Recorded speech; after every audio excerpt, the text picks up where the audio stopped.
Don't blink, here's your boy Ink. Welcome to the show. Because I'm having a wonderful day on this 11 June 2025. Gonna be talking about a lot of things. This is a little bit of an intro.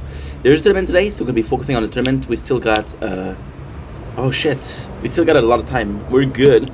Yesterday we did play 6 hours, so that's always this. And yesterday we did buy all the upgrades that I could. So we'll see how far I can go, and we'll do the oh shit.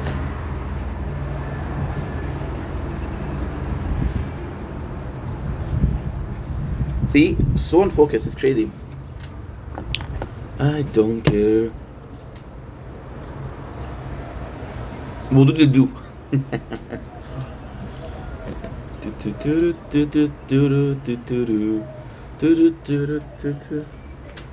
Check if you're still working.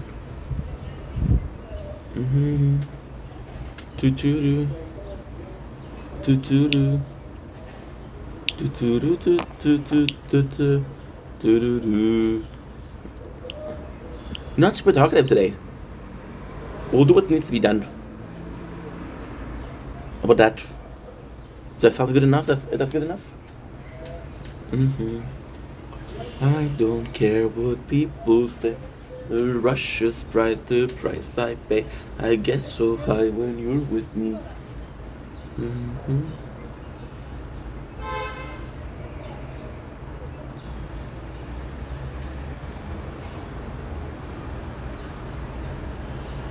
Mm-hmm. See? It broke. It broke. It constantly fucking break. The screen recording for the sword. I don't care what people say. The Russia's the price I pay. I get so high when you're with me. I said your love, your love, your love is my drug. 16 Leo. 16 Leo was good.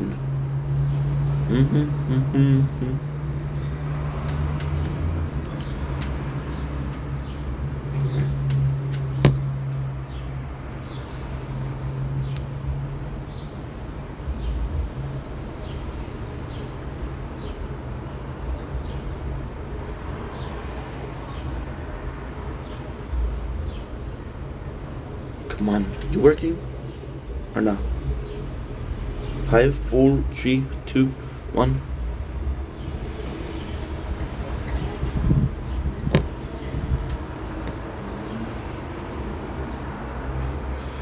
Oh, good. Ah ouais, si. Le tabarnak.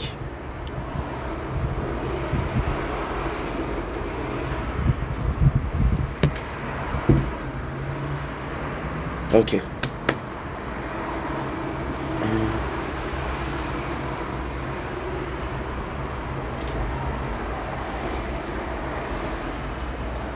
Good, it works. Okay, perfect.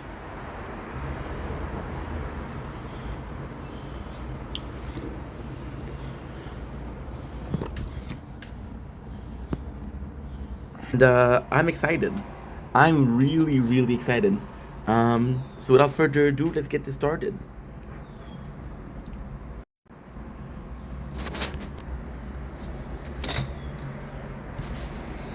Don't blink, it's your blink. Having major issue with the tablet, which is okay. But hey, it's all good. Today we're gonna be doing some content outside. I'm gonna be like here 30 minutes, and we'll come back at 8 o'clock. But we still have time to film the nature corn. The weather is beautiful outside.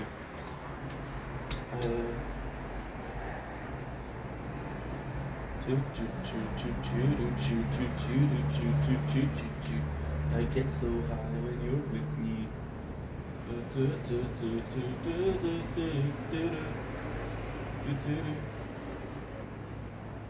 Okay.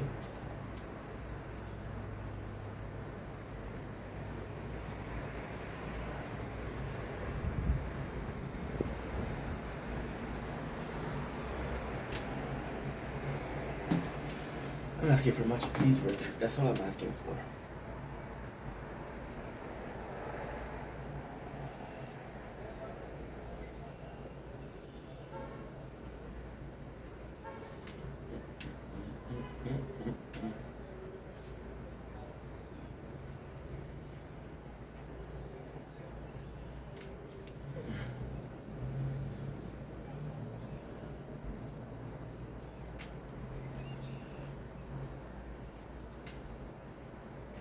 Don't blink, it's your blink. Welcome to Commercial. Doing well on this 11 June 2025.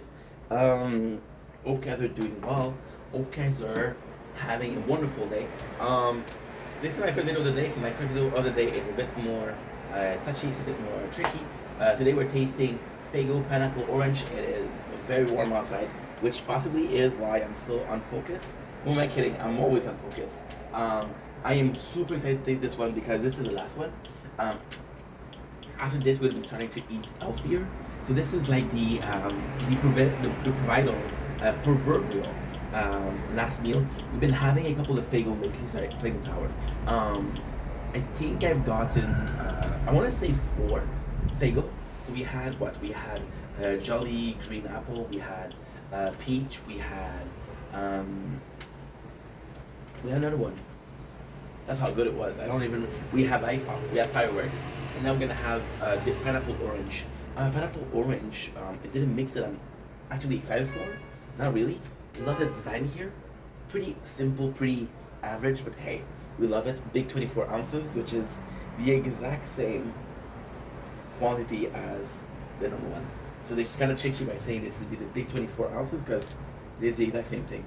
Like I said, it's really hot outside, so this is still good. It's gonna feel amazing. It smells really good. It's nice because this is one of the first where you can smell both pineapple and orange. And although orange is overpowering, it's just like a little bit.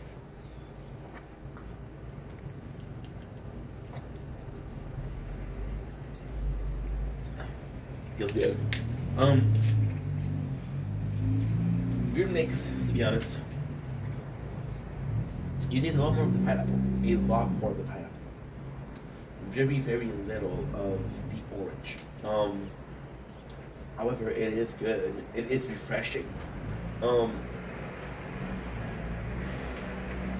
It's like, it's a good thing because I would go to a party, right? And I would have this, and I was like, what is that? And I would have a hard time,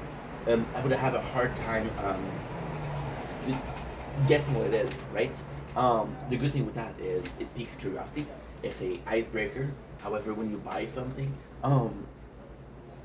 you kind of want the flavor. However, I will say this. Although it's a weird mix, it is good. Although it's a weird mix, it kind of works. It doesn't really works in the sense of what you want.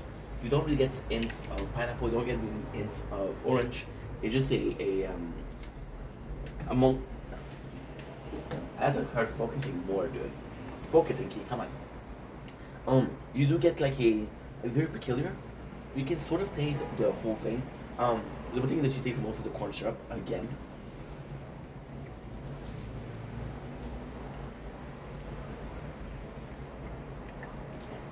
It is nice. It is nice.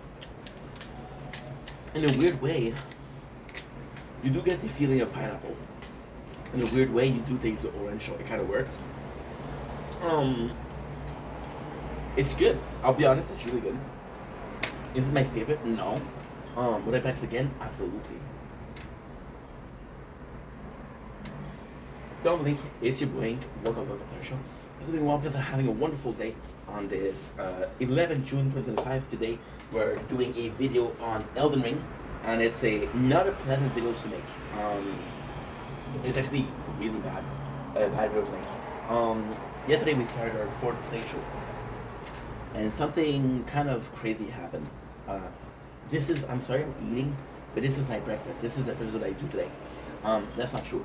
We did this video, I'm filming nature, and I'm filming the tower, but this is my first, like, really putting myself out there video. So, before we start, I feel like I have to defend. I mean, I'm my favorite game ever. Um,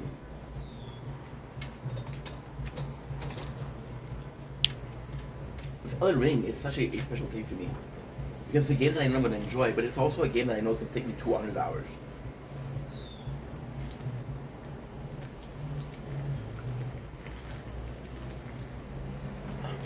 So, on one end, I'm like, hey, this is content that you do enjoy making, and this is content for the next couple of months, right? Um, this is my fourth playthrough. So, my first playthrough, I played the Warrior. Now, this was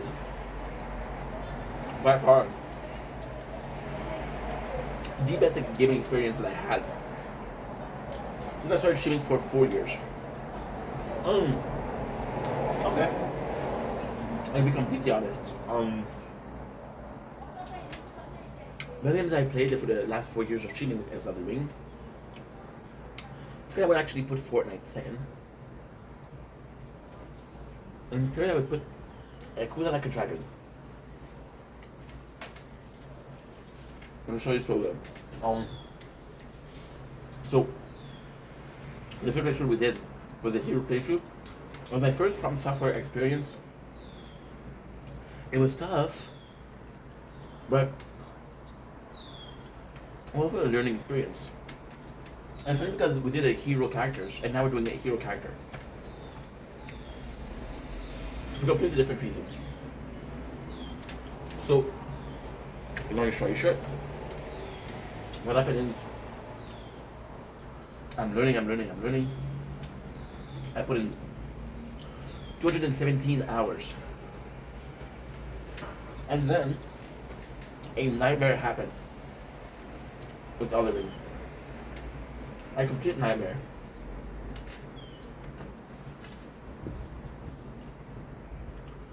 I finished the game. And I know what you're saying. Hey, how is this a nightmare? Well, it's a nightmare because I did finish the game, and I realized that I didn't understand a single shit about the. I didn't understand a single shit about the story.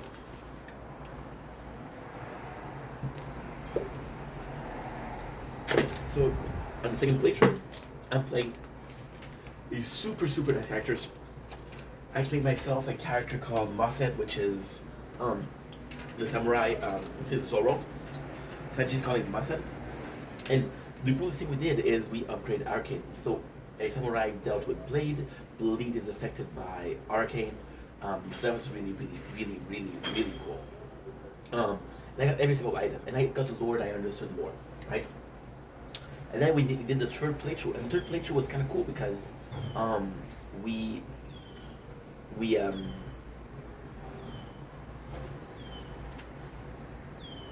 at Lord Vike. But yesterday started, and yesterday was kind of cool also because it's 4 years. We're making a Soldier of Godric playthrough, which is a hero. The reason why I'm doing hero again is because I'm going to be using weapon from Godric, the grafted.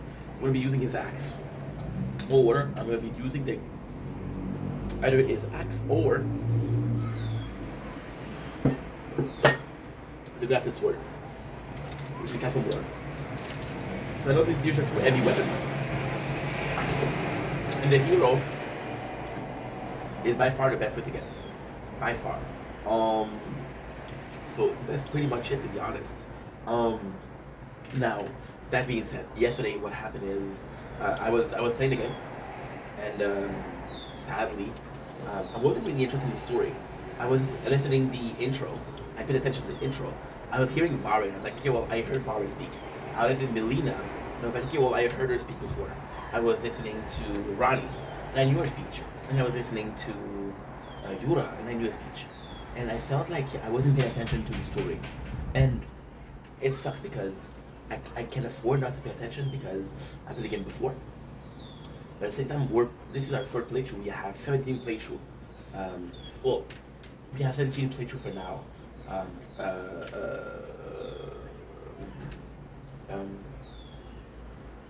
Planned, right? So it's planned. It's not complete. It's not complete. It's planned. So I'm really looking forward to it. I'm really looking forward to it. gonna be fun. It's gonna be cool. But at the same time, I don't know, because if at the fourth playthrough I'm not paying attention to the story, and the truth is, we did take a break. So we finished Elden Ring in October. I usually finish it in August. Maybe that's the problem. So why? You see, this is the insecurity is coming up. Maybe I need to play it here and I'll give a fuck. To play next year and give a fuck. But this is worrying. I'm still gonna have fun, but this is the first time that happened to me as a gamer. You know? And I'm not sure how to feel about that. It's worrying, to say the least. It's worrying. My apologies. My apologies. My apologies. I don't know what to do. We'll see. We'll see. I'm sure I'm making. I'm freaking out for nothing.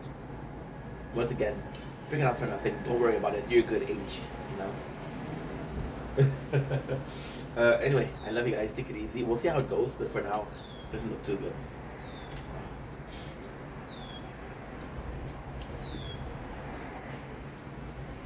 Darling Link, is your Ink. Let's look up the shop.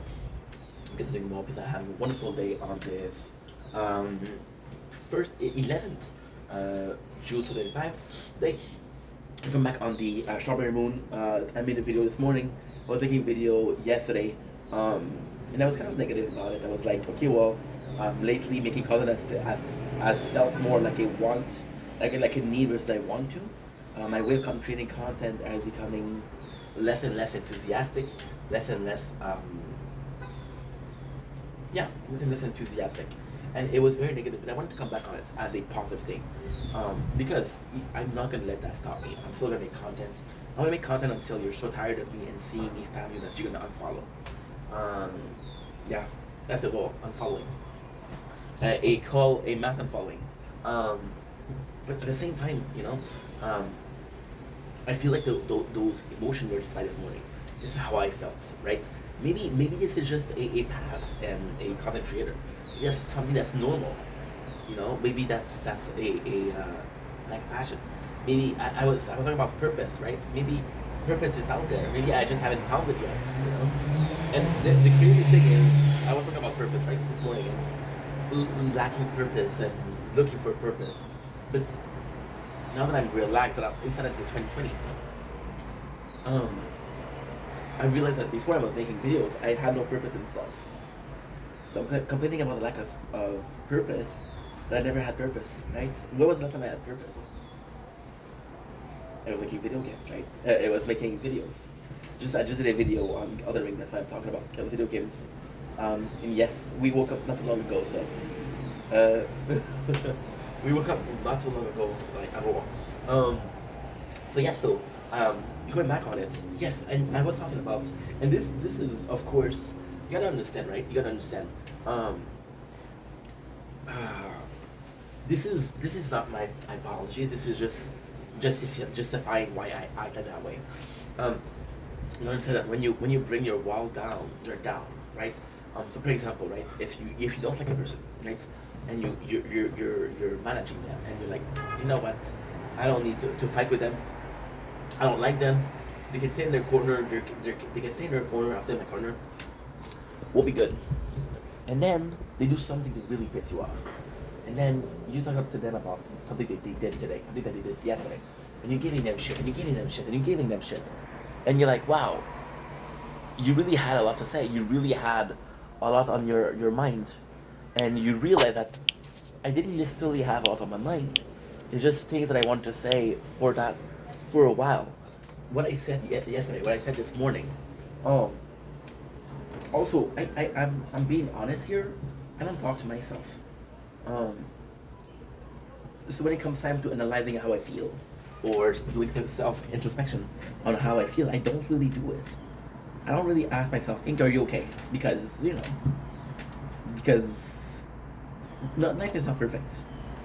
Even though you're not doing the best, you're like, okay, well, Ink, you gotta fight. You gotta push forward, dude. You gotta push forward no matter what, right?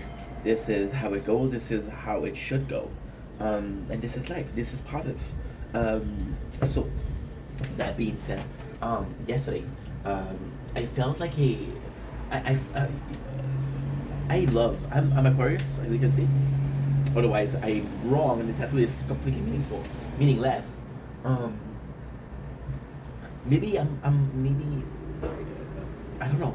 I don't know. I think I opened the floodgates for emotion, and they all poured out. You know. And a lot of people are gonna see this video. A lot of people are gonna be seeing the content, and they're gonna be like, "Yo, Enk, you need to sleep, dude. It's not normal." And ultimately, I think that you're right. I think that you're right. I think it's not normal to be feeling that way, because this is supposed to be something that is natural. This is something that is supposed to feel like this was always meant to be, you know. And it's a bit of a. I have to check out something, because now something is bothering me. I don't know if I uploaded it. If I didn't, I'm fucked. If I did, I don't think I uploaded the video of this morning.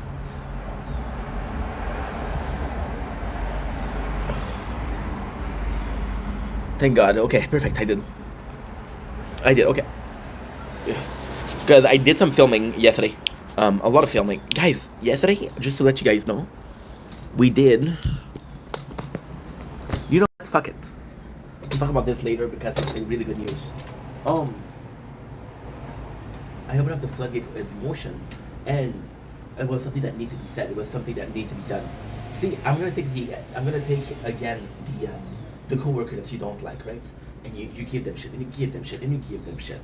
Then after that incident, you feel better, and you're not as mad as them, because like, okay, well, why did it hard? I'm not sorry, but at least you know how I feel, right? And it's crazy, because yesterday I was talking about purpose and not finding purpose, but yesterday we did, and I swear to God we did. I swear to God, we did 2 hours and 20 minutes. Then I went here and I did another 50. I did another hour and 6 minutes. So we did 2 hours 15, an hour 6. That's 3 hours and 32 minutes.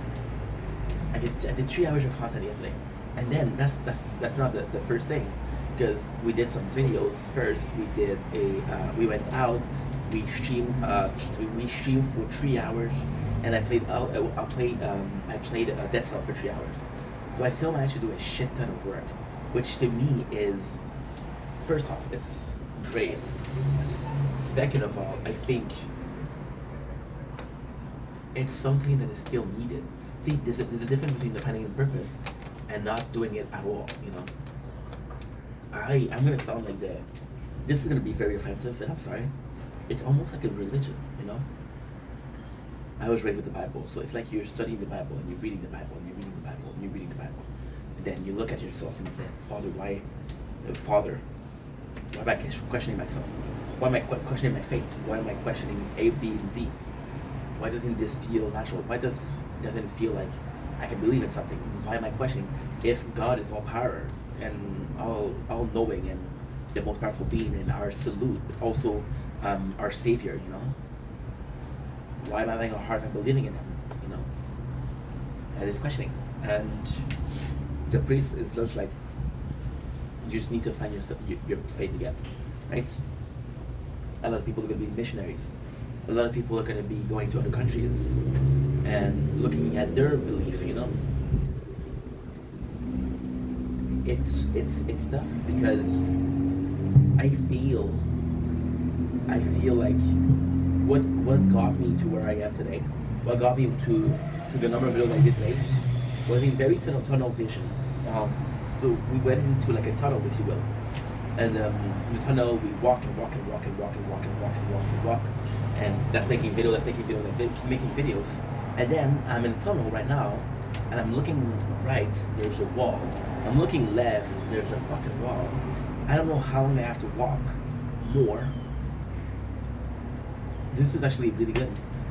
I don't know how long I have to walk forward again to get out of the tunnel, but I know how long I've walked here. So I'm stuck in the middle, and I'm questioning, does this ever end, right? But I'm not willing to go back, because I worked so hard, you know?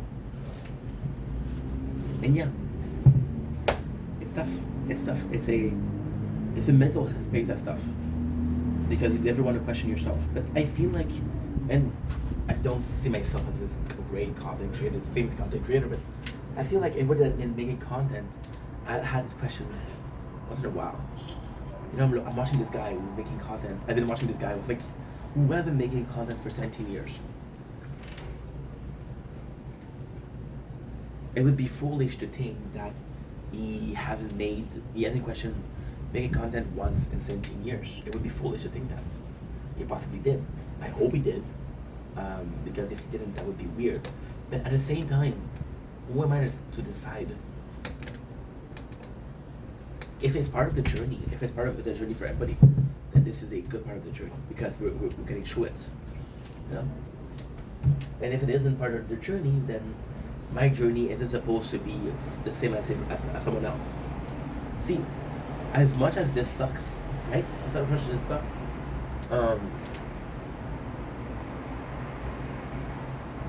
there is a chance, there is a big chance. What am I saying?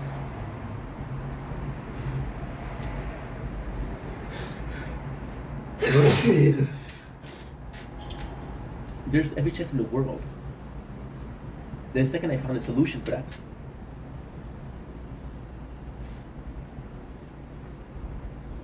I have a solution for everybody, for everything. You know? There's every chance in the world. I'm sorry, I feel like listening to Lorna Shore in Romania.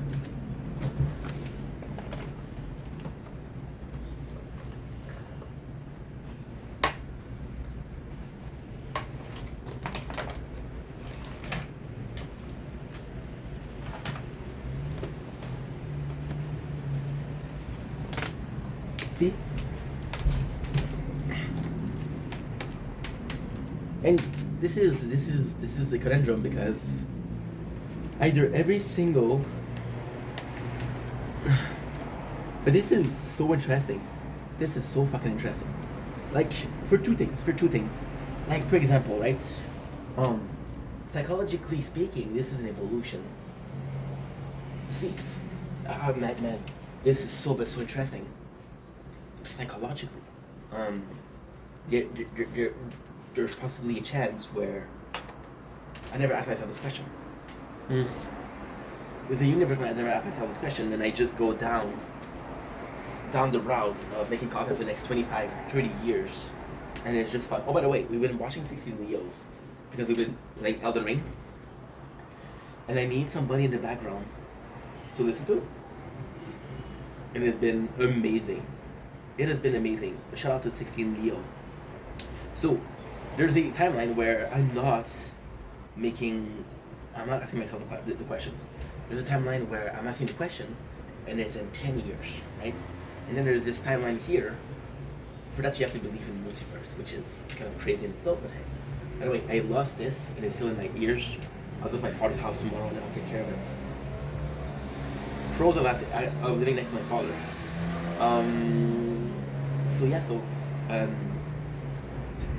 The other one is a reality where I ask myself this question in 10 years. I mean, it's not a big deal. However, you know, am I not asking myself the question right now? Yes, absolutely, because I think it's important to ask yourself the question: if something is wrong. For example, right? Let's say this question that I've been having, these insecurity that I've been having, right? Let's say, they're coming to Montreal, 28th of October. That is insane. Pain remain. Pain remain. Dancing like flames. This is my favorite. This is my favorite. This is my favorite of the band, Lorna Shore. So. Also, I'm getting a lot of ads for It's a Restart, so I'm gonna play it today.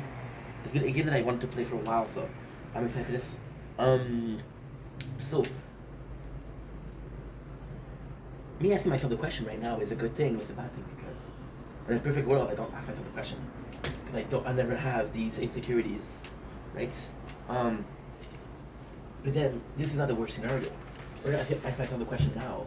See, for example, right now, right? For example, and again, this is gonna be a bit obnoxious and crazy, but you know me by now. This is how we do things here. So if I ask myself the question in 10 years, right? In 10 years, in a perfect world, I have a kid. I have 2 kids. I have 3 kids. I don't know if I want more than 3 kids, but for now, this is the dream, right? And in a perfect world, in 10 years, this is my job. This is the dream. This is what I'm doing. And now I have a family to feed. And this is a blessing in disguise, right? It's a blessing which is a fucking knife. It's a fucking knife, that blessing. Oh, I'm not using the knife. We're just using it for maybe testing some cheese after. Found this in the somebody left it on a shopping cart. And I'm asking myself the question, but this time I got a family to feed. I got a family. I got a wife. I got kids. Right? This is my job. And I'm asking myself the question. Right now, we are single. We are living in a place where I love this. I'm living in a town that I love this. I don't have responsibility. Right? I have responsibility, but they haven't changed in the last 10 years. Right? Oh, I'm paying Wi-Fi. Okay, well, I'm paying Wi-Fi for the last 5 years. Oh, I'm paying my rent. Well, I've been paying rent since 12 years. I've been paying my hydro. Well, I've been paying my hydro since 12 years. You know? So, yes, there's responsibility, but there's no new responsibility. And they're always similar. Like, for example, the rent, I don't actually pay it. They take it off of my bank automatically. The hydro, I don't pay it. They take it off my bank automatically. My phone, I don't pay it. They take it off my bank automatically. You know? So, it's a mindless action. It's an automatism. I don't have to lift a finger. Because I don't lift a finger, don't ask me to lift a finger, right? So yeah. So this I'm gonna put, I shouldn't put it because I don't want the plastic to go deeper. However, look, it's in the hole.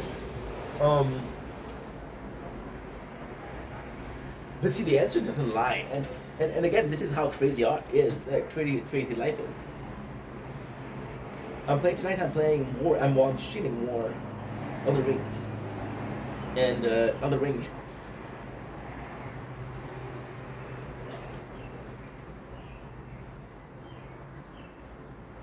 I'm in this perfect world where yesterday was a rough day because I didn't finish the story. I was like, I played this game 4 times. I don't need to pay attention to the story because I know the story. Then at the same time, I was like, you know what?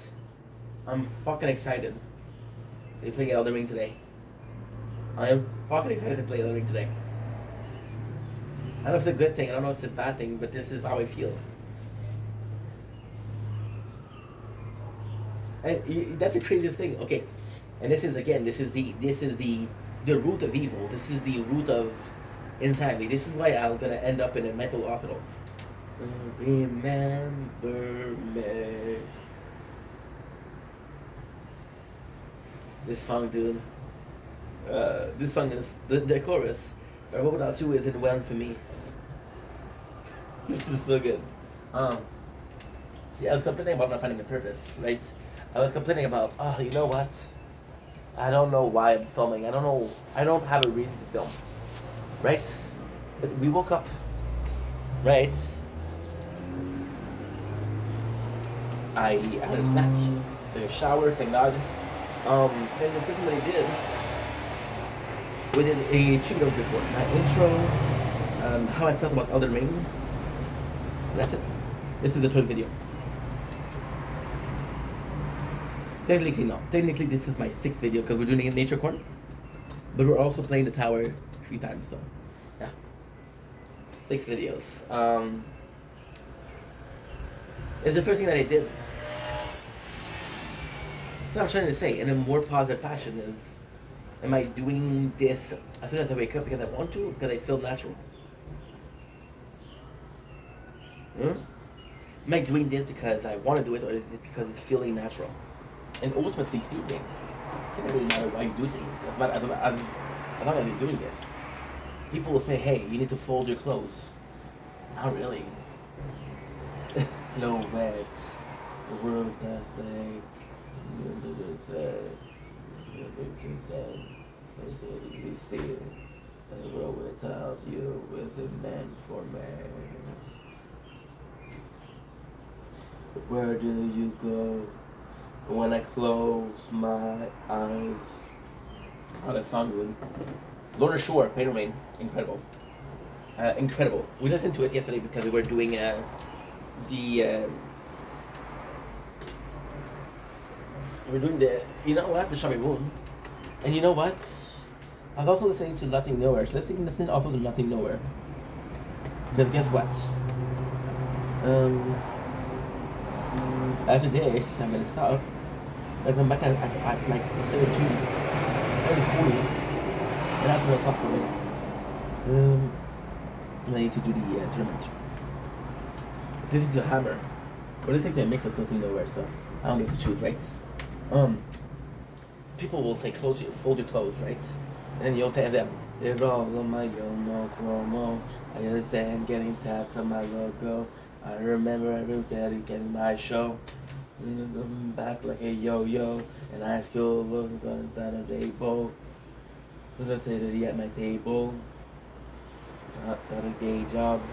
Just make the merch dress off a merch job. It's no, the good thing is you're not feeling this, you're probably delirious. I'm more one, it's a more one. It can never be me, cause I'm the reaper in your dream, cause you see, this is the definition of insanity. Not to be a more one, just a more one. They can never be me, cause I'm the reaper in your dream, cause lady get tied on the wrong Santana. Lady V team like my name Danny Fanda. Lady you like my name Danny Phantom. Like a motherfucking I'm living to the young Santana. Bro, this song, bro. You like my name Danny Phantom. My shit bangs like a motherfucking hammer. Coming out now. See, insanity. This is insane. The way I'm feeling right now is insane. This search for purpose is insane. But then I'm fucking singing a song that you don't know what it is. Now that's insanity itself. For the perception, people tell you fold your clothes. I'm like, no, why fold your clothes? You'll still wear them. Oh, you will get crease. You're telling me I'll get more crease from a shirt on the floor than a fold-up shirt. Yeah, that makes a lot of sense. See, you question things. Why am I doing my bed every single day when I live alone? Right? Then a lot of people will say, well, this is just the way we do things. This is just normal. I was wearing a watch. And this I know this we're going side tangent, but fuck it, you know me. I was wearing a watch, right? And here you can see that the watch I would put it here would hide this. But here you can see that there's nothing to hide, right? When I hide the bottom of the skull and a flower. I was wearing my watch on the right, and it was offending people like, yo, what are you wearing? You put your watch on the left hand, and I'm like, give that shit, right?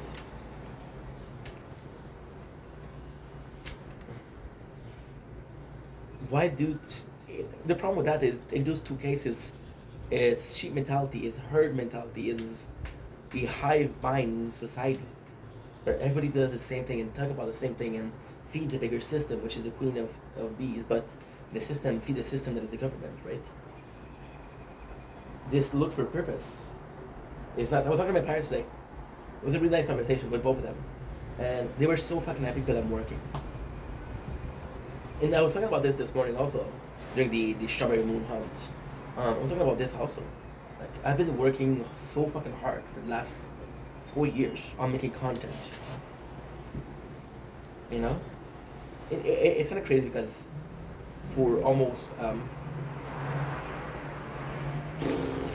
6 years now, I've been watching the Psycho series, which is McJuggerNuggets piece. Right? Which is McJuggerNuggets piece. And it's about a kid who wants to be a YouTuber, and his parents don't believe in him. And when I make content, it's relatable. My parents believe in me, but they don't believe me. My parents believe in me, but don't believe in the possibility of this being viable.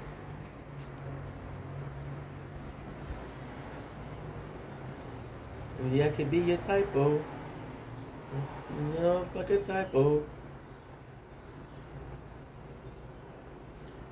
Shotgun and a rifle. Down on the rifle. I'm suicidal. See, in this song, which is Pretend. I'm on the edge. You're in my head. No, tell me you need me. Pretend. Unless you don't. I don't know when this will end.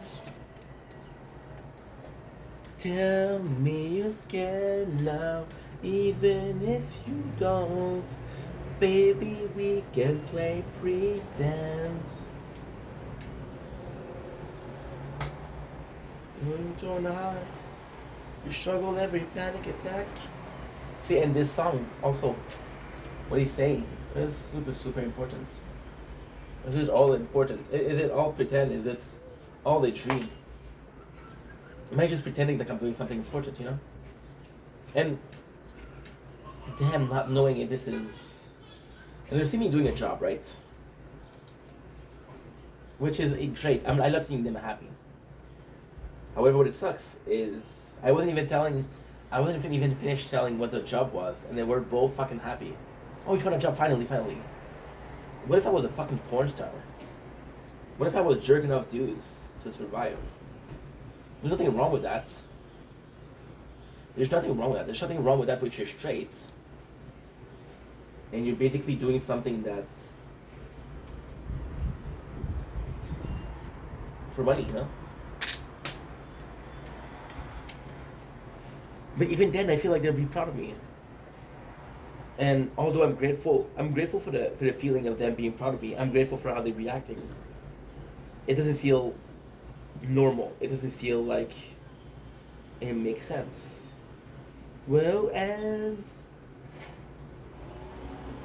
tell me you're scared now, and if you won't, baby, we can play pretend. It doesn't make any sense. You're proud of something that I don't want to do, and you're not proud of something that I do. And at the same time, you don't need people's approval. You don't need people telling you, "Hey, I'm proud of you." You don't necessarily need somebody to tap you on the back and say, "Hey, I'm proud of you." It's nice though, you know. I don't need my parents' approval, but as their only child, I want to make them happy. You know, I was talking about this before. I was talking about how a caring system, which is what I called it. And the caring system was still about how much do I care? Do I care enough about you to lie to you? Do I care enough about you to forgive you? Do I care enough about you to let certain things fly? You know? The care system is me wanting to make my parents happy. But the care system is also not believing in a truth. A truth where the only way that I get to survive is by working a 9 to 5. See, there's nothing wrong with a 9 to 5. People think, oh, Ink, you don't want to work. You don't know how much I'm working, first of all. Second of all, there's nothing wrong with a 9 to 5. There's nothing wrong with that. I wish.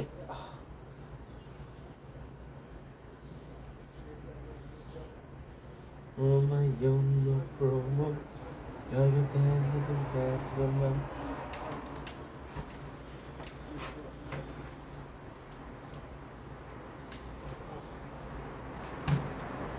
Fast finger again. I pressed the wrong button and then got kicked out of the page. Sorry about this. But again, I hammer one take. This is the meal of the night. We got some limits. We have this. We have this. Because we have to do it tonight. Oh my own no promo. Fangirl thoughts no go. And I don't nobody came to my show. But I kept going back like a yo-yo. School dinner laugh trying to label. Nobody at my table. Up at the gay job. You know the north side of a merge up. Living like down, living up, living still. Living out, feeling this is probably delirious. Small one, There's some more one. They can never be me, cause I'm the reaper in your dream, cause. Look outside, you see the nature corn. For the hate, this is not, this is sodomy. I'm more one, this a more one. They can never me, because I'm the reaper in your dream, cause. Play the guitar like a young Santana. Play the beating like my name, Danny Phantom. Living too like my name, Danny Phantom. All my shit sang like a motherfucking hammer. It's like the young sun. Oh. Till like my name, Danny Phantom. Living too live like my name, Danny Phantom. All my shit sang like a motherfucking animal. You know, there's nothing wrong with 9 to 5. There's never going to be something wrong with 9 to 5. 9 to 5 is securities. That's what I was talking about this morning. I was talking about I'm actually looking for 9 to 5 because it is security. However, you know what's wrong? It is wrong when you think that's the only way to survive. It is wrong when you think that it's the only way that you can make a living. Have dreams. Fail. Have dreams and fail. Have dreams and fail.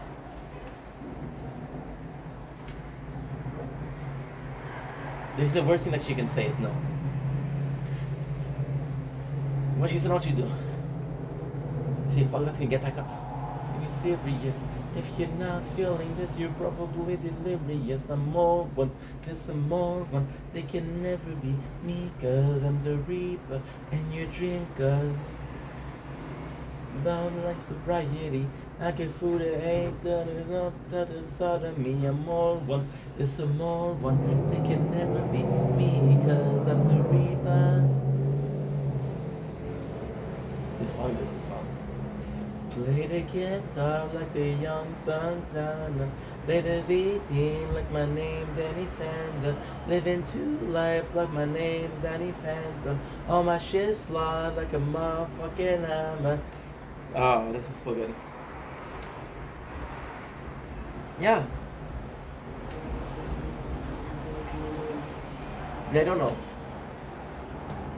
So the mea culpa to finish this video, because it's gonna be lasting forever, is I'm asking myself questions. I'm questioning things, right?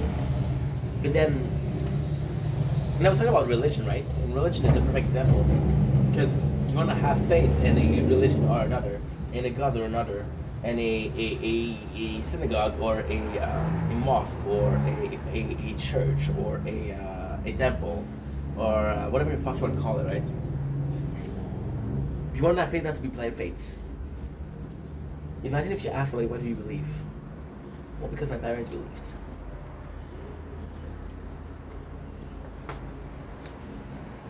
Why are you working in a job that you hate? If I need to. What do you need to? Well, my parents were working a job that they don't like, so I have to work a job that I don't like. No, that's bullshit. It's so complex. I'm in a world where me asking myself this question is problematic, because this is self-perceived as a lack of motivation, as a lack of. See, it doesn't matter how much motivation. It doesn't matter how much passion you have. If your own opinion of your motivation is lower, it's no attention, there's no replacement. Oliver Fred says no angel. No. This is beautiful. Look at this. Nature porn.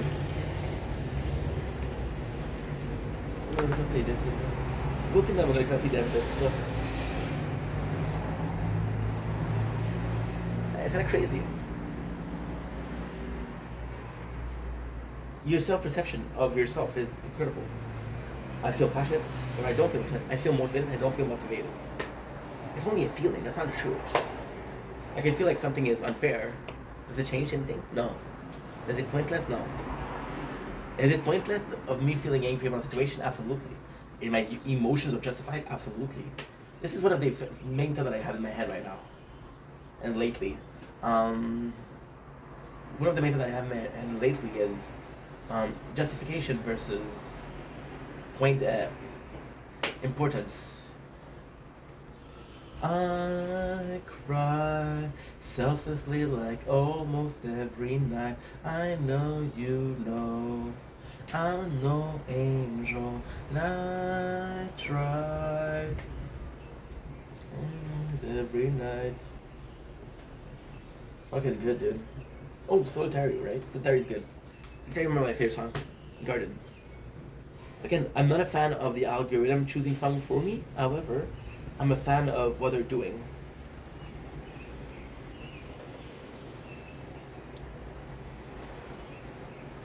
Yeah, this is such a precious thought.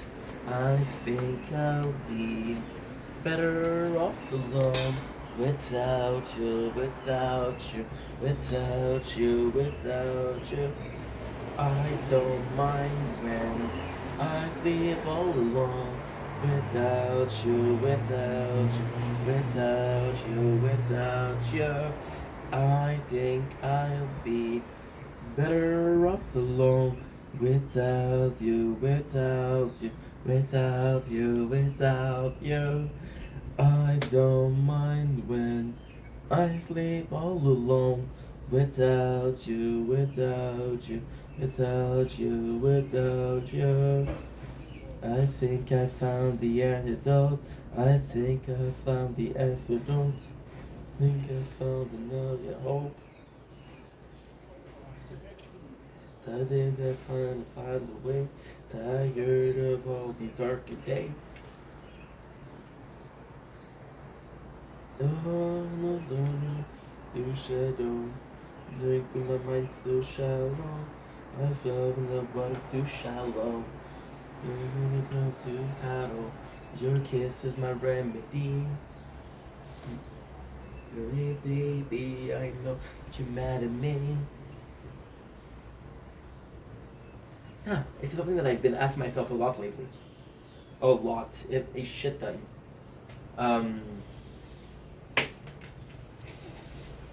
Is the way I'm feeling justified? Yes. Is it meaningful or meaningless? I don't know. But if it's justified, then it should automatically be meaningful, right? That's the way it should be, but it's not. It's not. Questioning brings solution. The craziest thing about having a question is sometimes you get an answer. And the answer itself is scary. Because I'm questioning myself right now and I don't have an answer. But I know something. Is it going to be positive or negative? Last forever, last forever. I guess we'll never be together, You're colder than I can remember, but you're going to tell things quickly. I'm still missing you, you miss me. You start to. It's crazy. It's insane. I know the answer is going to go one way or the other. Then, that's even more insane that the answer. This is IQ 400, bro. You know what's even crazier? Is I know, personally, that it's either going to go one way or the other. What if the answer that I get doesn't please me? What if it's the answer is positive?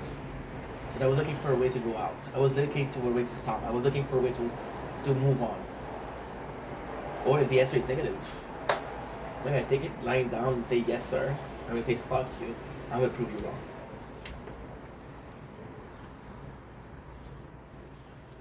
So then, if you don't respect the answer, then your questioning becomes meaningless. Your questioning becomes meaningless, but the fact that you question yourself was justified because this is how you feel. There's no escape. There's no escape at all.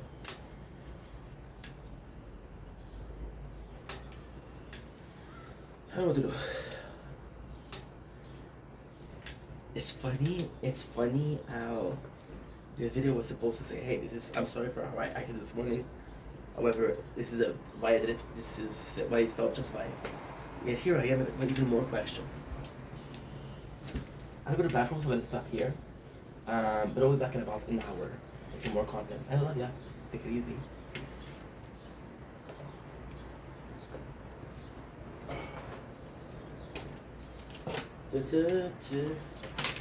Selfishly, like almost every night.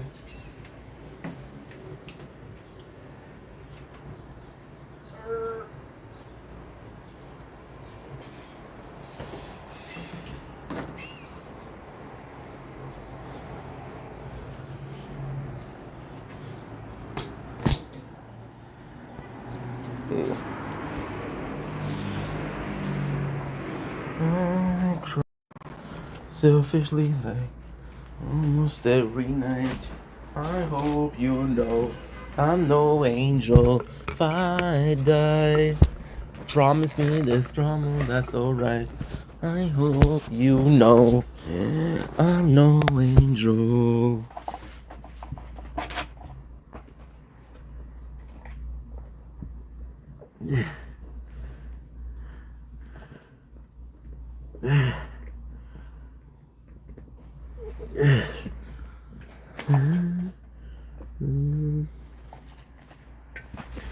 Selfishly, like almost every night.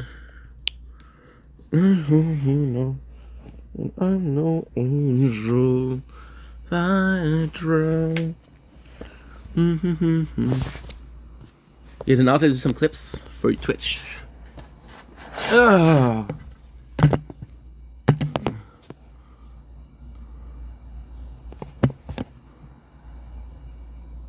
Okay, thank you.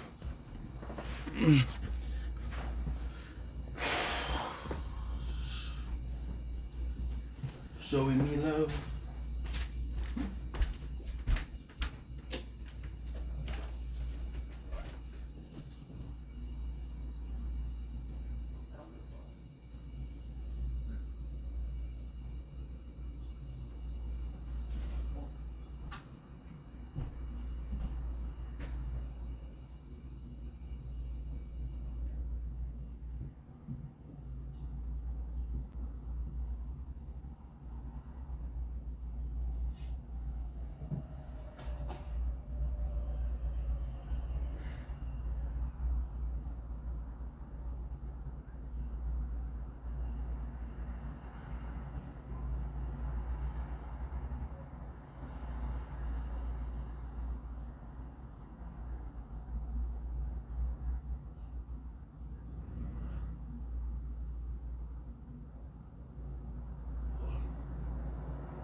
Selfishly, like almost every night.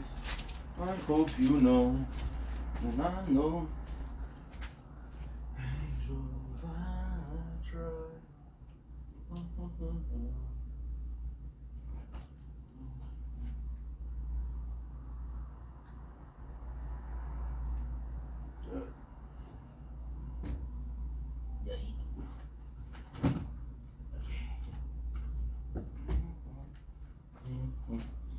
But I'm an angel.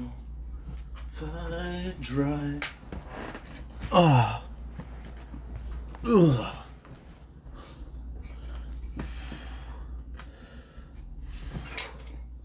Okay, good.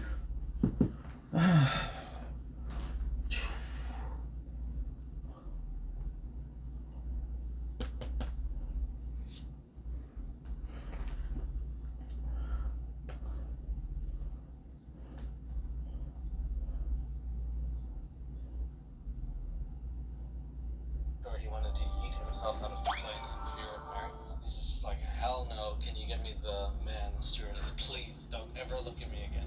Well, I'm not there to see you. I don't talk to girls because I have no reason to. It's very hard for me. Girls don't talk to him because they also don't have no reason to. X 10 times. By the way, can we talk about this X we don't know about? She didn't touch him because she said she hasn't been touched before. So the X and her haven't even, like, there was like a force field between the two, so that happened. And she didn't love him because she, remember, this is her first love. So she didn't love him, but she forgave him 10 times for cheating, but they also didn't touch. What the hell relationship is it? If you love me, make sure you won't talk to girls on the flight tomorrow. I'll see you soon. You're toxic.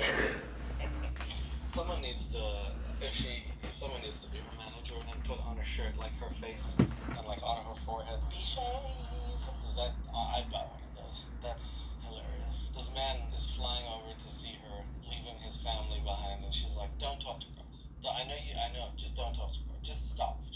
You're talking to me right now, so you're talking to a girl. Liar, cheater, bitch. Langganay ka mo doa. Di pa mo ginaway. Kinanglan ma-jutay nga respeto. So now we meet Mary's grandparents who have been taking care of her. They're lovely people. They have certain traditions I feel like most Eastern cultures have that are very dated in terms of how they have other people perceiving them, and it matters way more than it should how other people seem to look at them. But besides that, you know, and deep down they seem like pretty decent people. They also raised Mary. Basically, in order to stay with them, Brandon needs to ask permission to do things like hold her hand, kiss her, and they also make it very clear, no funny business before marriage. No making love, as they say. Something I never thought I'd want to hear any grandparents say to me. Makabalo kami nga naluyag sa imo. I can finally hug him for real this time. So Mary starts feeling very happy to see Brandon. She starts getting that like emotional buzz like Mario and Luigi, and her brother's sitting there like, oh my god, I'm gonna have to film this, aren't I? You go to hug? Yeah. But Grandpa said hugging is not allowed. She hasn't been touched before, but she's ready to hug Brandon. She really, like, I don't know what the opposite is, like, you know, very weird phrases for when people like a certain type of person. But, like, I don't know what it is when girls like white men. I think it's called Brandoning. That's what I'm gonna call it for now. She's Brandoning. My Lolo told my brother. Don't blink, it's your boy Yank. Welcome to the commentary show. Just stop making videos a little bit. Need to charge your phone a little bit. Right now, what we're gonna do 20 minutes of clips. We got 16 Leo. Back into making content, and then we'll come back. Well, this is my show, my TikTok show, which is I'll make some I'll make some clips, and then we'll film until 4 a.m. or 5 a.m. I don't know yet.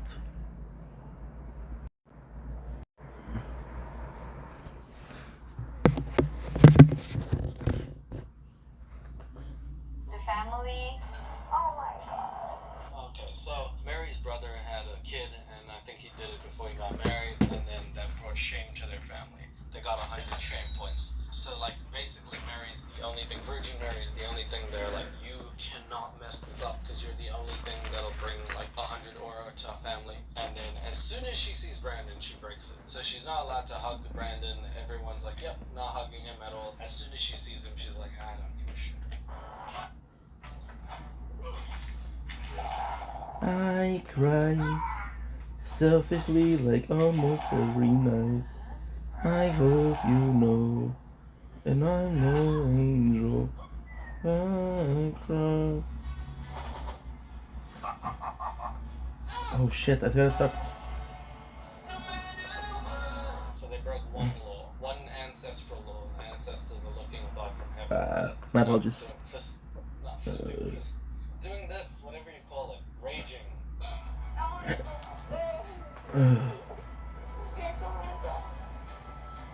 This is like the movie Titanic if the Jack wanted to jump off the ship and Rose was like guilt tripping him into not doing it sooner. Kind of like just failed from this. But anyway, it's supposed to be a very cute scene. It's kind of hard to ignore the fact that the brother is there filming it. I don't know if I'd ever ask my family member to film me making out with like my girlfriend. I just don't really know if I'd be like, hey cousin, did you get that close up? Did you get the French kiss in that? All right.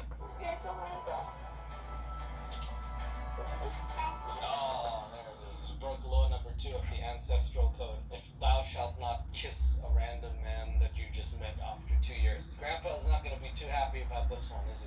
Even though my grandfather and my brother told me not allowed to kiss him, I don't care about it because I want to and I need to. That's really good that Mary is like putting her like foot down. She's like, I don't care. But the problem is that Mary suddenly cares when it's appropriate. So when she goes back home, she now starts lying to her grandpa. And now you see a pattern that Mary exhibits where she lies to people who she quote unquote cares about to make her life easier. When you run away from responsibility, you have 2 options. One, to face it, the other to run away and not accept what you did was wrong. And that's what she chooses to do constantly because she doesn't want to face the consequences. And people who do that are just never worth your time.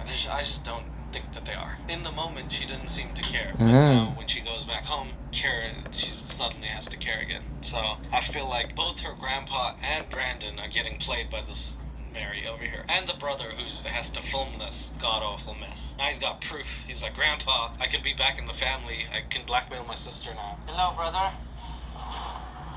Oh yeah, Brandon daps up his new brother. I'm sorry, Brandon. I'll never get over it. I'm happy to see you. I'm happy to see you too, man.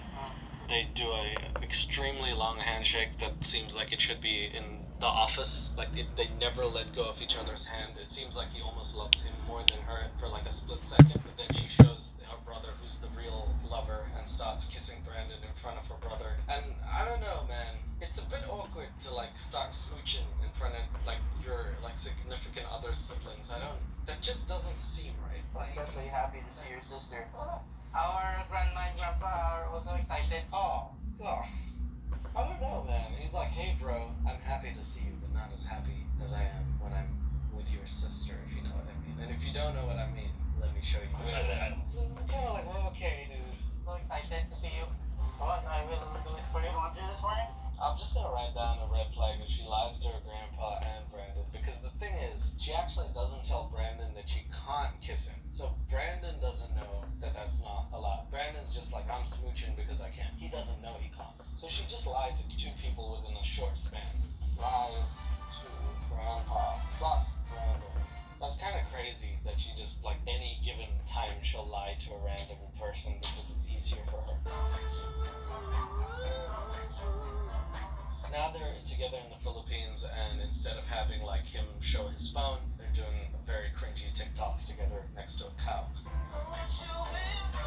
My hands are sweating so much. My hands.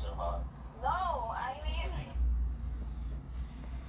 It's a weird time to start flirting when the brother's in the front seat. You know, you could keep it in just for a little longer till the brother's not within earshot to be like, oh, you're the hottest thing I've ever seen. I hope your brother's not listening. And he's like looking back at you like, oh. We've been kissing a lot. Bro, what's up? It's okay to kiss now. Oh, it's okay to kiss people because you're not. It's not okay. I mean, he's doing it in the most nice way possible, but like, I mean, the fact that the brother has to be like, hey, stop. I know they haven't seen each other in 2 years. This is like very extraordinary love story. You couldn't write it down with a book. Shakespeare could never. But like at the same time, keep it in your pants. It's not okay in the Philippines because our ancestors believed. Yes, our ancestors didn't believe in kissing. That's why I'm not here. We just believe in fucking. He's got a point. He just didn't say it. Brandon didn't even know. He's blindsided. Blindsided Brandon is pretty much what he is 90% of the time. But right now, this motherfucker's in heaven. Look at him. He's getting his hair stroked. He's gonna get something else stroked later, hopefully. It's not okay for now. You need first to ask for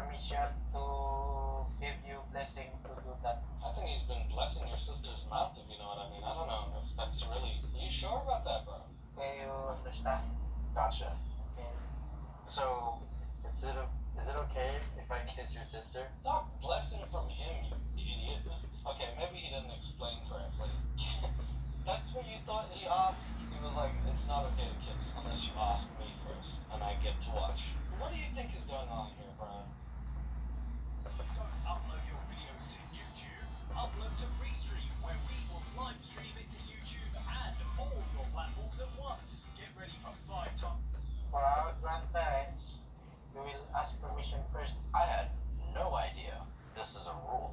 It's just really absurd to me. It might be absurd to you, but the problem is that the tradition is the tradition, whatever. The thing is that Brandon didn't know because Mary didn't tell him. If Mary told him beforehand, then he would have known. But she chooses not to tell him and just do it. And then while she's doing it, the brother has to be like, that's not okay. So, as usual, she's not actually helping this man in any way, shape, or form. And I feel like that's really shitty. Like, I think that I deserve to be able to kiss her. Mary taught me how to. But anyway, they get home, they meet the grandparents, they say hello, and it is the most awkward situation that you could possibly imagine because Grandpa doesn't speak a lick of English. Brandon has the riz off a fly. You address your elders on video call. The appropriate way is to grab their hand. Touch them. I mean, like, not physical, like touch, like, whatever. I need you guys to translate for me. Kamusta ka nga, tay? Okay. Tell her you've been kissing his granddaughter. Tell her, say it was good. When I get out of the car, my glasses are fogging, so yeah. Holy shit, Brandon. How'd you manage to land anything? A girl like that, how'd you do it? That risk game is on point right there. Telling a random man who doesn't speak English that your glasses are fogged up? Why don't you finish that sentence off? My glasses are fogged up because I saw your muscles, Grandpa. Why don't you pick me up like that bale of hay over there? Seriously, dude? Are you serious? Really? Anong mo yun sa una niyong pagkitain ni Miri? We talked with Brother Mar. Then Granddad asked a question. He said, what did you do when you first saw Mary? I think he was like poking a little bit because he knows like if Brandon said like held her hand, hugged her, anything, he would have been like, yeah, okay. It's on now, bro. He chooses to lie. He doesn't say anything because Mary explains that you can't say none of the stuff. So he keeps it under wraps. Then we drove here. I'm not gonna tell Mary's grandfather that we kissed. There it is at the end. He's like, he gives them a little like, I ain't gonna tell him what we did. Grandpa can find out when he watched the show. If he even understand.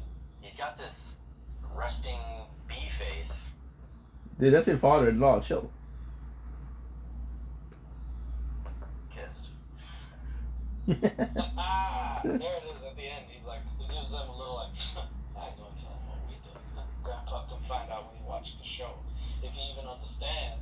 He's got this resting bee face. Hopefully me and Mary. For whatever reason, Brandon also says that Grandpa has resting bitch face, which I find hilarious. I mean, this guy's got the face of a man who works really hard as a farmer his whole life. Face also had to raise his kids and then his kids' kids. So, I don't know. But alright, Brandon. And still be romantic with each other in private. That night, though, they want to go to bed and they want to get saucy in the sheets. But Brandon doesn't understand that's not happening. And the grandparents explain this is not happening. Because we're about to spend our first night together, like a wet dream almost. Oh my god, dude. Why do you explain things like that? A wet dream. I've lived in a trailer home. I've lived in a shed, like in my grandpa's backyard. I've lived in my car. Oh crap. Okay, so they show him the house, and you know, most American people would be like, where's the Brita filter or something, like, you know, ridiculous, not understanding that development countries have different sort of like housing, of course. But Brandon he's like, no problem. I lived in an RV, I lived in a shack, I lived in a dungeon, I lived under the dungeon, I lived on the street. I said to a homeless person, you're lucky. Ay, mamangkot na ako, pwede ko lang mag-share. Hindi. Hindi ako manay mag-ulit kay inanglan niya ikaw yaman, respeto. Alright, so Brandon asks, can I sleep in the same room with your granddaughter? They say, hell yeah, but don't make love, which is something grandparents say things like, can I get you some tea, or they call you darling. But, you know, don't make love, don't make love, don't know love making. It's like So I'm still hoping that we're gonna like have some sort of romantic, steamy intimacy or something. yeah, make lust tonight. These are my awesome breeds that I got in preparation celebration for first night together? I guess it just shows off your package more. Those are regular boxers, dude. What do you mean? What? Okay, Calvin Klein. Alright, dude. He's showing off his package to Mary. Oh, God. That's... You know what? It's been 2 years. They were kissing. He wants to get it in. He wants to make babies right now. I'm not a virgin, but Mary is, and I totally respect that. As far as like phone sex goes, like almost every day. I'm gonna have that old school phone sex. That, like, you know, tell me what you're wearing, but then you have to type it in like 1-800 I am wearing a G-string or whatever that number is, and then I type back in the text code. I think that's steamy. I don't want to come off as like, do you? Maybe we could just know you're tired. So Brandon asked if we could do anything tonight, and she says, and I quote, maybe we could just know you're tired, which is, I laughed for genuinely 5 minutes when I heard that, because that sentence is so funny. That's 2 sentences together. I think she was like trying to say, maybe we could just sleep, but then she literally said, maybe we can just figure out that you're tired. Maybe we can spin the globe and know that you're tired right now, bro. Maybe we know you can get it up if you tried. Okay. I still haven't tell Brendan that they want me to wait to have sex until we get married.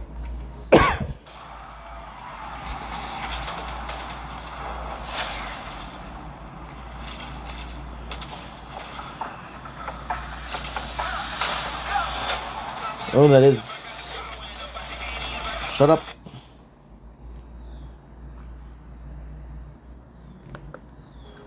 So Mary hasn't actually told Brandon a very important piece of information that he should probably know before he makes a decision like moving country to live with a person forever, that she wants to get married before she even does anything. But right now they're sleeping head to toe, but like not facing each other. So it's like genuinely the most sexual you can ever sleep with your partner. Me and Mary are used to being on the phone 24/7. Like, I've pooped in front of her. I've had phone sex with her. Okay, those 2 things shouldn't come after one another. Nobody should ever say I pooped in front of you, I had phone sex with you. You don't say those often. It's like saying like you're my brother, you're my lover. Like those 2 things, you can't say them back to back and expect everyone to be like, okay. Water. The next morning, Brandon wakes up to chickens making love noises or whatever they do, and he finds out that Mary actually didn't even sleep in the same bed because he kept kicking her on the head. Good in person the first night. They initially had some chemistry, but then there's some bumps. But now Mary understands she felt a bit bad that she's making Brandon do this stuff, so she starts feeding him, and it's very cute until she explains that she's trying to make him a little fat because she wants to hug him. I want him to get chubby because when he's chubby, he's huggable like teddy bears. Okay, so I don't know if this theory is actually true. I feel like I need someone in the comments to verify or tell me that I'm wrong. Please, this is a serious thing. Do you think some girls who are maybe have a little, like maybe afraid of their man a little more chubby or fat, or just something where he's less like desirable, quote unquote, to the general public because they know that if they do that, then you can't leave them?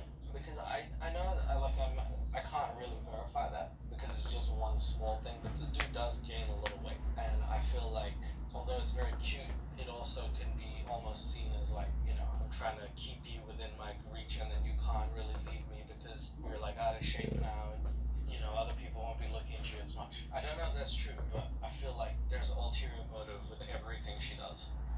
More, he needs to be man enough to do farming. Yes, right. That day, he starts farming because Mary's like, look, if you're gonna live with us, you're gonna farm with us. And she says the most gangster quote, he needs to be man enough to do farming, which I've just never woken up and had someone be like, you man enough? Then pick this corn. Like, oh, okay.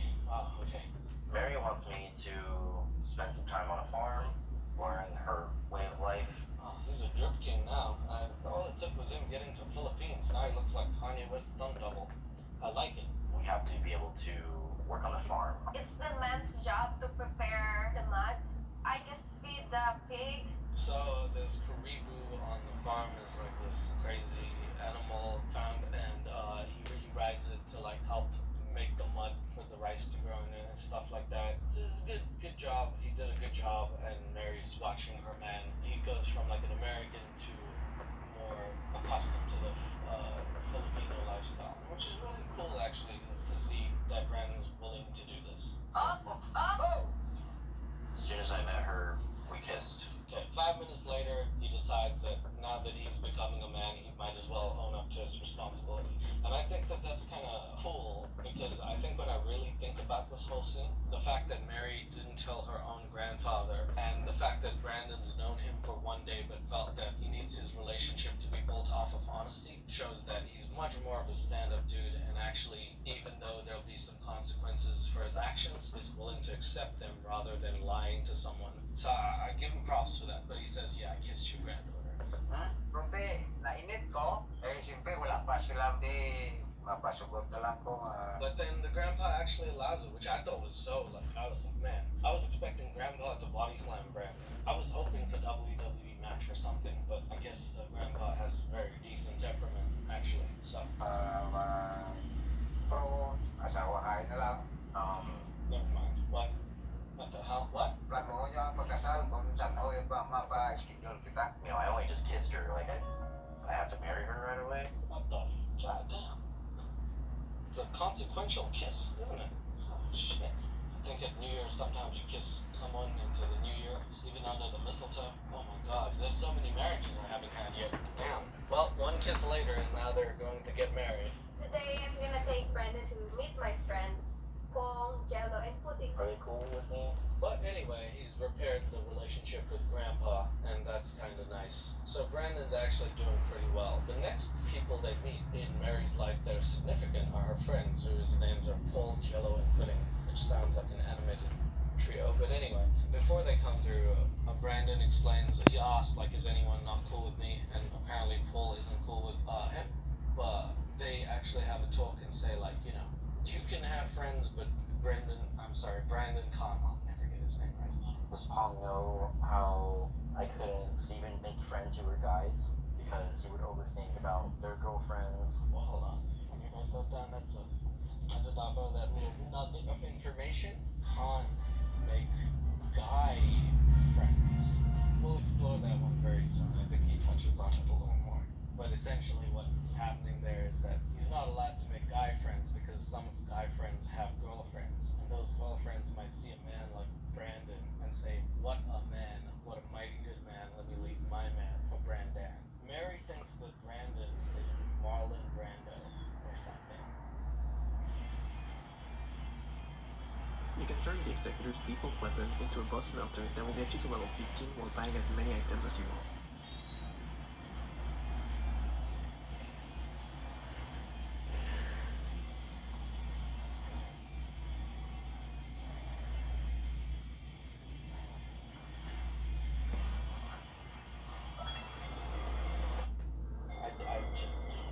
Honestly, there was a few times when I felt jealous of you guys. That, I kind of like that because As in, we are just friends. The game is right. They are just. But like when she went to the beach with you guys, it's like no service, so I can't be on the phone. do you know that Mary So then Brandon unwittingly says, like, sometimes you guys, she didn't have service, they were hanging out and she made her feel jealous. And this is why these boys are my homies. They were like, yeah, alright, let's hold Mary accountable. And they asked, like, do you know why she didn't have service? It's because she unplugged her Wi-Fi. Did you know that? And they just threw their friend under the bus for the betterment of the relationship. And I just gotta say, these boys are stand-up boys. pang plug her Wi-Fi to go hang out maybe other than with us. You know, since I got here, there wasn't a single power outage. So all that information in a quick span of time, Brandon is like absolutely blindsided yet again. Mary laughs in guilt, by the way.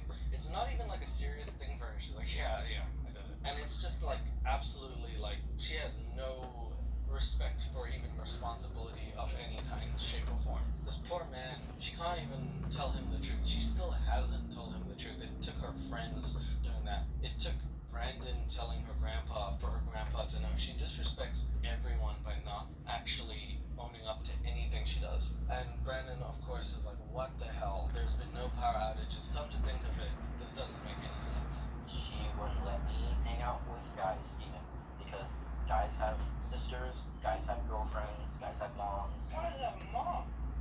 Who does she think you are? Holy shit. Do you think that she looks at you and sees Ryan Reynolds made a baby with Hugh Jackman? Is that Hugh Reynolds?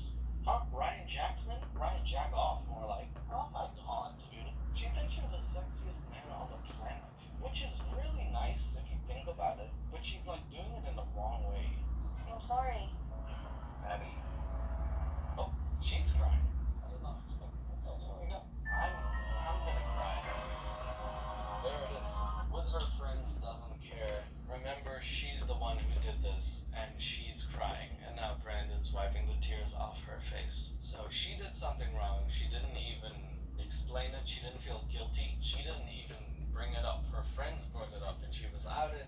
She's in a position where she's feeling backed up, and she starts crying. Now it's all forgiven. As a friend of you, we are supporting you.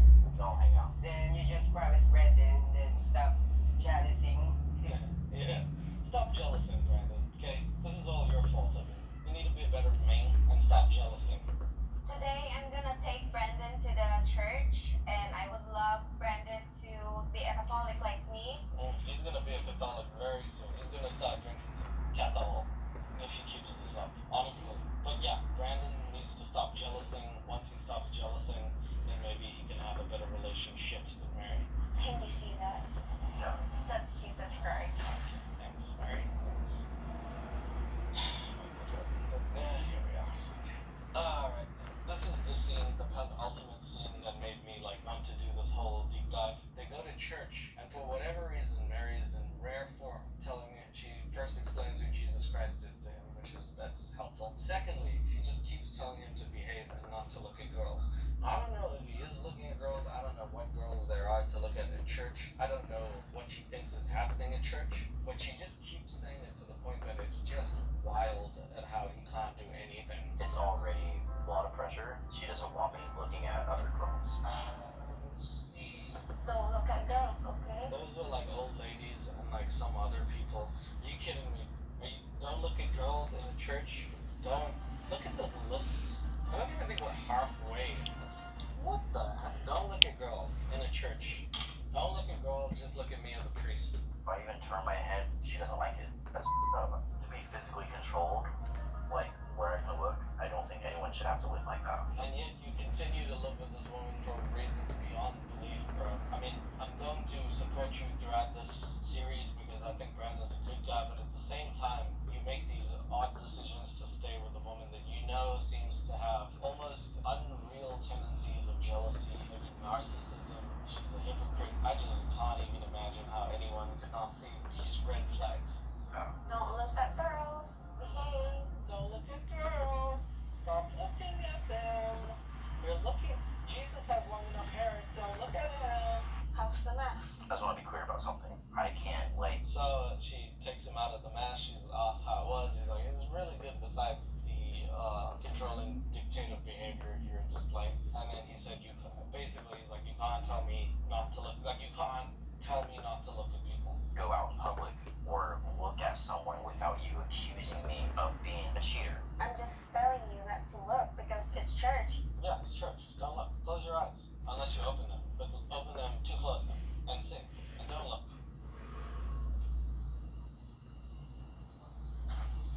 Uh-oh. Brandon tried to lay down the law, didn't he? Uh-oh, Spaghetti-O. That's 4 tries for you, Brandon. All Brandon said was, I'm going to try and look to the left and to the right, and she started crying. My parents leave me. Every time I meet people, I'm afraid that if I love them, they will just leave me behind. So Mary then starts to use the excuse again, and at this point, like I said, it is very sad, but when you start using that as an excuse to excuse your careless behavior, at this point you're avoiding the issue at hand, and I just think that at some point it seems more like an excuse than it does a genuine, she was like, don't look at girls because I don't want you to leave me. That's crazy. Even if we had kids, would you finally let go of your fear of abandonment? Maybe. It's kind of hard to hold on to, maybe. But this past, I've seen him be like, I know you're not feeling happy, but I need some reassurance as well. And he's doing it in a very calm manner, which is okay. Like, I mean, you sometimes still need to search for your own reassurance. Mind you, he's there, living with her, pretty much paid for her house, is going to church, doing everything that she wants, and just is asking for that little bit of reassurance. I know our odds. Maybe it's time to consider the easy way out. Okay. Say what you want me to do. Even in person, I feel like I'm still not good enough. What do you want me to do? She now starts making sounds that you would only hear in video games or in audio packs. Took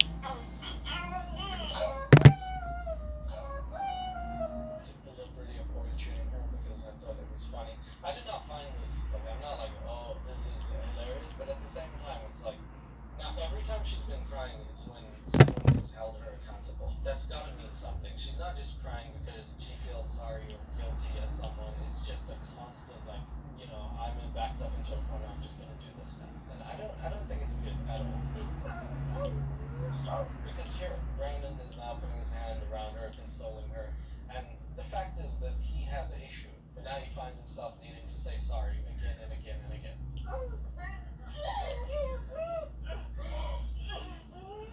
She starts having a panic attack because she goes into panic mode, and it leads Brandon to think about his own situation, and then he starts crying, and they both make hilariously cry faces. Some people cry and they look good crying. These two, ha ha ha ha ha. When Mary told me before that I can't look at girls at church, brings me back to the state of pride, like I'm not good enough. And then I feel like this is a very sad moment because this is a very true moment and something that I feel like this man could benefit a lot from therapy with, because he says that, like, when she doesn't trust him, it makes him feel like he's not good enough, and that clearly is affecting him to the point that he starts crying. He does Tobey Maguire cry face. And I'm trying. I'm sorry. Sorry. Sorry is not the right answer. And then they both apologize, and when she says, I'm sorry, there was like an audio narration of him going, sorry is not the right answer. So I don't know what he expected, but Mary is just not the type of person to actually give a shit. This is kind of where we are, but it's the next day. I will try my best to trust him. I am so happy that me and Brandon were able to make up. Nice, so they finally made up after a beautiful set of tears from the both of them. It's tough when you go to church and you look at women and then you have insecurities about your life. Anyway, they're back, they made up. Life is good for Brandon and Mary. Our old house got ruined by Typhoon Odette. My grandparents are staying at the new house. We need to find a way to make money. So there's an impending problem though. Typhoon Odette has ruined the house for Mary's grandparents. So Brandon, using his $60,000 US, built a new house for them, and the grandparents live with them. But the problem is, he used all of his money in America to basically build that house. Now he lives in the Philippines and he can't work there legally, which means he's not making money. And they don't really have that much money because I don't think Mary works. So I don't really know if they're making money, and they need to start making that money. Every single time I got paid, I would send her most of my paycheck. We have 17,000-ish Filipino pesos. So he's got $306 left.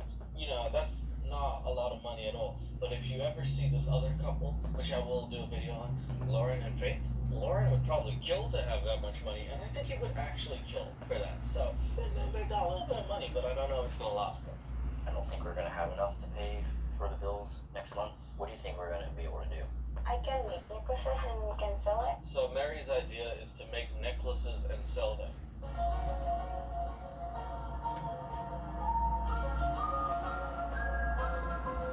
Bitch, are you for real? Are you serious right now? You might as well go back to twerking. I think that was a better idea. Then I'll make necklaces and sell them? Oh god. Alright.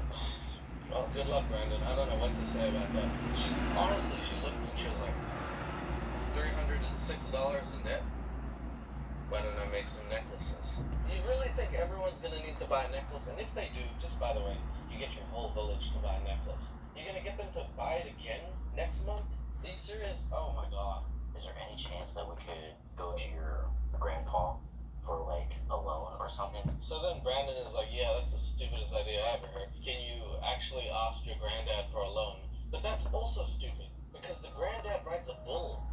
I don't think this man has the most money in the world. I feel like Brandon maybe thinks this is America, where every grandparent has 100K stashed up their asshole. This is third world countries is not really like that. You're actually usually the person who gives money to your family. No, he can't. He can't do that. Why can't he? Mary does not seem happy about this and immediately says no to the idea. Not because he doesn't have the money particularly, he doesn't, but because she's his grandfather and he worked really hard. And then she starts getting emotional, and I think we're going for a fifth cry, guys. Check behind the waterfall in Crimson Canyon. There's a full combat dungeon most streamers never show. At Even Hollows Cemetery.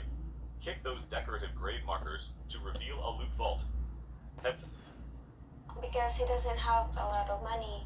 I just don't want to ask help. He already sacrificed a lot. There we go. There it is. Far Cry 5, everyone. That didn't take too long, did it? Every single time they're backed up into a corner. That's not really a great solution, I gotta say, for an actual problem. Imagine not actually knowing where your money's gonna come from to survive, and then she's like, I don't want to do it. Honestly, I'd sell the bull. I'm not saying he's not a team player, but I think that bull would be worth a lot of money. I would buy the bull. I don't know where I'd put him, but he's so cute though. I know it's a Kariba, I just say. I don't want to make him stressed. He's old. He deserves to be happy. He sent me to college. Holy shit. Okay. Pretty sure Brandon just asked him to get a loan, and now she's like telling Brandon everything about like what the grandfather has done. I don't think he asked. He sent me to college and he's old and he's got his own problems. It's like, damn. Just say no. I don't want to be stressed. I definitely wasn't expecting Mary to react this way.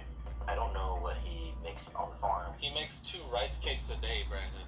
Are you kidding me? What he makes on the farm? He probably makes lunch and then dinner for the week.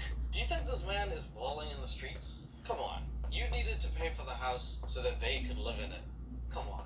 He's living with you guys. But I know he didn't spend it on the house. He didn't pay for your college. You had a scholarship. He's the one who gave us Without any interruption, please. Brandon then is like trying to explain to her without any interruption, he says, and then she interrupts him one word at a time, which I find extremely funny. I've never heard someone be like, and then he did it, like in between the words Brandon was saying. She just can't stop herself. the one who gives us. Talk about this. I get that, but I'm talking about money. You I'm talking didn't about know money. anything about.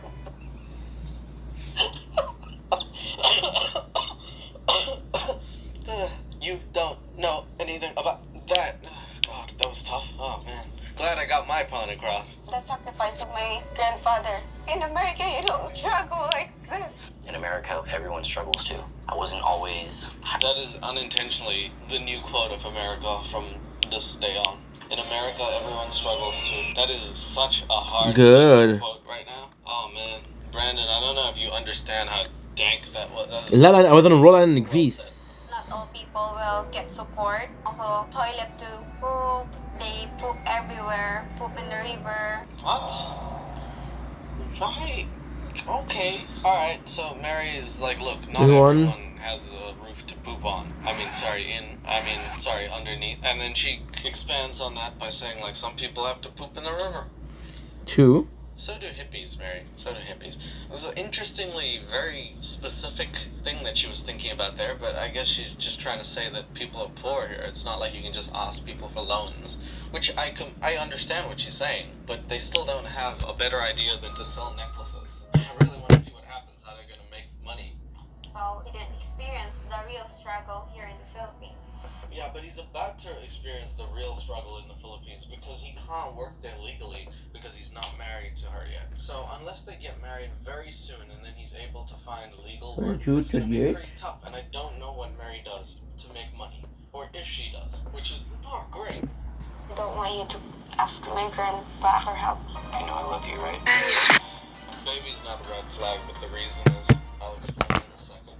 Whew, my boy's sitting on those fake Gucci pillows, huh? I've been living here in the Philippines with Mary for 3.5 months now. For the past couple months. He looks like Harry Potter if he got colonized. Both positive. I take my first pregnancy test and I'm pregnant. 23-year-old, two of them have no financial strategy whatsoever, no actual plans for the future. People who should be parents because they have so many issues of their own, and Mary, in particular, has a lot of red flags, let's say, and they're having a baby. I mean, look, I'm here to. I don't think that I should be saying like, oh, you can't. But certain people shouldn't have some, okay? And I don't know if it's the right time, but anyway, I guess they're expecting. How do you feel? Can't believe you're pregnant. So are you happy or? I'm happy. Well, it happens though. The baby's here now. Yep, that's how babies work. The baby is here now. She's got pregnant that day, she'll have the baby later that day, and they'll have dinner together all as a family when the baby turns 6 that day. I know that I want to wait until marriage before having sex. Oh, well that's a bit... Like- you didn't. I thought so. Catholic, Catholic, how did she say? However she says it. I thought her values was, remember the granddad said no making love under this roof in particular. But yeah, I thought they were gonna wait to have sex, but apparently the baby comes first. Well, I mean, Brendan comes first, then the baby, but like, you know. But I changed my mind. We're humans.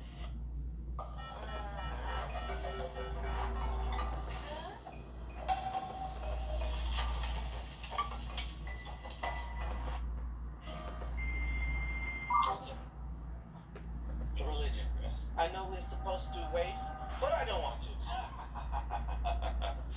Alright, love that. Let's see how she's gonna deal with the consequences of her actions. I'm having a baby fever, so that's why I'm being crazy and Maybe it's because you're having the baby that you're having baby fever. Oops, my bad. This is kind of the opposite. Usually people have baby fever and then have the baby. She's having the baby and then it's like, ooh, I want to have a baby. You're already having it. Okay. Red flag is she went against her granddad. Well, against her whole ancestors, whatever.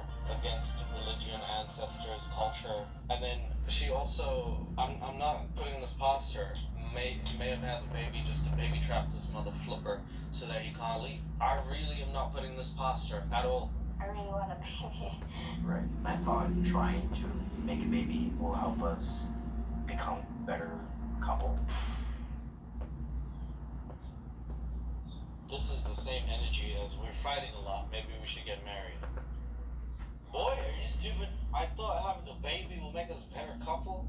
Please tell me the rationale behind that and how you can do the mental work to also support another life that you've put in when you can barely even be next to each other for a long period of time without either one of you trying to fight or leave. Are you serious? I don't know. I think that if you have the baby, Mary might still be crying more than it, okay? I'm like, oh, this is really happening. Like, what? Things just got a lot more complicated. No. Nobody says I'm having a baby. What? That's what you say when you win something that's very, very small. Like at a Happy Meal, you win another cheeseburger, you're like, what? When you have a baby, you're not like, what? You're more like, what the fuck? Jesus, man. That's kind of how you're feeling right now. But it doesn't even look like this man's happy. Have you ever seen people be like, we're trying, and then the wife comes in, she's like, we're expecting, and the guy's like, high five me, honey. Or I don't know. I assume that if it happens for me, I'll like take my wife and like hug her, and then hope that I didn't squeeze the baby. I don't know how babies work. But like, I wouldn't be like this. It's been 2 weeks now since we found out that Mary's pregnant. I still have anxiety, like, how am I gonna take care of this kid? Oh yeah, they didn't fix their money problems, but now they're adding baby into this. Not a smart idea, is it? I don't know how they're fixing their money problems. Hopefully we'll come back to that later. But it's been 2 weeks and Brendan has anxiety. He's not realizing that you should pull out. Okay. Since I found out that I was pregnant, I'm always doing all the chores and he will like wake up for like 12 playing games all the time. So Brendan is now becoming more despondent after realizing that he's going to be facing insurmountable pressure. This does happen, especially when you're facing like mental health issues like depression and stuff. Sometimes something becomes so overwhelming that instead of rising up to it, you feel so defeated you're not even able to mentally get there. And I understand that. So he's waking up later, he's playing games, he's trying to remove himself from the reality of the situation, which probably is giving him so much anxiety, it's hard to face it. And that's what's happening. But he's not really talking about it, I don't know if he can, and the relationship might be deteriorating a bit.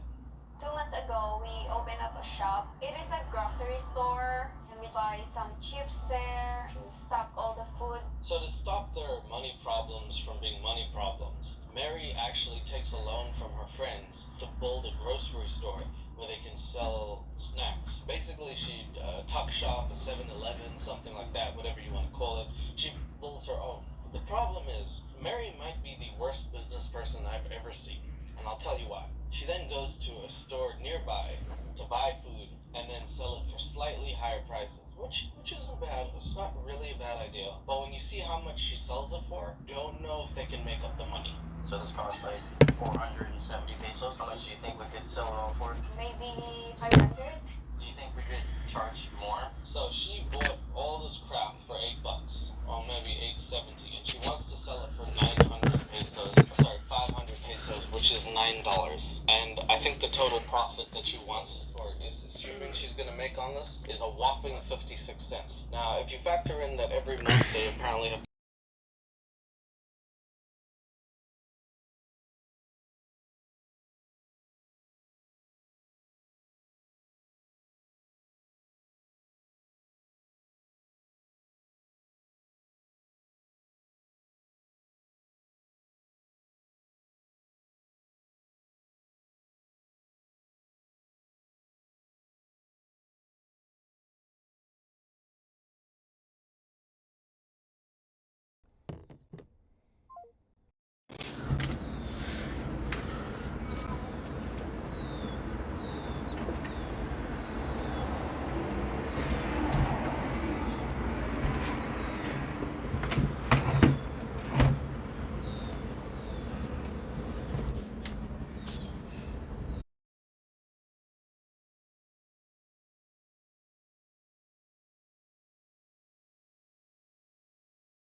Okay, come on.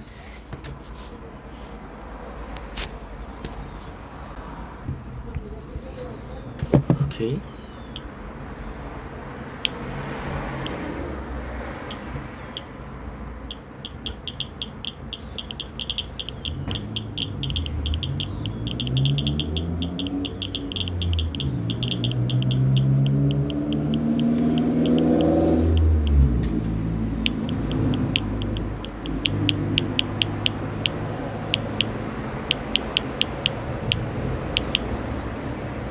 My apologies.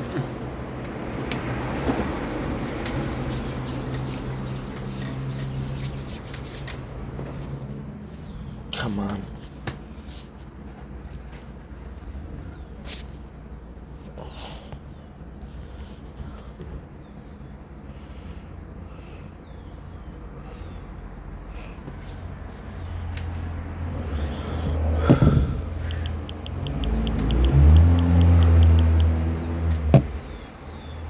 I'm mad.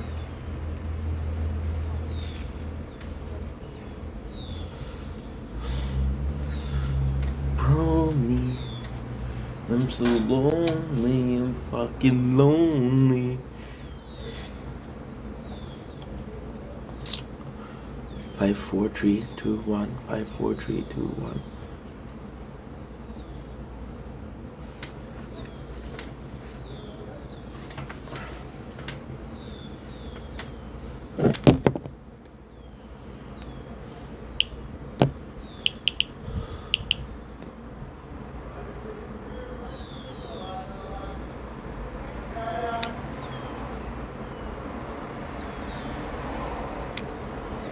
don't know if we're gonna make it 3 days. That's not good.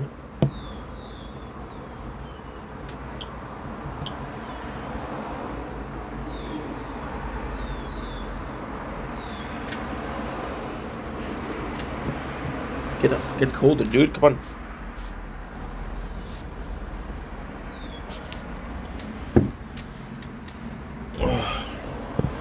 I'm gonna get colder, so now I'm losing on the sunset.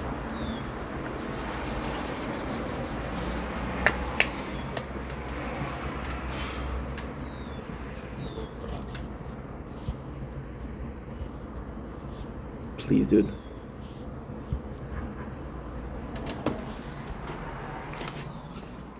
Oh.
There you go.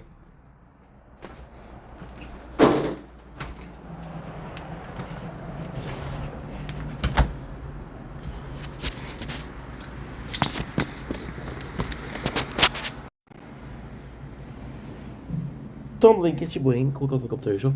Doing well because I'm having a wonderful day on this 11 June 2025. Let's film the sunset. Let's film a couple of videos. I got an hour to make videos, so busy day. Fuck.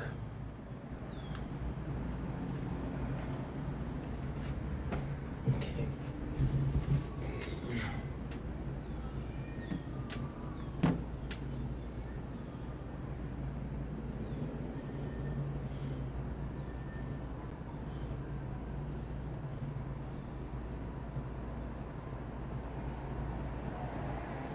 Don't link, yes you link, welcome to the show. Doing well because I'm having a wonderful day on this 11 June 25. Realize that I didn't do a thumbnail, but it's okay. Today we're doing a special review. We're reviewing Passager. C'est français ça? Oh, Netherlands. This is a cheese from Netherlands. We have spicy Gouda. A cheese made to be shared. It's weird because there is a French flag, but who knows? So we're having hot Gouda, chili pepper cheese. We're having a. I actually don't know where this comes from. The reason that's why we don't know where this comes from was this morning we went out to do. You can see that there's a bit moisture here. It melted on the sun, which is okay. We went to see the strawberry moon last night. Take a knife. Be careful with the knife, please.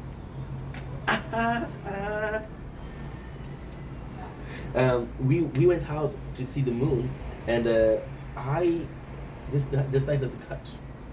Oh fucking! The winged saints come marching in. When we went back, there was a cart, and there's something that popped out of the cart. Well, not popped out, but when you looked at it, it's something that was a bit weird.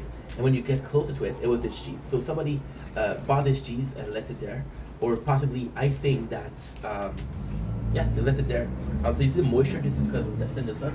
I don't think I don't think it's gone bad. Never had this one. Wouldn't buy this one. Because again, possibly not my favorite thing. But hey, got this for free, so why not? It smells really good though. It's funny because I'm seeing a lot of people lately. I don't know if people have money to spend. They have money to spare. It's possibly crazy. Because last week, at the entrance of my apartment, at my entrance of my apartment building, somebody left some bread, some cookies, and some fish. It's not really fish. It's fish, but it's canned fish. It's not fresh fish. Pick that up. The last month, somebody left a whole jar of mustard, completely new, and so many people leave cheese. But it's cool because if somebody bought it, right, because they liked it, right, I would have not bought this cheese myself. Let them get to try it. It's kind of cool. It's very flaky though, and I left it in the sun for a little bit because I wanted to taste it before we go, but I didn't have time. So we've been running against the clock today. So spicy Gouda from the company Henry Willig. Let's freaking go.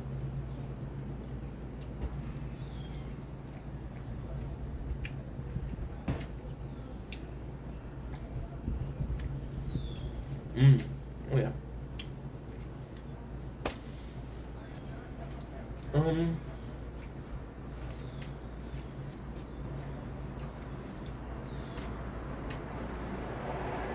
It's not bad. It's not great, but it's not bad. It's actually pretty good. Yeah, this is delicious. One thing it's not great. I'm gonna find a Gouda. I think it's a bit bland. But in this one, pretty nice. A nice texture where there's almost this chewiness, but also this almost this shell.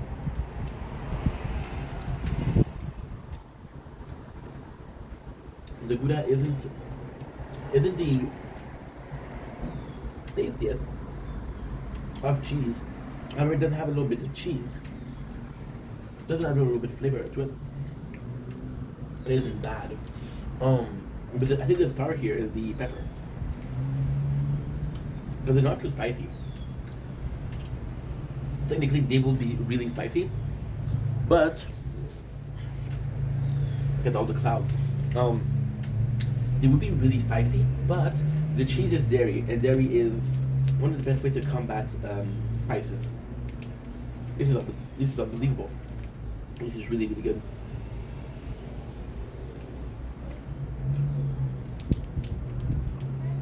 Oh yeah.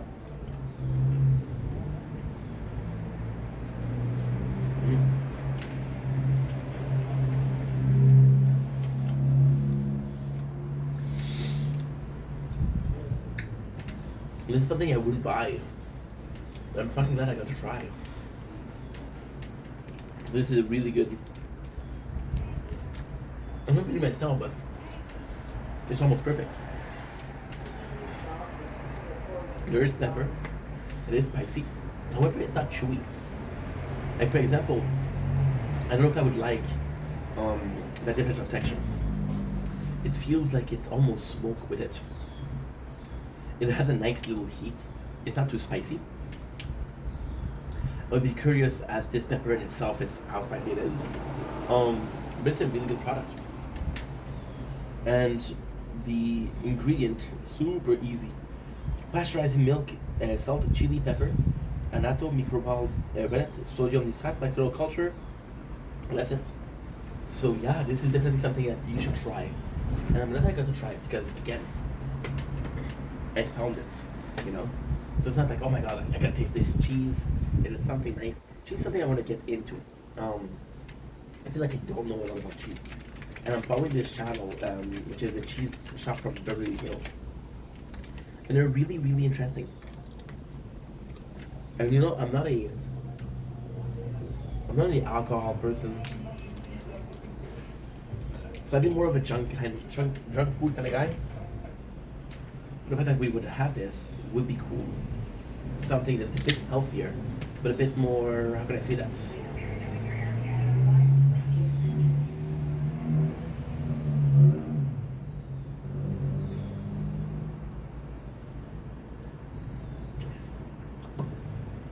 Still tasty.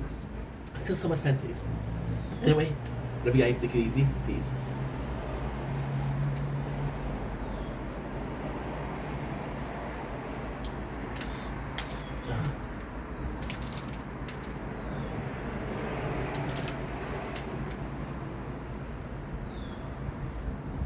Tumbling, playing.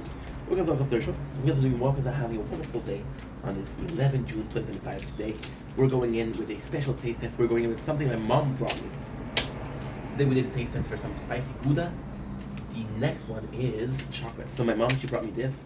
It is President Choice. It is a cheese from Belgium. And it is milk chocolate with toasted coconut. Now, for some reason, I feel like I've tasted this before. But I kept on looking on YouTube, and I can't find the video. So either I filmed it and I didn't post it yet, so there's a lot of that, or I didn't taste it at all. So I'm super excited because it is a big bar. It is 34% chocolate. Anything to me over 70% is way too dark. You can see here that it's actually a cool design. Chocolate, the design has to be kind of cool. Little bit of squares, which are portions. Also, sadly, there's not a texture on the bottom. I do like my chocolate with a texture on the bottom. For example, if you have cookie crumbs, I love to have pieces of it underneath. If you have almond, I like to have pieces of it underneath because it does show how much there is. However, there's a possibility that the toasted coconut is very, very small. So, for example, yeah, you see it? Yeah. Oops. Here is actually perfect. You don't see it in the bottom, but you see it here. You see it, which is great. As long as I see it, I don't give a fuck where it is. My mom, she bought that and she was like, hey, you don't really get to try this. This is something new, this is something cool. Get it from Costco. I don't go to Costco. So she's like, I'd like to get to try this. And the funniest thing is, I don't think my mom even tasted this. Okay.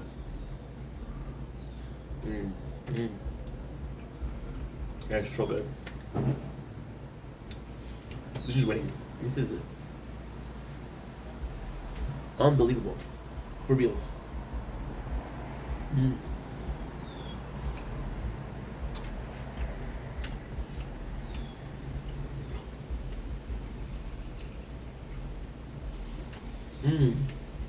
So, the first thing you taste is chocolate. Really smooth. Really, really smooth. Really good quality chocolate. Very creamy. Very nice. And now,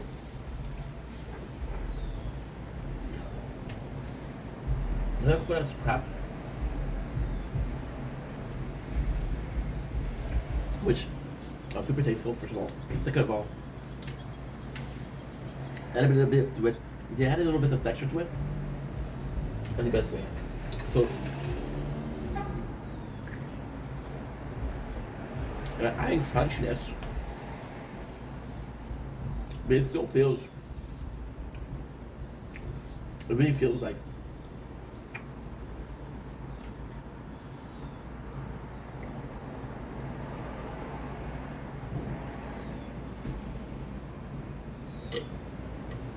it's really good. It has a little bit of crunchiness, which doesn't change the chocolate at all. It would be a problem. For example, right? Take a chocolate and take some almond. The almond is a lot more crunchy. In here, the coconut changed it in the best way because it still feels like you're eating chocolate. It still feels like you're eating normal chocolate. And I'm gonna have to add a little bit of texture. Original cream crunchiness. I can actually tell I'm chewing coconut. But there's a general feeling of the whole thing. It's still really enjoyable.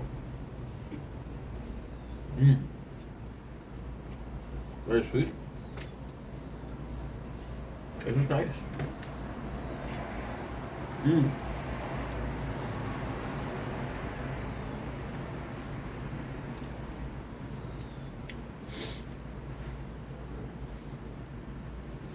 I don't know if I would recommend it because right now it's really good. However, it's a bit boring. For the size we have, I'll get boring fast. However, delicious. Really, really nice.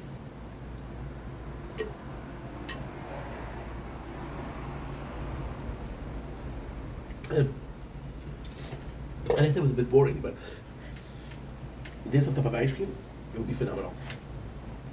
Wow. Cool taste. It is quality chocolate too, and it's not like a gimmicky chocolate. So it's not like Kit Kats. Oh, we're gonna put wafer in there. Gimmicky. It doesn't need like a caramel and a nougat. It is good on its own. Just a lot of chocolate. But anyway, I do think it's good.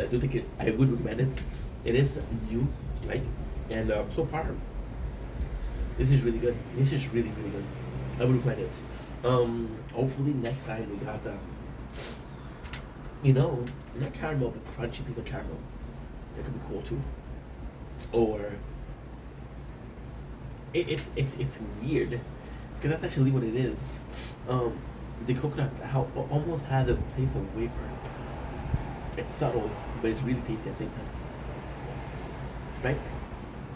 Did you ever had this is crazy though, this is crazy work. Did you ever had a chocolate bar and you cut it in pieces and you taste every single pieces? If you do, you'll have a coffee crisp. Disgusting. Chocolate is boring. This one, it would feel like that. Wow, what a product.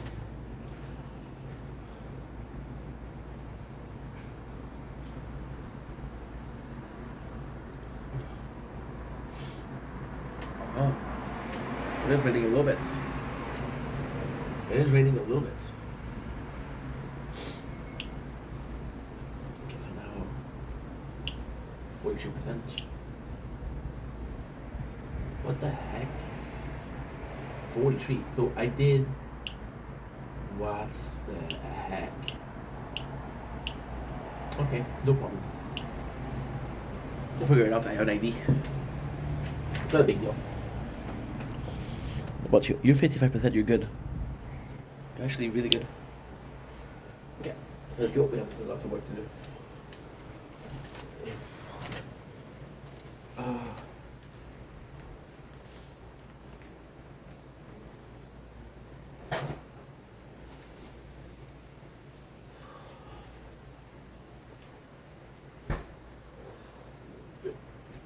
We're good though.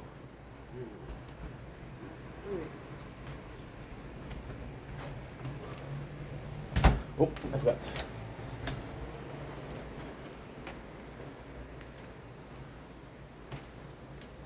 Oh.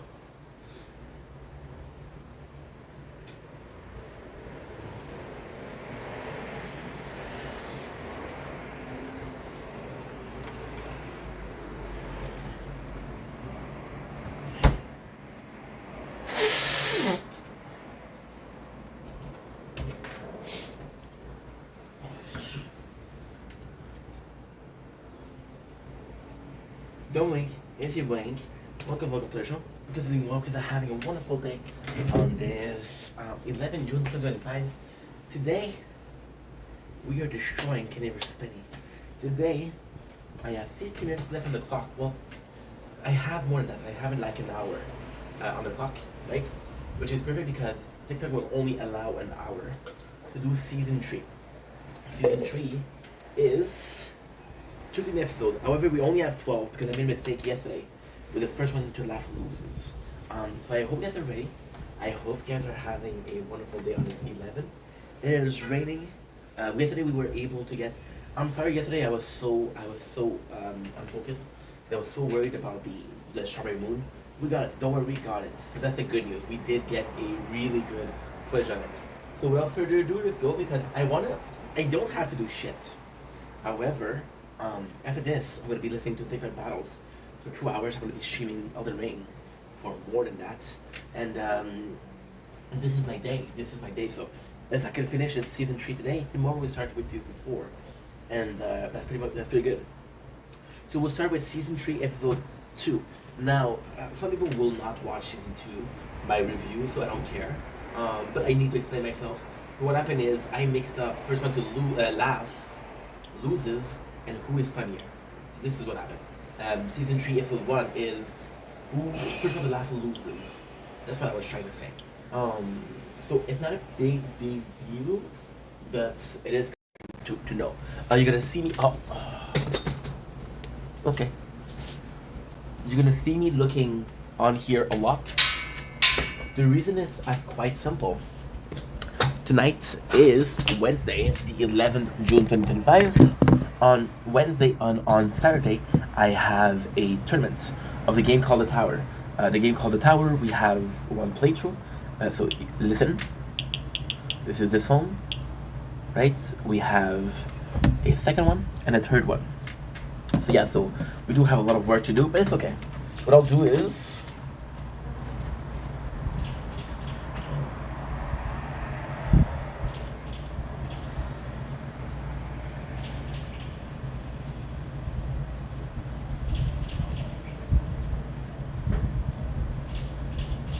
take this lovely turkey patty, which is from the freezer, and we'll put it with or behind the phone. That way we'll cool the phone down. I'll be able to film the nature. This is disgusting. It's clouds. So the season 3 episode 2 is who does gay guy like best. And I gotta say, it's one of my favorite competitions because it's silly. It's silly. It's really silly when you think about it. They're two straight guys, and we're back in the 2000s, so there's still this like it's still taboo. Like, yo, you shouldn't have a gay friend because you're straight, right? It wasn't as accepted as it right now, and still right now homophobia still exists, but that they did that a lot was cool. And the nicest part about it isn't that they did a competition. It was like, and again, I hope I'm not offending anybody, right? My best friend is gay, Janice is gay, but they did it in a way that was kind of perfect. They did a competition who do gay guy like the most, which was kind of how can I say this? Was kind of pro pride. This month is the pride month, by the way. So this is kind of cool. They did that. It was pro pride, and they were just like, yo, we're gonna have a gay dude, but at the same time it was also like, yo, we kind of have to spend time with that gay dude. And it's funny because at a competition, and this is what I really like about Kenny versus Penny, right? The competition is who does he like better in a way of sexual attraction. Is which person do you think is nicer?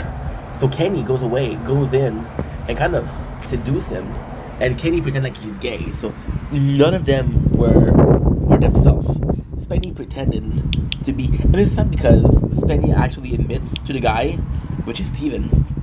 Actually admits that I need to win. He's an asshole, right? So the guy. By the way, I have to say, the gay dude was super nice. It was super chill.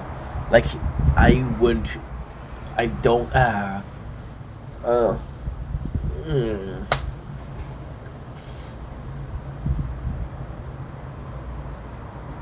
I don't know what he was expecting coming there.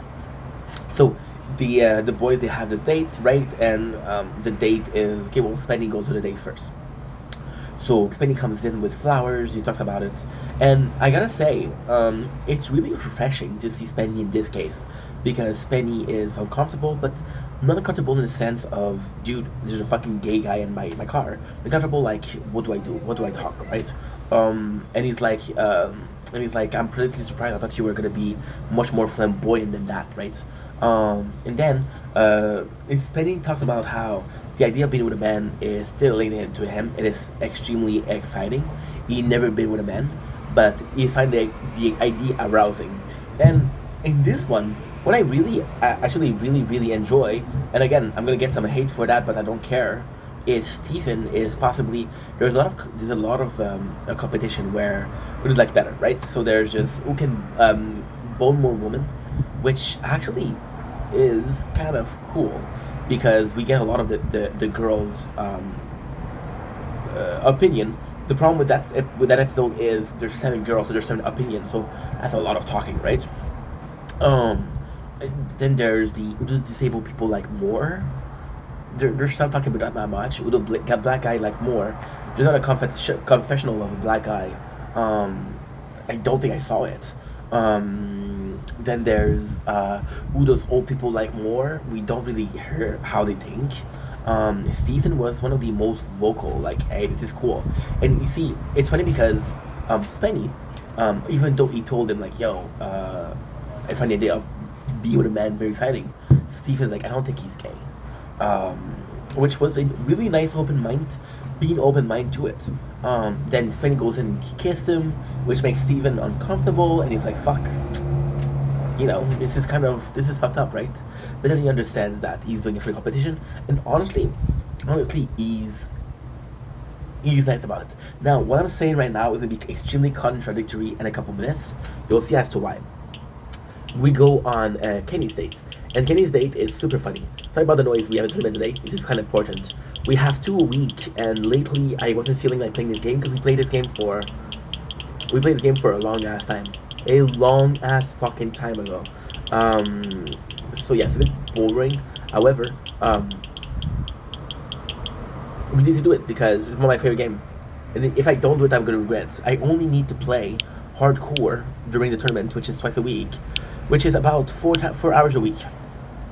Going back to the situation, Kenny goes in, and Kenny's strategy is so fucking funny. Kenny's strategy, this is a stroke of genius. See, now the phone is cold. I'll be able to film. Kenny comes in, and he has a stroke of genius. By the way, I'm going to be talking a lot today because I'm in a good mood and I feel talkative. So prepare yourself for me talking more, which is a blessing or a curse depending on who you ask. And also, a little bit of a extra information. It is raining outside. It is raining. You can see it's raining there. Or if you look at here, you can see it's raining, which is cool. They haven't rained in a while. Kenny comes in. It's like, yo, I'm gonna make Steven, I don't remember, hate Spenny, like pretending like he's ashamed of being gay. So Kenny pretends like he's gay, and him and Spenny have been loving for years, and that Spenny's always a cheater. Spenny is always like kind of a bad guy, and Spenny just completely lied. Everything that he said was a lie, and it's so fucking funny because Stephen said it. Everything he said was a lie, and I feel bad about it. And he's being chill.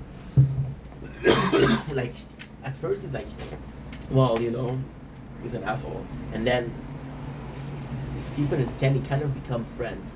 See, with Spenny and Stephen, it felt like two strangers meeting and talking to each other. Kenny, there's also this friendship that's coming in. But then, what is kind of cool is that Kenny plays victim too much. And the guy also said it. He said, yesterday I didn't know what to expect. Now we got Kenny, but I think he's playing the victim too much. So what is actually cool here is Stephen bolt. He's like, fuck you, right? And then the crew, he said fuck you to the crew. And then he tells Kenny, and this is cool because you gotta see the behind the scene. Like they tell Kenny, like, yo, the guy left, and Kenny's like, fuck you, he didn't leave. No, he left. Like, what the fuck do you mean he left? So Kenny calls Spenny, and Spenny says he left on your date, so you lost. Technically speaking, they both lost. So the fact that Spenny is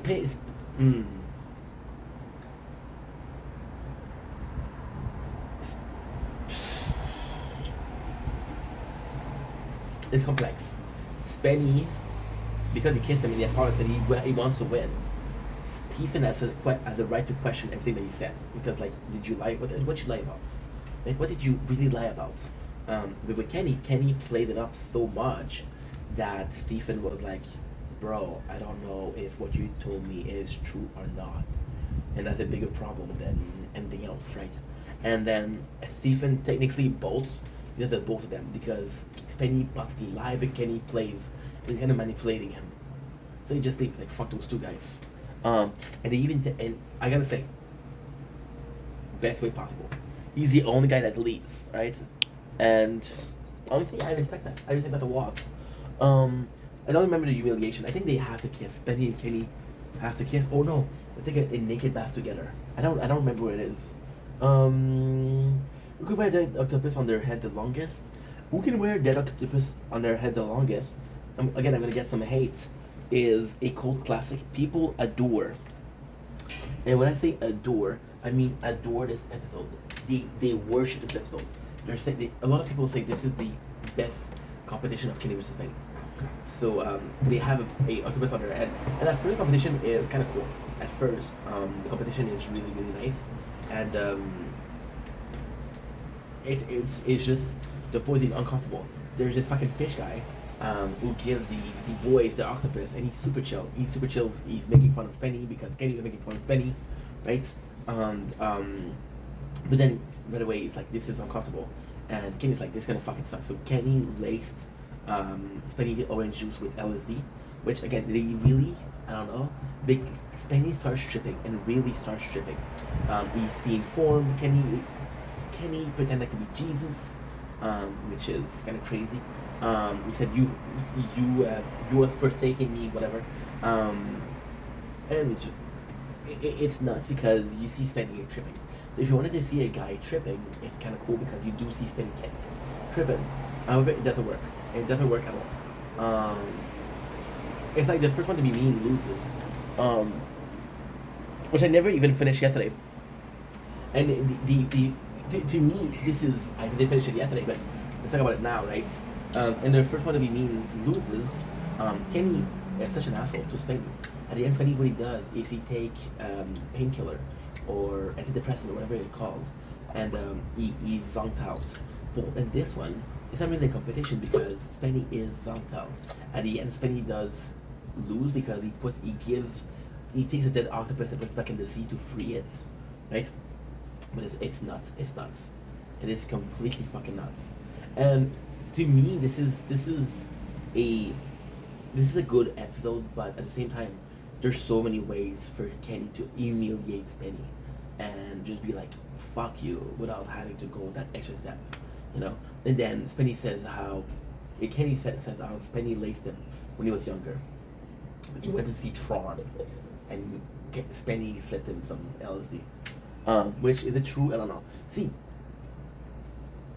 even if it's true, it doesn't matter because we know so little of the past of those two that it's a situation of, well, these are another event that I don't know.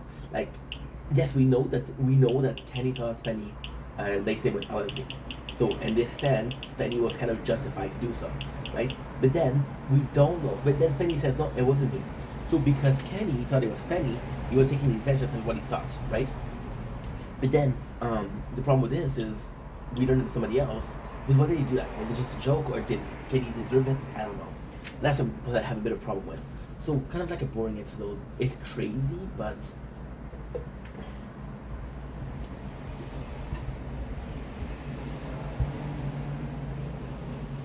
the meaning is a bit too out there.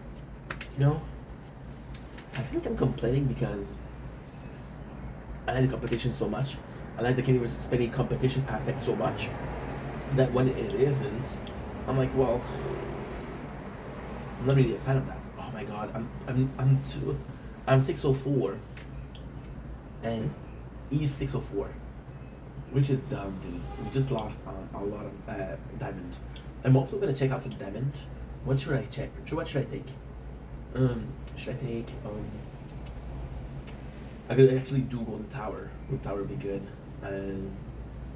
Should I actually do in any quantity? Yeah, it would be really good. Of Spotlight, which would be really good. Okay, let's just do Spotlight. Let's do a third one. Okay. Good. Good. That's good. That's good. We got a third Spotlight. We got a third Spotlight. Oh, I forgot to buy the mission. Okay. We'll do Flame Pot. We'll do this. No problem. Now I have to do a mission. Dude, it's so complex. But I have to do it now. Okay. So give me a second. You know what? Fuck it. Season 5, episode 4. What I'll do is I'll talk about an episode that I don't like, and then I'll come back because I do like a lot. We can make a better porno. Let's go with we can wait more than for their gentle. So to me, this episode is possibly one of the worst, but possibly one of the best. So they had this competition of who can win, who can lift more weight with their gentle. Apparently, it's something that Kenny saw when he was from a different culture. To me, this episode sucks. This episode really sucks. And then Kenny, what he does is he pretends like he has bricks, right? And he pretends like he has bricks, but they're foam, so they're not real bricks. But then, I should have done this, dude. You're dumb. I could have possibly gotten a way better. With it. If I bought the card earlier. It's okay. You'll know next time. You'll know next time. Good. Also, am I wearing? I got 21 active. So let's use the last one.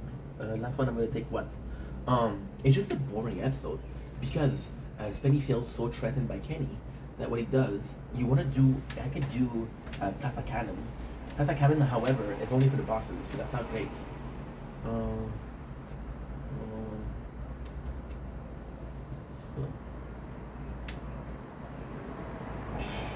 Let's go with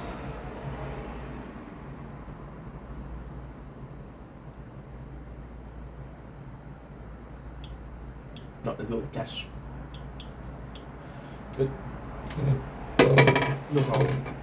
So it's just boring. So because Spenny gets humiliated by Kenny, he's like, fuck that. I don't want to compete in this competition.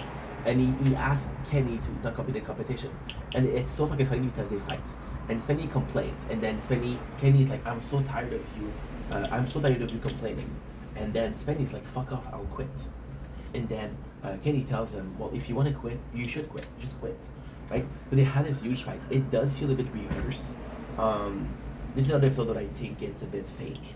But it's a show. Like, yo, Spenny, you're always complaining, dude. I'm so sick of hearing you complain. You know exactly what you're in for. You know exactly what the competition was. And then you come in and you're like, oh my god, woe is me. No, you fucking knew what it was, dude. You fucking knew what it was. Why are you complaining right now? This is so dumb. I'm gonna check out something. I have what was it? I was supposed to upgrade Chain Lightning. Ah, no. No.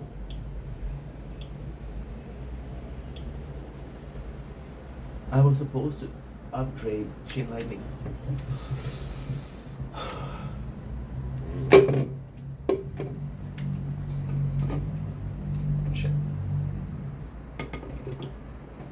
Okay, that's a mistake. That's a mistake. There's a mistake. I was supposed to increase Chain Lightning in the tower. Shit. I made a mistake. I made a mistake. Like a big. This is kind of like a big fuck up. Kind of like a big fuck up, to be honest. Fuck. Fuck, man. Fuck. Okay, give me a sec. This is huge, bro. Because I'm playing this game, so so it's complex, but every single tournament you get a reward. That reward are gems. The gem can be used to upgrade your ultimate weapon, but they're really rare. Otherwise you have to buy them. So we had a couple of them, and instead of buying what I need to buy, I buy something else. Which is dumb. Which is really fucking dumb. I'm gonna have to lie, but I don't want to. It's missile. Okay, that's cheap actually. That is cheap. Let's put it like, okay. Yeah, that's cheap. That's really cheap. It's like missile. And bonus, okay. But then, did I upgrade my missile?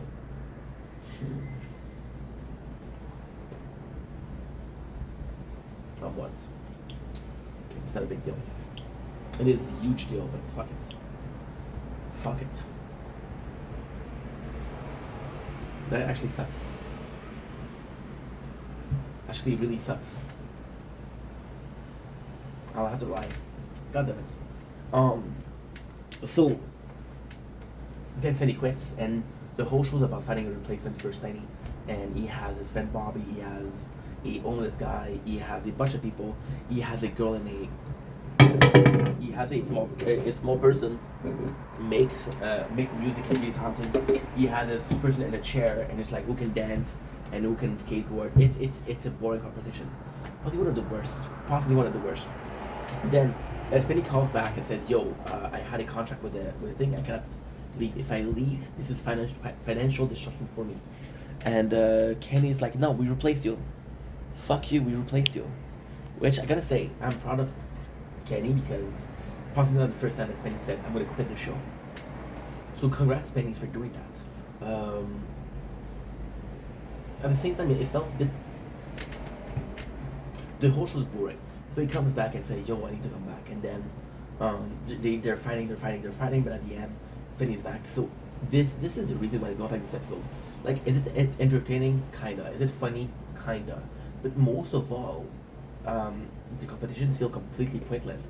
You create a problem in the beginning where Spenny is complaining about wanting to quit, and then at the end of the show, you face that problem. The whole show is pointless, you know? Well, anyway, off with the bad and off with the good. Who can win a 10 miles race? So this is a physical competition, one of my favorites, and this is by far the craziest thing I've ever seen. And this is once again, this is an episode that I waited at the very, very, very end of the show to enjoy.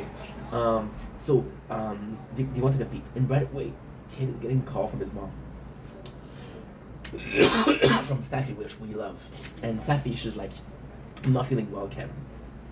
Then he's complaining, and then the funny part is Spenny's like, "Oh, you should close your phone." They have the rule. One of the funniest. He's like, "Oh, you have to rain. You have to run. No jetpack or no no augment." And he's like, "I'm gonna win. I'm gonna jump on the back of a guy named Miles, and I'm gonna win against you." And the competition technically, it's not even a. Okay. It's who can win a 10-mile race. I thought it was who can run a 10 mile. So it's really fucking funny. It's really fucking funny. Like, I don't know about the rule a lot because I don't remember them. But don't worry. So the plan is still after this. What I'm gonna do is I'm gonna watch Kenny vs. Penny. I'm gonna watch Kenny vs. Penny. Oh, it's raining hard. I'm getting flashbacks of Ocarina of Time and the rain, which is kind of nice. Yeah, I'm an old guy. I'll watch the show and then I'll come back to it, which is super simple. We already started watching the show. So long story short, again, I said that too much. we see Safi at the hospital, and it's really important because Spenny goes to the hospital, and then we learn that Safi died, right? Which is bullshit. Safi didn't die. It is revealed at the end that she didn't die, but we really believe that Safi died, and he was crying. And the cool thing is Miriam was crying, and a lot of people that are helping Kenny. And again, all of these people are fucking assholes because they made somebody believe that it was a person that died. But Spenny kind of deserved it because Kenny's an asshole. See, there's this unwritten rule in life, right? That it's okay to be an asshole to someone who's an asshole, right? There's the unwritten rule that you should never be mean to somebody that's nice. But if the person's an asshole, it's not okay per se, but it's not bad. Spenny believe that Safi is dead. The funniest thing is Spenny really wants to win this competition. He has a trainer. He's stretching. He's talking about how his mom used to stretch him as a child, which is kind of crazy if you ask me. And then he learns, and then Spenny right away he's super helpful to Kenny. Then Spenny is a good friend, and this episode is like, yo, you need to take care of this, you need to take care of this, in case that he's dead. For example, you gotta close the statement, you gotta close the bank. So, for example, if someone that's dead, right, and there's somebody in the bank, if they're dead, the bank will not close. The bank will have and this is bad. There's people that lost a lot of money from that.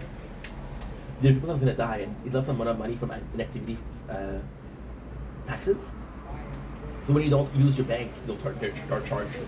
So yeah, this is really, it's not a big deal per se, but if you don't take care of it before, it's a bit harder. So what you have to do is you have to present a certificate of death, so the person is dead, prove that you're the next of kin.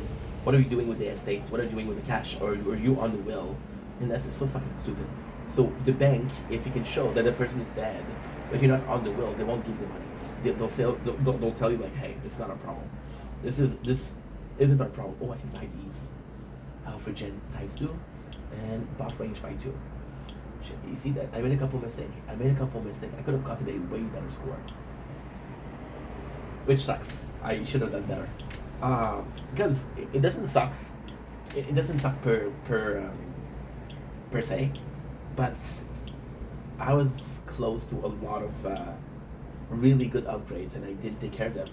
And now we had a tournament, and we finished in second place because we have the same score as some other guy. Then I might not end. There's still a lot of time. You see, we're number 5 now. We're number 5. You see? Okay, that's okay. That's okay.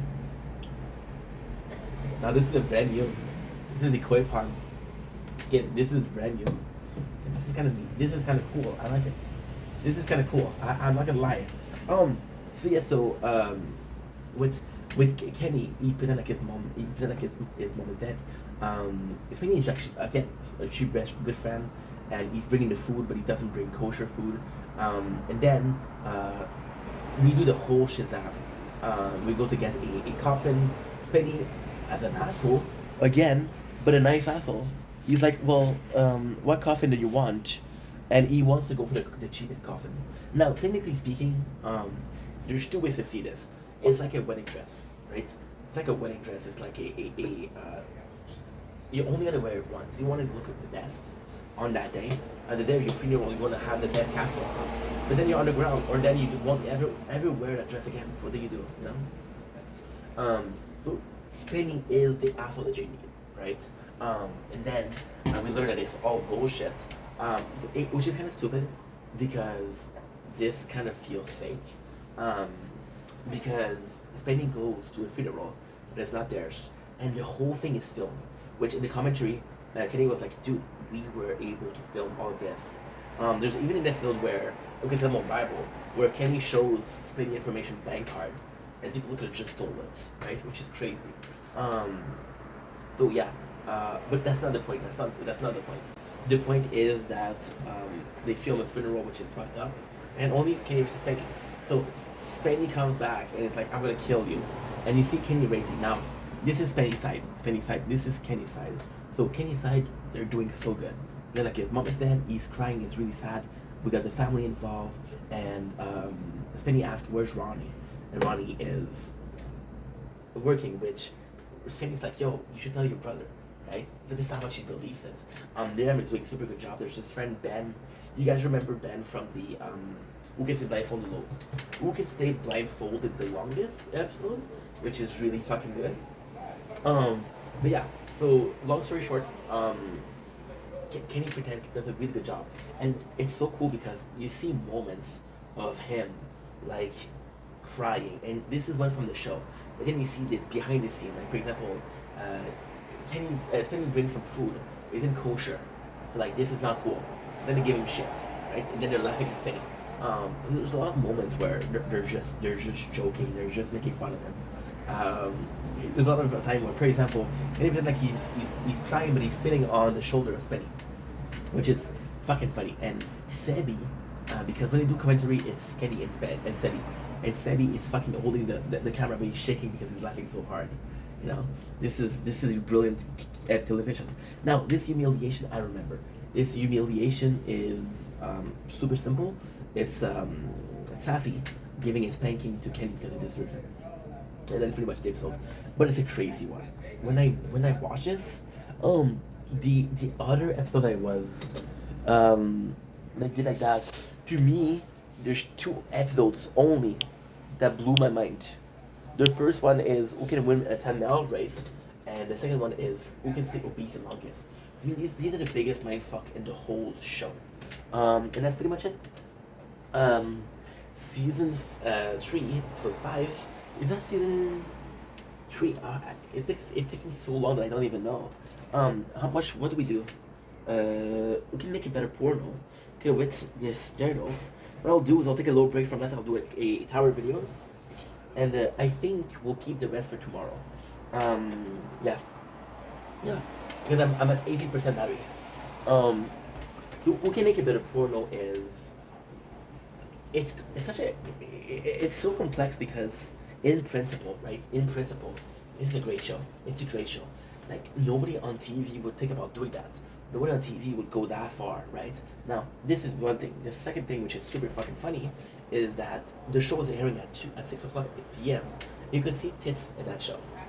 So kind of, you know. So who can make a better porno? They're both gonna realize the porno, and see. The first time you listen to it is amazing. Second time it's quite boring. So they both film a porno. I'm gonna go with Kenny this time first because Kenny is the simplest to do and it's fun.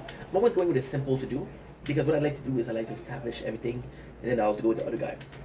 So Kenny, he research something. He research what genre of porno isn't something that he does, and he does no comedy porno, right? So he creates a lot of skits. Now, why is that boring? Because you kind of see some of the skits that are super funny and there's gay like Hot Katie or on a ship and he's a shipmate and he gets, you know, and it's all behind a green screen, so it's really funny. However, he creates a lot of skits. So if you saw somebody like who can make the better ad, they'll do a lot of things. Spenny will focus on one, Kenny will do a lot. Even if you look back in the days, with Better Chef, Kenny cooks 3 meals, Kenny cooks 1. You know, these are all things that's played, and the I wouldn't say final decision, but it plays a role. So yeah, so Kenny does this, and then he presents it, and the guy is a producer, a producer. It's like there might be a market for that. I don't know. Then he goes in for something that is more is fantasy. So sleeping with a tutor. The problem with that is it's something that we saw a billion times. However, it is spending fantasy. In this case, spending fantasy making the porno is himself realizing. There's this chick who Spenny said that she stank, but I think she looks amazing and she has great tits. You can see her tits. It is this dude. Now, surprisingly enough, is the dude that's making problem. The dude doesn't show up. The dude isn't serious. So Spenny's like, yo, you gotta do this, bro. And he's late, and Spenny's like, what the fuck happened? And the guy's like, oh, this is not Gladiator. And like Spenny's like, I know it's not Gladiator. And I'll be completely honest. See, the good thing here that Spenny hired. Okay, so this one I would actually give it to Spenny. I know Kenny wins, but I would actually give it to Spenny because Spenny hired a team Spenny did a strip. It's a boring strip, and it's a strip. Spenny also went in with, and I don't like it. I don't like Spenny. I like Kim. Right? So to me, this is kind of bullshit. But Ashley went in and he actually practiced, right? And the porno was kind of shitty, but he tried. And Kenny wins. If you were wondering. Yeah, so I'm gonna start this video here. I'm gonna do the tower video, then I'll be right back.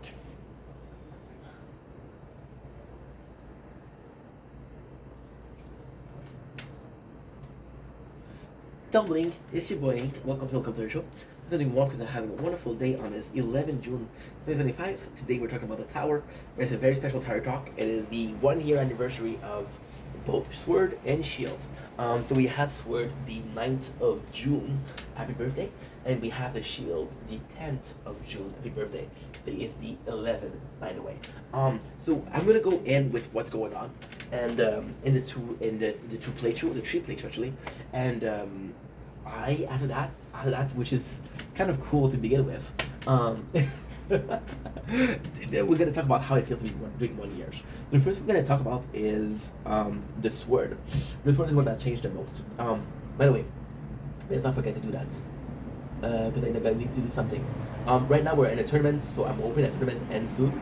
That way I can talk about because we did spend a lot of Power Stone today. We didn't spend cash, but we did spend a lot of the Power Stone. Oh, there you go. The store. I got enough for this. There you go. Perfect. I'm gonna have enough for the. We just bought the whole store. With a week left. Right. Good. So on today on this I could give myself more time if I talk about 1 year of tower. Okay. So 1 year of tower. Of course. It's a really weird experience. Like for example, right now we're playing our 4th playthrough of Elden Ring. So of course, it's not as exciting as the second one or as the first one. The second one was a bit more exciting because the second one the first one we were so confused. The game was so hard. We grinded for nothing. This one we're grinding for a reason. By the way, this is the newest skin. This is Koi Pond. I think it looks phenomenal. So it's a weird case of I've already played the game. I never refer to Shield or Sword as my main playthrough. I'll never refer to them as that. I don't think they are. I don't think they'll ever be. However, it is cool to see that we did a second and a third playthrough. If anything, I think this is at the very least I deserve a little bit of respect. I'm just gonna get my yeah, there you go. I'm just gonna get my charger. I'm gonna charge the phone because it's a bit low. It's at 13%. Oh.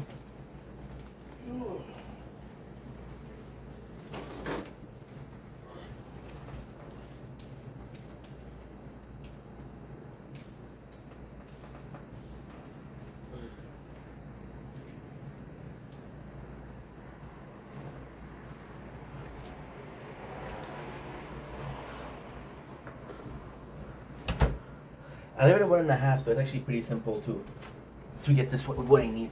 So 1 year. I think before we even start, I think we have to talk about why we did the second and third playthrough. Oops, it's okay. It's okay. It's only a turkey patty, which is delicious, by the way. I think the reason as to why we did it is actually important. So the tower was the game that I had the most fun with, but it felt a little bit boring. It felt like something was missing. It felt like I could do more with the tower.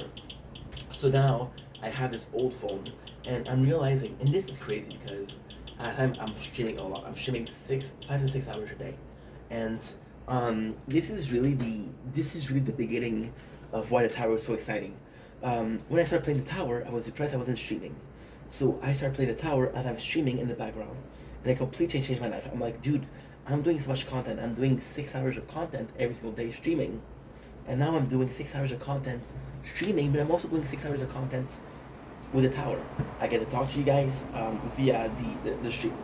So then, this was insane to me. This was completely ballistic.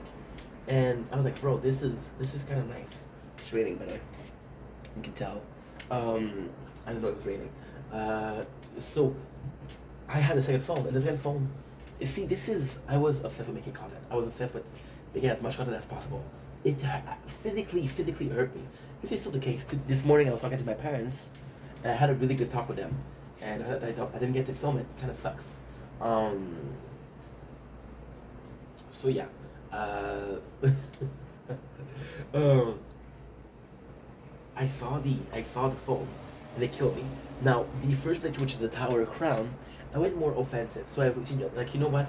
I'm gonna do a defensive state. I'm gonna do a shield state. Now the craziest thing is my mom that week gave me her old tablet. She's like, hey, would you like it? I don't use it. I'm like, sure, I want it. And then I was like, you know what? I could do only sword and only shield because the crown, yes, it went more physical, but we also went a bit of defensive. Now I was doing this shield and sword, which was offensive and defensive. And I was like, yo, this is such a good idea. And I get to make so much more content than just one playthrough at a time, right? It was more content, but it was also more fun because it was the same game that I love, but in different states, right? Again, the defensive state, a sword state, a attack state, blast cannon, tank, and this one is completely clueless. It felt really nice. I think the best thing I did was to stop streaming. And we really spent like a whole ass month trying to get these playthrough under wraps. So this is why the two towers after 1 year was super fun. The two towers after 1 year is super fun because I took months off streaming and I needed a break. And to be honest, I needed a break. I took a month off streaming to do the tree playthrough, and it's just the best. I'll be completely honest. I remember going in the morning, putting on the TV, putting on my favorite show. I have a playlist of videos, which is mostly Kid Booga, by the way, of the Tower background. And I had Tree playthrough, and I was like, okay, well, let's build it. For 1 month, we built it. So for 1 month, I'll be completely honest, I did whatever I wanted. It didn't matter if it was shield, didn't matter if it was sword. But then, when we crowned them, which is the video that we did on the channel, we crowned them, and I was like, you know what? This is really cool content. So we crowned them, and I was like, okay, well, when it's crowned, I was only shield and only sword.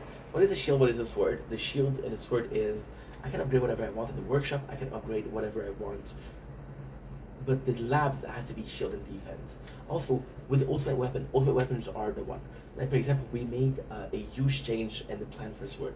The sword I was supposed to buy chain lightning, I decided to buy spotlight. I'll tell you why. And it's nuts. It's completely nuts. So the plan is still to this day. How can I say this? You see, I got unfocused because I got ADHD. So yes, doing the tree playthrough was beautiful. Like, you wake up one day, you get to chill, relax, watch your shows. You also do treat them the playthrough. I don't know if you noticed, but if I was to do, let's say a day of 10 hours, it's not a big day, right? Because I got 16, and you think about it, I got 10 days of just relaxing. Well, technically, yes and no, because those 10 hours are now 30 hours, right? That's crazy. And so I kept building. At first it was really interesting. Then, of course, we hit a wall. Now it's kind of nice to see because a year after, it's still the case of which one is stronger. Because ultimately speaking, and it's not really complex, but the sword and shield, I always wanted them to be kind of similar in strength. Like, okay, well, you can reach this point and you can reach this point. So it was always about being similar in strength. But I'll be completely honest. Now they're completely different, and I kind of fuck with it, right? But it's still somewhat different. And at the end, when I'm gonna be done, because I still have a lot of cares. Like, I don't care about Crown anymore. I love Crown. Don't get me wrong, I do care about it, but it's only maintaining. So Crown right now, what it is Crown we've been playing for 2 years, by the way. We're gonna be reaching 3 years. Today is the 11th June. Yeah, it's the 11th June. We'll be reaching 2 years in a month and 2 days. So that will be 2 years. Crown right now is the best playthrough ever because it's AFK. All I care about is getting my reward for the guild. All I care about is getting my reward for the weekly. All I care about is getting my reward for the event, right? The rest I could care less. And then we're getting stronger, and then we'll attack the most. The coolest thing we did with the sword and shield was completely ballistic and going in and out, and this tier unlocking. In 2 months we unlock until 13, tier 13, which is phenomenal. When I'm gonna stop caring, or the second I'm gonna start treating the sword and shield like the crown, it's gonna become competition. It's gonna become like, hey, these two playthrough got a mosquito. Got a mosquito and it's gonna destroy me. Yeah, cool. They don't like mosquito. Like in this night and you're outside, what do you expect? So yeah, I cannot wait for them to compete. Like, okay, well, which one is the strongest? Right now, I would say Shield is a bit stronger, but Sword has been stronger for the whole time. It's been a year now. Sword has been stronger for 10 months. So that's kind of cool. So yeah, it feels very different. It's nice. It's nice to do the tree playthrough, but I still get to be involved in the tower. And even though it's not as much with the others, there's still a couple of playthrough or one playthrough. There's time where the sword is more interesting because we're moving forward. There's time where the shield is more interesting because we're moving forward. It's always a question of what are you doing right here, right now, you know? And to me, that's the interesting part. That is the interesting part. It's never gonna be about, dude, I should have done this. No, it's nothing. Even the ultimate weapon were some of the nicest thing I've done. Not in a way of, oh dude, this is, but it really changed the playthrough. For example, when you look at the core of it, right? Sword is a lot stronger because Sword has the most range, Sword has the most attack speed, Sword has the most attack out of the whole thing. Now, technically speaking, Crown is a lot stronger. Oh, I got button. Crown is a lot stronger, but only in ways where you put more time, right? And if in case of you put the same time, Sword is a lot stronger. If you look at the labs, Sword is much stronger. So this is nice. With the ultimate weapon, see, this is what I'm trying to say. I want you guys to, if you play the tower, I want you guys to close your eyes, okay? Do me a favor, close your eyes, and imagine your tower without ultimate weapon, right? And imagine those towers, and you put in more points in attack, and oh, this tower I put more points in defense, right? Now imagine them with ultimate weapon. So again, with the sword and shield, we went out the whole way. I have regrets about it though. So this shield we have Golden Tower.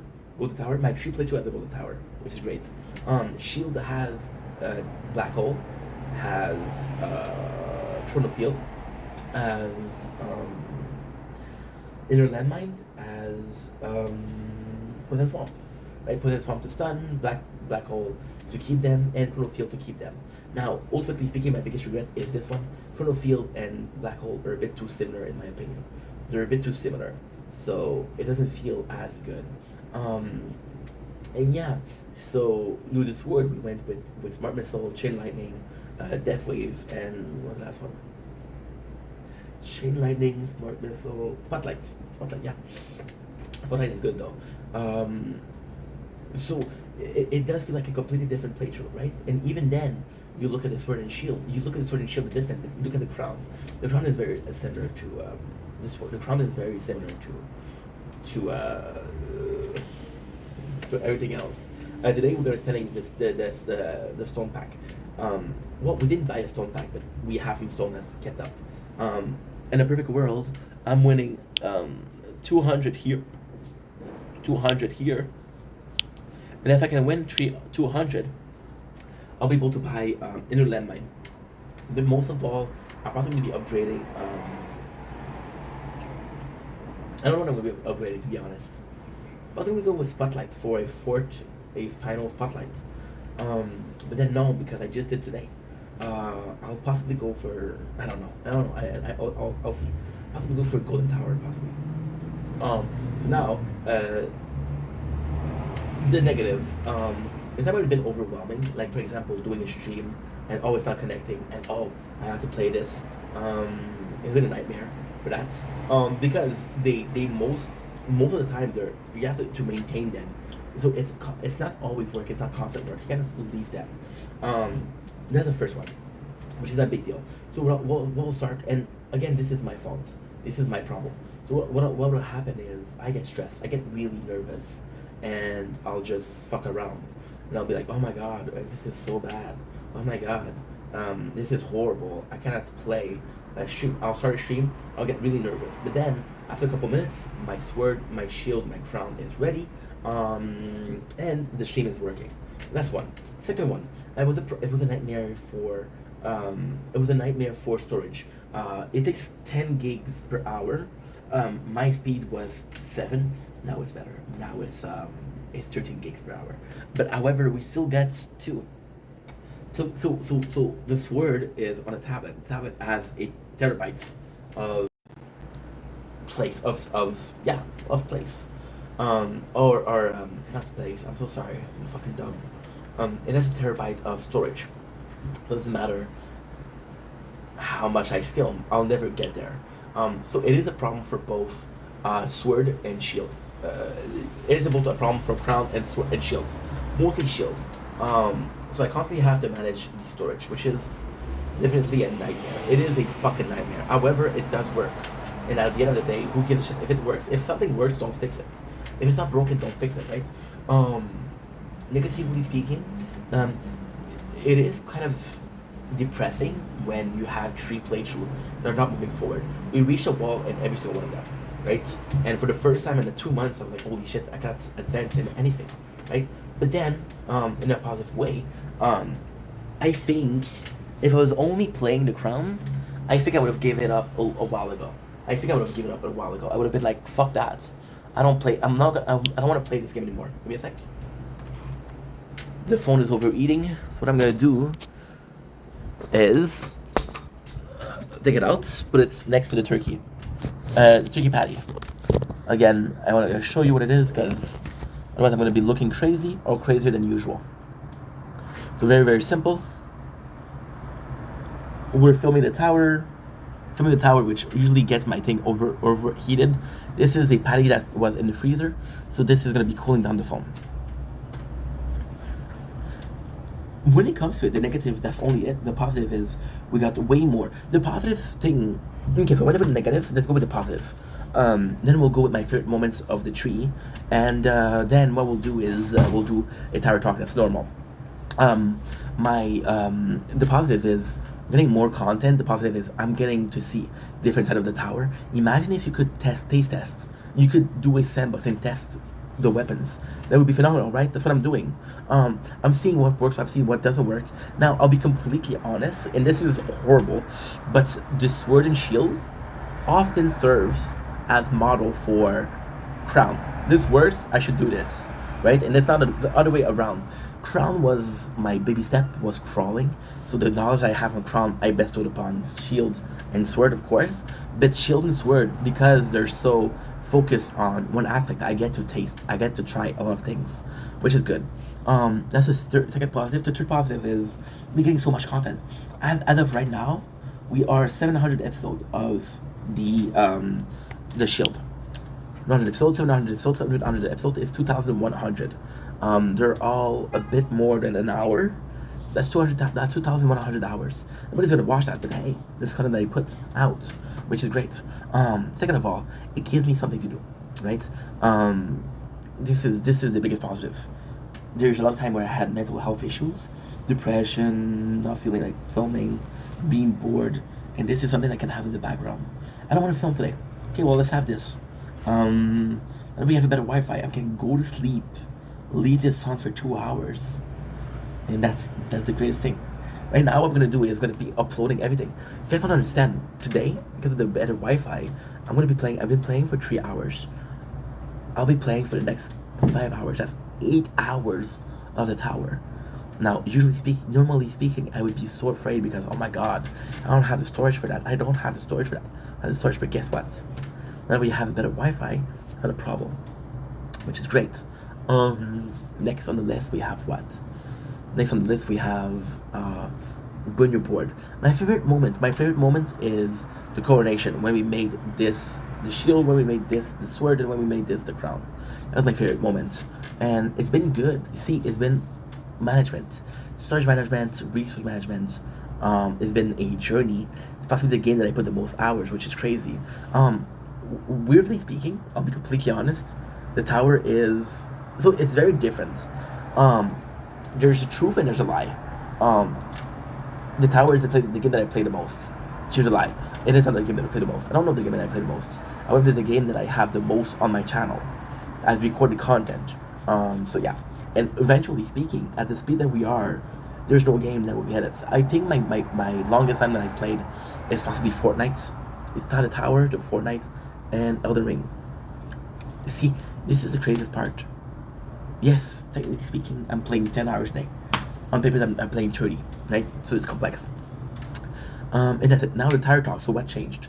Well, we made a big difference. So today we're gonna be finishing the tower, the tournament. We're gonna be upgrading Poison Swamp. We've been doing good because my cards are almost done. I'm just gonna check out Shield. Shield, I have, dude, all my blue. Only my epics are not finished. So I got 1, 2, 3, 4, 5, 6, 7, 8, 9. I got 9 to do. So I'm not gonna be able to do it this event, but still. The shield is boring. We didn't get really a lot. However, we did something big. We got the 2,500 of the tier 8, which actually officially make this a better playthrough than the sword. We got the Mush Mush skin, which I fucking love. Mush Mush skin, why I like it so much, well, is the original Mario collab that will never happen. Now, Poison Swamp is gonna be the way. The reason for Poison Swamp is super simple. Black Hole is completely great. Chronofield could be greater, right? With Poison Swamp, I'm dreaming of a world where my Poison Swamp is so big that it's covering my whole range. So it doesn't matter what you do. Whenever you kill something and you're in range, you'll get it, and you'll get to stun them. See, it's not about how my strongest weapon right now. My strongest weapon right now is okay. So this is kind of crazy, but now I'm taking out Cloud. I'm getting bitten by a mosquito, like 1 or 2, 3 times maybe. When I think about it, is the greatest. So right now, my strongest weapon is Black Hole. I'm not gonna lie to you guys, it's Black Hole. It just keeps them, it hurts them, and it gives me time to heal. First of all, my second biggest weapon is Inner Landmine. I know Inner Landmine is not great, however, Inner Landmine is the weapon that I put the most in. Now, in both cases, this is the one. So, Black Holes serve a purpose of they stay away, right? Inner Landmine for the purpose of they stay away. Inner Landmine, I didn't get Inner Landmine because of damage. I got it because of stun. I got it for more reason than that. The Inner Landmine, the reason why I got it was because Inner Landmine was a great way to do a couple of things, to be honest. Inner Landmine was a great way to do oh shit.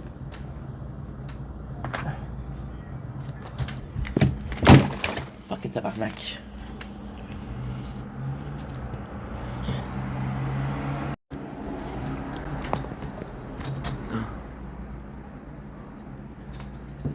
Inner Landmine was a great way. Okay, so Inner Landmine is a great way to stun your enemy, first of all. Second of all, it's it's just completely amazing. First thing that it can do, stun your enemy. Respawn a lot, but also the rotation speed. So for example, I get to have one enemy pass the black hole, he pass everything, right? He passes the line. I got 6 opportunities to stun him. 6 opportunities. So that was the best. And by then my tower actually heals or not. Now, Poison Swamp would be amazing. Poison Swamp would stun them enough to stay in the black hole. If it doesn't work, they'll get stunned with the Inner Landmine, and then the Poison Swamp would happen. So Poison Swamp feels like in between. It feels like what links them together. It could be cool. The crown, to be honest, and this is the power of the crown. Right now, the crown, I don't know what I'm going to be upgraded as an ultimate weapon. We have a lot of stone. What I'm possibly going to do is I'm gonna buy another ultimate weapon. That's possibly what I'm gonna do. Possibly what I'm gonna do. And lastly, for the sword, we took a big risk tonight, and I'm glad I took it. The big risk we took tonight was instead of so I'm so fucking lucky. I put this down. I had the cap. No cap, but I didn't think I had a cap. So yeah, like I was saying, I was supposed to do chain lightning. Chain lightning, however, chain lightning is one of the greatest, but one of the worst ultimate weapon, because chain lightning does what the tower of sword does the best. This was the plan. The plan was to get the chain lightning because I could increase my damage. First of all with shock, but second of all with how many people I'm hitting. However, the sword right now, and for the last month and a half to 2 months, what we've been upgrading is attack speed and range. So with increasing attack speed and range and attack, I'm exactly doing what this chain lightning will. The chain lightning, what is the best point? Well, it transfers to other people. So one strike, it does it. What it does also is higher damage, right? It's also the same thing. So we increase our range, which is the chain lightning because it goes to reach. We increase our attack, which is more damage, and we increase the attack speed, which is how many projectiles we can shoot per second, right? Which is kind of crazy. Now, lastly, very lastly, because I believe this is kind of important. What we did is Spotlight. Now, Spotlight is the worst thing I could have done. It's possibly the dumbest thing I could have done. I had 1,100 stone. I bought a lot of angles, and I bought one more Spotlight. But Spotlight, however, is the greatest thing because it's the worst thing. Chain lightning would have been like, hey, this is what you've been working on. It would be perfect. What did I do chain lightning when I do Spotlight? Because Spotlight is what I need. For example, right? Most enemies, I'm killing them one shot, so the chain lightning is not useful. The enemy that I don't kill one shot will take more than just chain lightning. So chain lightning is so complex. It is so fucking complex, but it makes a lot of sense. So with chain lightning, what it does is, and this is complex. Chain lightning will kill a lot of people, which is good. However, the projectile will kill a lot of people too. So the people that I need to kill. For example, right? There's one boss or there's one elite, and it's run 4 enemies, right? With the chain lightning, I killed the 4 enemies, right? But if I just had the attack speed and attack up, I would have killed the smaller being, right? With a bounce shot and everything. But then chain lightning becomes obsolete. It becomes not important. However, with Spotlight, I can kill specific enemy. So this is, to me, this is the better. Spotlight also is very good defensively because you're getting more point, you're getting more. I mean, the smart missile. See, with the Spotlight is not the best choice. The best choice is chain lightning. But now that I have Spotlight, I have to increase my smart missile. I have to work on shit, right? And I'm forced to work on shit because Spotlight will not improve my run. It will not help. Chain lightning would have helped, but I need to push myself to be motivated to do more. And that's pretty much it. Anyway, this was a Tower Talk. I love you guys. Take it easy. Peace. Okay.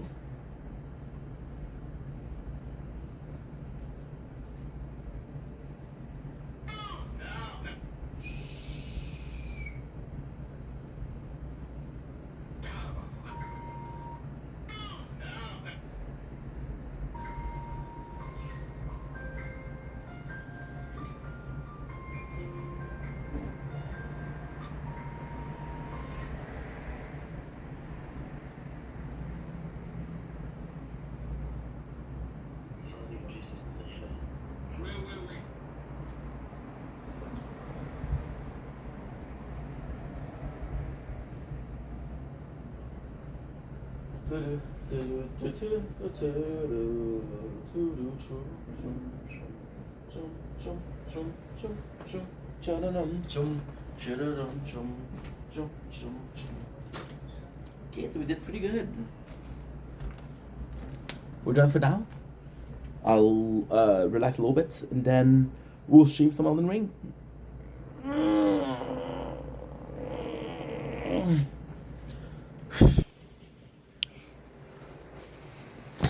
Okay, good.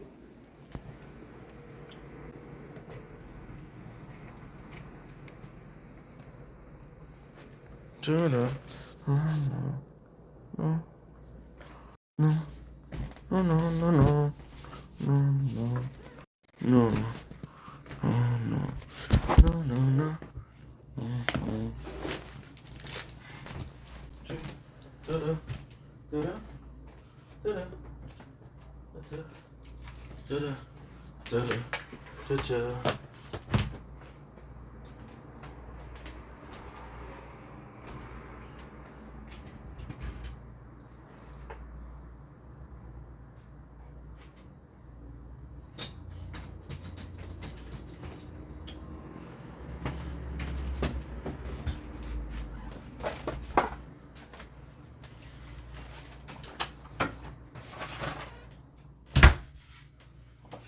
Let's see.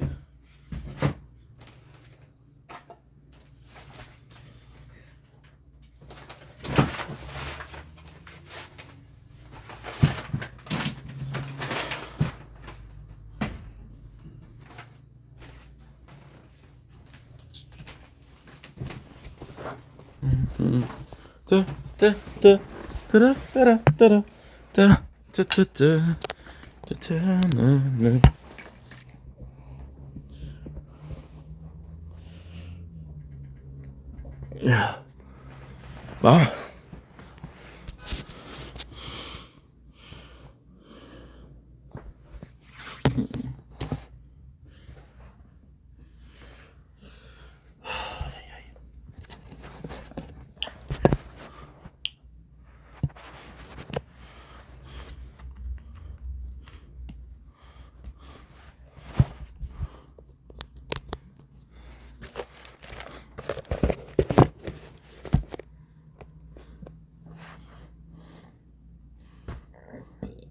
On est capable, on est 115 dans le building.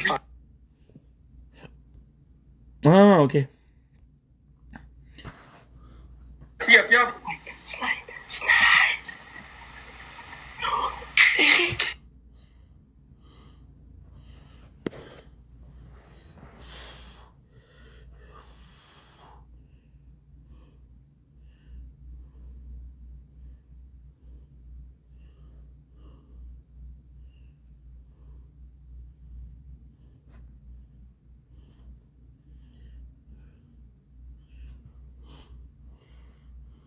Okay. Okay, save the tower video.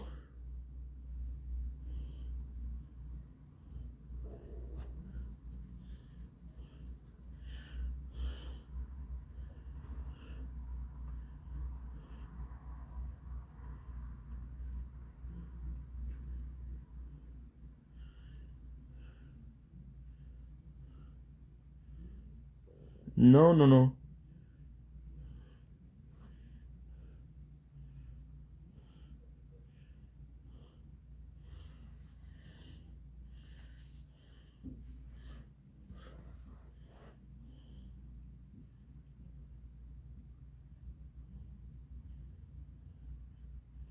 Il fait quoi sa plateforme? Il fait quoi? Shh.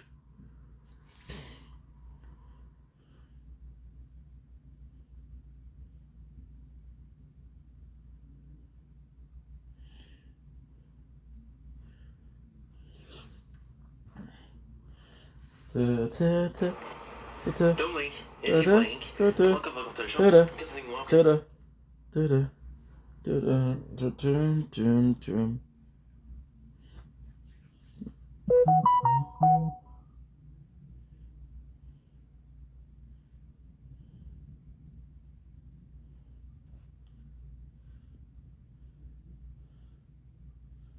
Okay, good.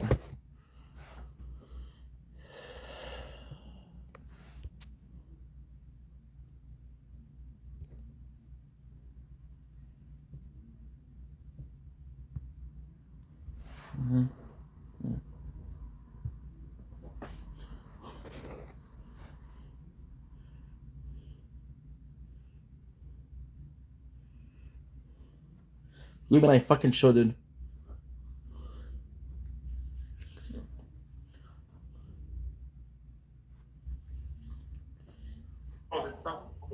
Le gars, il est pas conscient qu'Eric, c'est mon frère, man. Le débile, ça. Eric, il m'a invité d'aller me baigner dans sa piscine creusée. Gros crise de barbecue pendant la fin de semaine, mon gars, esti. Gros crise de bail de débile. On allait jouer au golf avec. Lui, c'est mon frère, Alexis. On n'a jamais été livré, ça fait une semaine. Que la grève de Post Canada, moi, qu'elle soit finie, là. Mais j'ai pas de débile, le gars. T'es un cynique, tu vois bien que toi, tu fais pas affaire avec Post Canada, big. C'est la grève, si tu dépais, il y a la grève partout, tout le monde en parle. Allô? Hey, le cave, j'ai fait shipper des écouteurs, man, il y a 4 jours, le gars, il les a reçus il y a 2 jours, big. J'en ai shippé un matin, le gros, le monde les reçoit lundi, femme là, taillé. Non, on va se faire laver par Charlier toute la soirée, je peux pas le faire. Charlier, c'est de valeur que ta mère avale pas. Non, inquiète-toi pas, Eric devrait pas me picher 30 croix à soir, man. Donc, laisse pas de te faire là. Mais non, hey, t'as coûté combien de portefeuilles que tu vends à tes abonnés à 200$? Ça concerne moi et puis mon monde. Toi, ton monde, hein? Toi, dans le fond. C'est toi, c'était sûrement pas à moi de me l'acheter. Va te faire tailler. Je suis mort avec les likes, mon big. Hey, ça fait longtemps. Ok, Bianca, je savais pas. Hey, gars, on active-tu le speed? Il se passe quoi ici, là? Non, big, il y a Eric qui attend que tu l'actives. Tu fais quoi, big?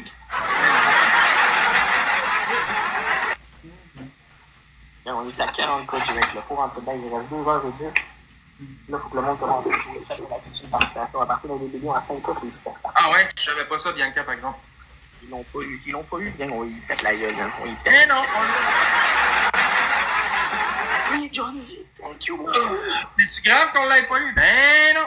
Ah, on va vous coller une volée, mes BS à côté, hein, mon Tristan? Ça fait les BS. Avec ta vitesse de chien, man. Merci, Alex, super apprécié. D'accord. Bientôt, on va faire péter trous de chien. Péter le trou de cul. Oui, On lui donne des morpions toute la veille. Oui, merci, Alex. On lui donne des morpions toute la veille. Toute la fac, j'imagine des billes. Je pense juste que c'est win soit plus haut. On va sortir nos bières. Let's fucking go game. Sniper. Faut au moins faire des games à 2000 points, même pour le classement, le nouveau classement pour le 5 jours. Pour bien. C'est que un nouveau classement, il faut faire au moins des games à 2000 points, même. Hostie! Oui, Eric, hostie, le fait! Eric! Hostie, on l'a fait le 2000 points. Let's go, Eric. Oh, ça, c'est une autre participation, mon fou. Hostie, Eric, je t'en calme un autre, mon gars. Merci énormément d'être là, le frère, man. Live, j'ai personne d'autre, là. Ça fait quoi, 15-20 minutes, ça, lui? 20 minutes, man. Mais gros, man. Je suis content que tu sois là, man. Je suis content que tu sois là, mon fou, man. On va écouter qu'est-ce qu'il dit, le gros cave à côté, man. Eric Coulon, esti! Deuxième participation en soi, mon débile, man. On est à quoi du ranking avec ça? 39.5K, 39K. On longe pas, guys. Équivalent de 39 galaxies, tout le monde ensemble. Man, ta gueule, c'est exactement, Tristan. C'est exactement ça, je me dis, man, ta gueule. Charlie, qu'est-ce qu'il y a, Alex? Il est fatigant, Carlis. Eric, tu veux que je te calette bien, mon frère? Mon frère, Eric, peut-être le cul de ça, la fin de l'arrêt. Oui, je vais avoir 9 wins, 8 wins, 9 wins. J'en ai combien, là? J'ai pas même plus mes wins à cause du A2 comme classement. Hey, tu étais dans A3, tu vois que t'es poche, hein? Ta gueule, mon frère. Ouais, ça tient longtemps. Tu vas rien faire contre You blink. Don't blink it. Don't blink. Don't blink.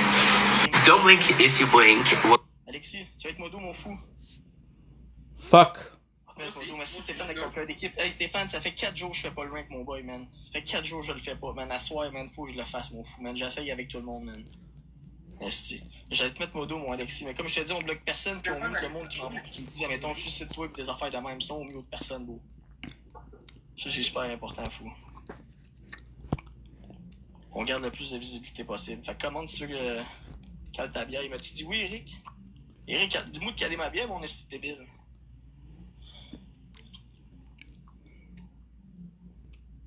T'es mon Alexis, esti. T'es modo, mon gars. Au moins, prends ton cœur d'équipe, ton étoile en haut. Don't blink if you blink. Before. This, my dear, kind of large. One shot. Who gives a shit? One shot avec un trou dans Who like that? Let's. Le gros calme, ça vient. C'est une game de débile. Wow. Important. Illusion. It has changed for sure. Is there such a thing? Your bag. Not. No. This with the sausage we taste. Could do that. It's not good. You can see that we're not home. And I was like, you know what? Which is French for that food. That's une belle journée. Ville natale. Ma ville natale, ma ville adorée. On est la 10 juin 2020. Oh, this is French. So I'll do it in French. I am so sorry about bloopers. Salut, c'est ton cheming. J'espère que tu vas bien. J'espère que c'est une... Oui, 5 et 3,5 pédales. À la bonne fraquette. 3 personnes avec une rose, guys. Ouais, il est tout petit, gang. Gang, il manque 2 roses. Écoutez, gang, si vous voulez pas asseoir, vous avez juste à me le dire, on va juste faire un live pour jaser, je veux pas... Hey gros, fait 20 minutes, t'es là. Prends ce relax, merci Amanda, merci Alex. Si bon, des fois, j'entends un style 8 game avant que ça roule, puis ça se met à rouler, mon esti trisomique, là. Wow. Avez-vous comment il parle à son monde? Moi, je ferais ça dans 20 minutes. J'espère que vous arrêterez de me gifter, tabarnak. Oh, tabarnak! Hey, Amanda, pète pas mes 8. Ouais, mais c'est parce que toi, tu es non. 17! Ok, mets 1 x 5, Gen Z, mets 1 x 5. Mets 1 x 5, mon Gen Z, t'en as 2, mets-en 1 sur 2. Ok? Moi, je dis qu'il demande répond son mur, le gros, ça y prend 2 minutes. Hey, Eric, fais dire réponds ton mur, mon gros BS. Hey, Seb, tu vas faire quoi, cette agence royale? T'es niveau 17, t'as Gros coup, tu savais pas. Hein? 1 x 3. Et moi, j'ai pris le temps qui... Mon frère, esti! On a monté à 40K, quoi. On a monté à 40K du ranking. Y'en a-tu un qui est game? Je te mets une autre participation. Ce sera pas long, je finis de tuer. Y'en a-tu un qui est game? Mais je joue pas ce soir. Y'a pas de stress pour Stéphane, esti. J'ai pas vu ton autre commentaire. T'en as-tu? Ah, c'était 1 x 5 dans l'eau. C'est pas grave. What's up, mon Darcy en forme, mon fou? Combien? Le chandail va être entre 50 et 60 $. Parce que c'est un recto verso. Il faut que je paye des deux bords. Ça coûte quand même énormément plus cher. Fait que va être entre 50 et 60. Je vais vous revenir avec le prix. Mais le shipping risque d'être inclus dans le prix. WhatsApp Tintin, le shipping risque d'être inclus dans le prix. Je vais checker de quoi de même, là.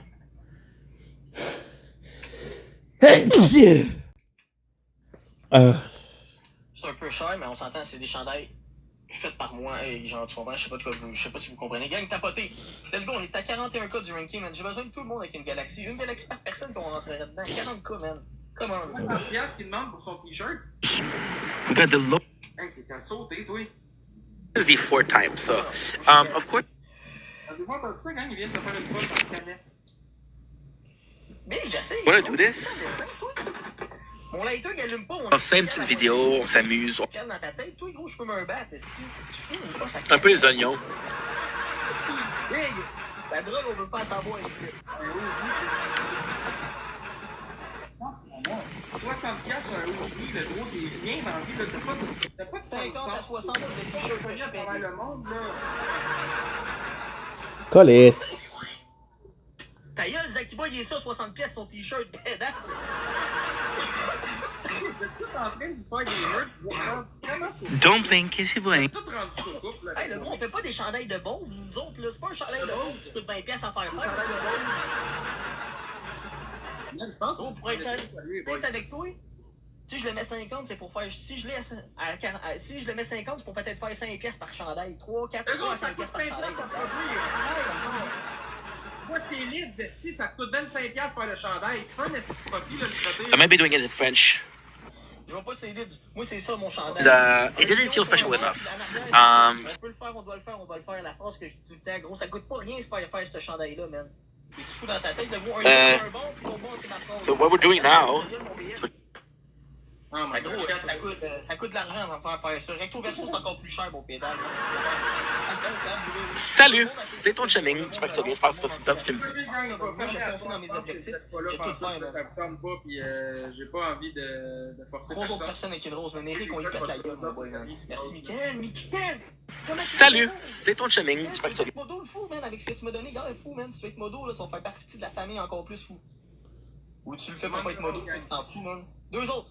Sur le chandail où il meilleur donateur. Mais à chaque mois, je vais faire un chandail aussi des 5 meilleurs donateurs que je vais porter, que je vais faire pour moi, que je vais porter, man. Genre. Ça, je vais faire ça à chaque mois. Une rose, l'équipe, comment? Une rose! Regarde, on a 9 ou 10 wins, je sais même plus combien. Il faut juste pas les perdre. Une rose! Oui, hostie, merci Charles, hostie, merci Mimi.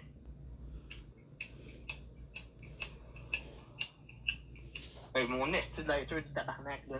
Gang fois 3, merci Christiane, fois 3, fois 2, tout le monde ensemble. Oh, I forgot, shit. Minimum des donuts, tout le monde ensemble.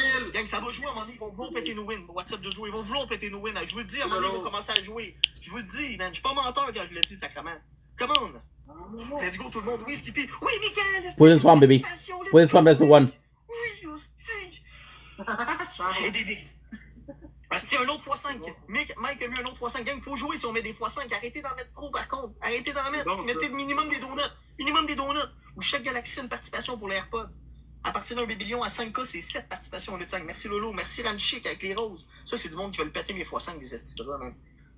Parce que Ramchick est l'autre bord, sa deuxième bulle de C'est Ramchick, là, ouais. Frog. Mais gang, à soir, je pense que je vais juste faire un autre compté, là, parce que j'avais pas l'air à pas méchant, c'est juste qu'il y a des soirs. T'as de l'air dedans en esti aussi. Merci Sabine, le cœur de l'équipe. Sabine, tu sais quoi l'affaire? Tu sais quoi l'affaire, Big? ce niveau-là un peu? Arrête de quitter le monde de même, c'est dégueulasse! Ok, pis toi, ta face est dégueulasse. Je suis en train de quitter, moi, je suis en train de dire au monde justement que je vais arrêter de faire des battles, je vais faire un petit live tranquille parce que moi, je le vois quand ils veulent pas, pis ça leur tente pas. Hey, le gros, le gros. Écoute, tu tu vas sais, le gros, tu fais une pièce par match, est-ce que ça te fait capoter? Penses-tu vraiment que tu vas aller liver une demi-heure sans faire une crise de scène? 100%, mon chum, je suis capable de faire un live de 2 heures en jasant avec le monde. Hey gros, c'est pas ça qui va t'aider, Big. C'est pas ça qui va te payer des croquettes demain soir, Big, là. Je dis, ouais, Big, à un moment donné, t'en as un qui va te péter une baleine, tu vas me fourrer dans le cul, esti, puis tu vas faire un gros 30 good, esti, là. On laisse mon monde, on pas envie de jouer à soir.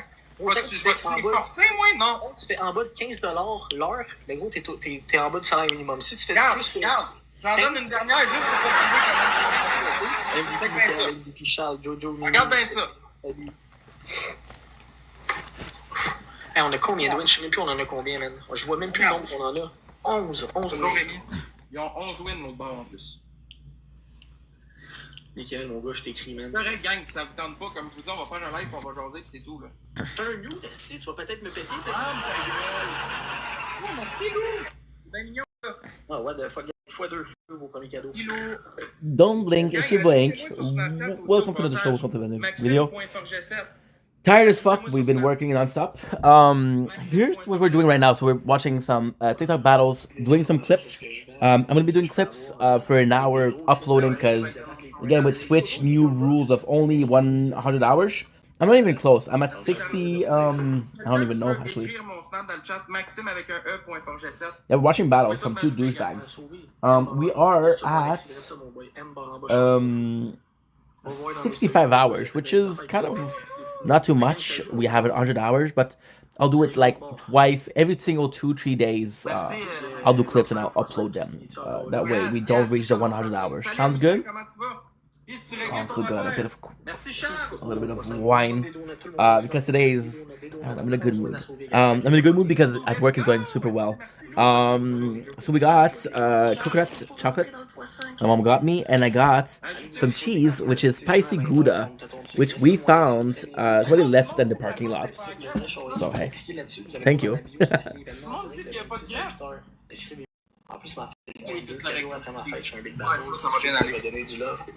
Bon. Qui pourront pas à ma fête. Ben, 4 jours après, j'ai un Big Battle, man. Si jamais. Gang, ils vont nous péter, là. Mais on non. Là, tout le monde me dit qu'il n'y a pas de grève. C'est pas un cadeau, il est même pas là. Asti de tapon. C'est normal, ça fasse mal, mais donne-toi du temps aussi, là. C'est récent. Yes, Jojo, thank you.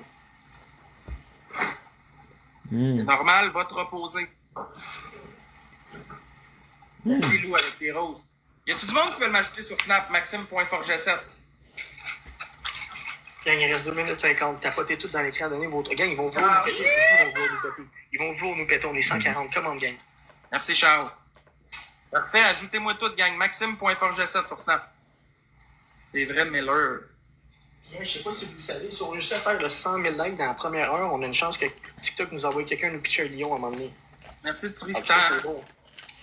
Ça, c'est nouveau, man. Faire le. Aïe, gang, ils jouent au bord, là. Ils vont jouer, gang. Merci, Will. Je vous l'ai dit qu'il allait finir par jouer à un moment donné.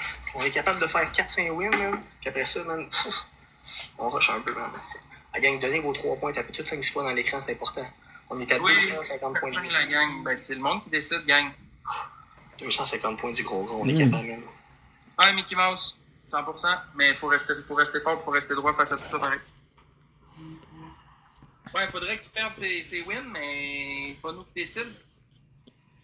C'est vous autres qui décident, gang. Moi, j'ai beau vous dire, let's go, gang, on perd ses wins, mais c'est vous qui avez le portefeuille, puis moi, je veux pas. Wow, Charles, c'est bien hot, ça!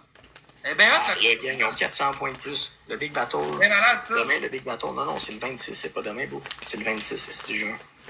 Inscris-toi, c'est dans ma bio, guys. Là, il faudrait monter à soir à 100 inscriptions, mais là, j'ai pas assez de inscriptions. Vous allez recevoir une notification de 10 minutes avant le Big Battle. On est rendu à 35 inscriptions, guys. Il faudrait monter au passer le 100 à soir. Fait qu'allez tous vous inscrire. Vous pouvez vous inscrire en restant dans le live. Cliquez sur mon nom, le vrai Charlie. Vous allez voir tout en bas, c'est marqué événement en direct, 26 juin à 8h, inscription. Clique sur inscription. Bien qu'il faut sniper, là, on va se faire fourrer dans le cul nos 11 wins. Ils vont gagner des fois 5 puis ils vont commencer à jouer. Il sait bien que ça va jouer de son bord, là. Il sait, là. Merci pour les cadeaux. Ah, j'aimerais ça de pouvoir faire en plus, Lou, ça serait excellent. Bien que tout le monde. Pour vrai, je pense que je te paye le café après. Juste pour Stéphane, t'as-tu un autre x5, mais à 30 secondes à mettre encore? Oh, faut pas prendre de chance, man. Tout le monde ensemble. Là, jouer minimum des donuts, juste des 30 points, quelques 30 points par personne, là, puis ça peut faire mal. Là.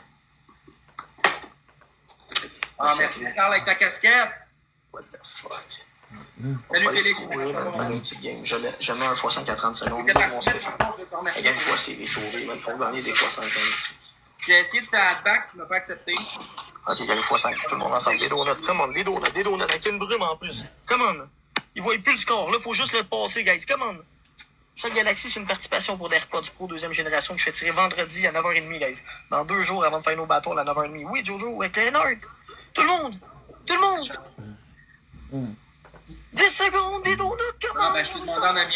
Merci, Néo, merci. Ah, gang, ça fait 6 fois qu'ils nous perdent sérieux, là. Oui. Snipe! Encore snipé! Yes! Ben voyons donc! De 70 points! Ben voyons donc! Fucking go, dans les Merci, dents. Néo, man, super apprécié, fou, man. MVP Lou, merci Charles, merci Apprécié, Tristan, fou, merci Will, merci Ramchick. J'ai fait ce que j'ai pu. Ben oui, Jojo, MVP, c'est pas grave, on va là. Félix, je voulais te remercier pour l'autre soir, sincèrement, t'as vraiment fait ma soirée, ça m'a vraiment remonté le moral ce que t'as fait. Je sais pas si t'en as eu conscience, mais je voulais te le dire. TikTok nous envoie quelqu'un nous pitcher un lion, guys. Fait que là, faut driller, on est 156. Driller vite pendant tout le match. On va monter ça au moins à 50 quelques mille likes. Si tout le monde tapote pendant genre 1 minute sans arrêt de même, là, sans arrêt, le 50 000 likes. Je l'ai ici, man, pour vrai. Ok, ça, 25.2, 25.3. Bon, votre premier cadeau, il est x3. On peut-tu écrire sur le truc de Hey, là, on fait un mute, esti de pédale. T'as gagné, on peut faire un mute, là. Chris, t'as du monde, esti de com. 4 minutes 30, le petit. On fait ça. Ça veut dire, là, tu peux pas parler. Merci, Félix, pour tes soleils. Ok, on fait la prochaine, un mute. Ah, c'est là, tu te fermes la gueule. Merci, Charles. Merci, Félix. Ouais, c'est new game, là. Faut que notre score soit tout le temps haut pour pas qu'il puisse parler. Si son score monte, on peut pas parler. Je vais changer mon objectif, gang. Il est pas mal cher, là. Je vais mettre de quoi de plus petit, attendez. Je veux bien, là, c'est quand même pas le cadeau, là. On met-tu les lions, guys, comme avant? Ouais, je vais mettre les bébés lions. En 2 minutes. Je vais en mettre 2. Moi avec. T'as pas le droit de parler, Charrier, là. S'il te plaît, là, tais-toi. Bon. Merci. Good. J'apprécie quand tu respectes tes propres règles. Gang, ça nous prend un Tiny Diny. On peut-tu activer ça, s'il vous plaît? Ça serait le fun de ne pas l'entendre, la gang. Je serais bien content. 10 points, la gang. Merci, Will. Direct, mon enfant. Merci, Ramchix. Fois 3, gang.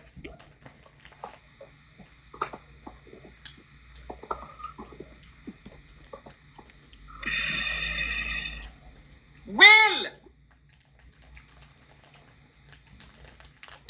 Let's go!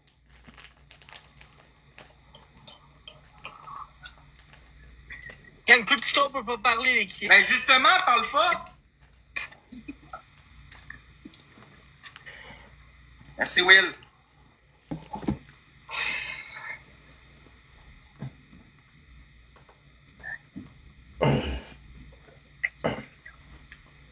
Ah, il triche, il parle tout le temps. C'est tout le temps ça qu'il fait. Oh, vends ta gueule, la triche, est-ce que pédale? T'as pas le droit de parler!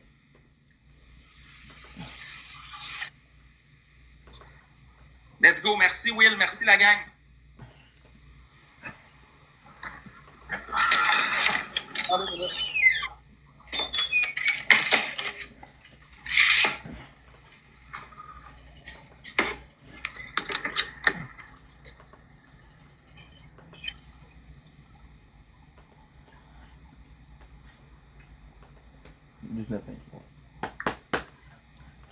Hey, tu décalisses-tu de la caméra, Big? On veut pas te voir. Décalisse là-bas, là. Ah oui, des Chris!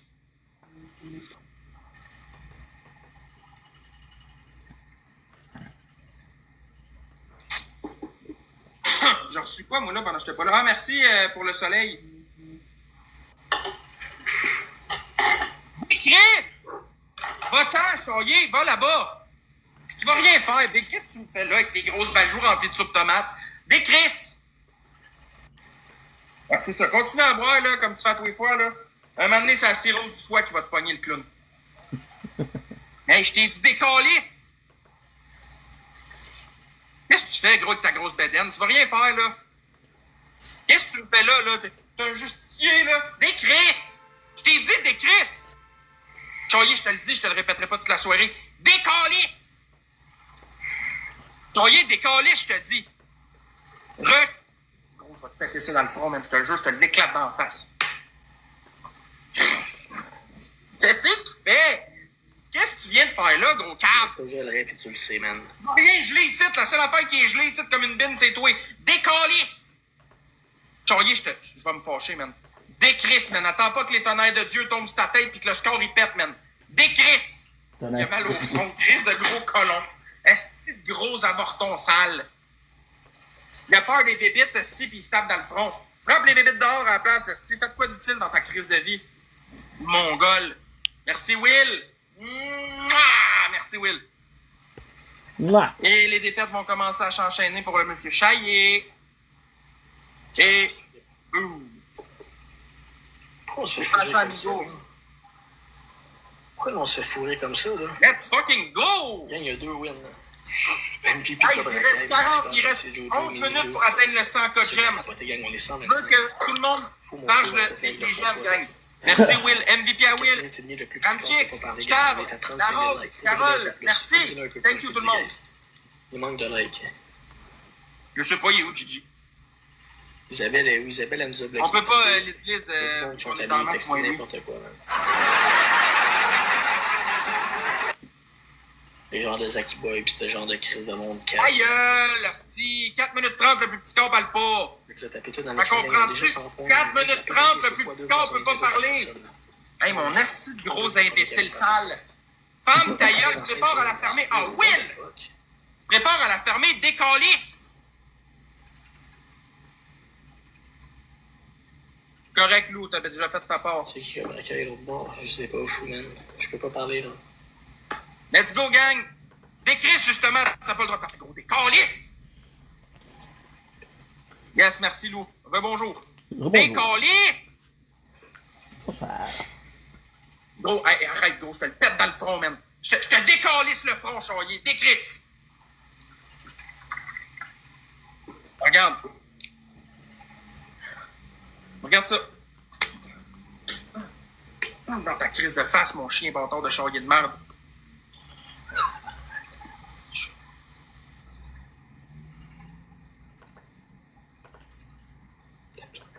Gang, fendez-les, man. Je peux pas parler avec un plus petit corps. Comment? Ta gueule! Ouais, reste face au mur, à genoux! À genoux dans le coin! Mais mon esti de cave! Attends pas que la pieuvre te crisse à genoux, man! Une rose. Let's go, la gang, on l'a. Là, je veux qu'on le décalisse. Là, je suis tanné de le voir niaiser pis rire de vous autres. Ta gueule!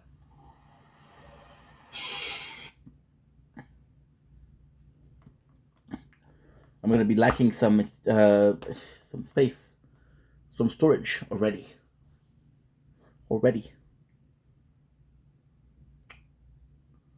Schnitzel.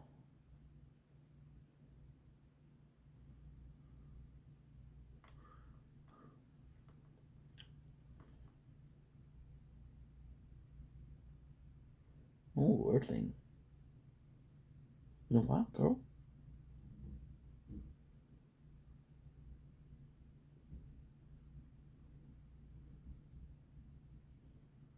Abracadabra. Okay, let me make this real. What's up? Also, check this out. But I seem to be struck by you. You make me want to move the way you.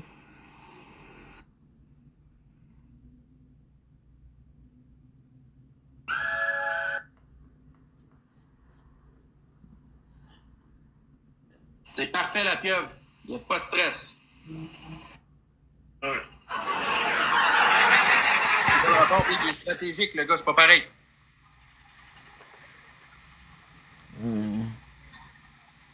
Tree. Tree. Ouais, ça coûte cher, man, c'est pas vrai. Hey, on veut que t'enlèves ta casquette ici. Mais on le pète depuis tantôt, Hughes. On veut que t'enlèves ta casquette. Il texte son monde, là, il panique, c'est sûr. Il harcèle tout son monde. C'est Isabelle, là, qui envoyait des chars de course, elle l'a lâché, elle l'a bloqué. Elle devait être écœurée de se faire harceler. Hey, c'est bien correct, Will. Merci beaucoup d'être passé, mon gars. J'apprécie. Merci, DC. Merci, Will. Elle était tannée de se faire harceler. La fille, elle l'a bloqué. Non, parce que c'est vous autres les harceleurs, man. Moi, Zachary. Hey, gang! Tous mes donateurs qui me donnent tout le temps, là, est-ce que je viens vous texter pour vous harceler de venir me donner des cadeaux? Est-ce que je vous dis, viens à soir me dropper ici ou ça? Est-ce que tu peux me dropper à soir? Dites-moi la vérité dans le chat, je fais ça. La vérité, là. Oui. C'est fou, hein, je comprends pas. Demande-tu quoi que ce soit à quelqu'un? Va chier, toi, Rod, je t'ai jamais rien demandé. On fera pas le ranking une 5e journée. Il l'a déjà fait. Oh! Ah oui, qui c'est? Don't, dude. Aujourd'hui. Mais. Aujourd'hui. Mais. Ah, je fais plus ça aujourd'hui. C'est correct.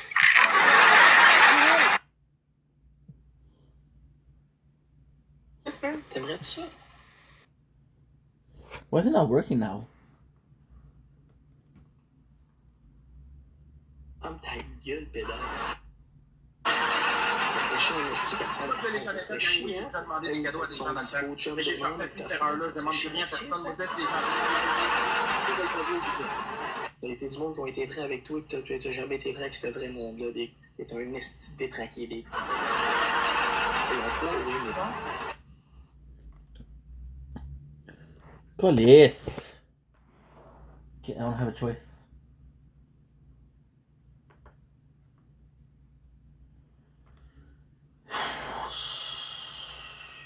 So slow.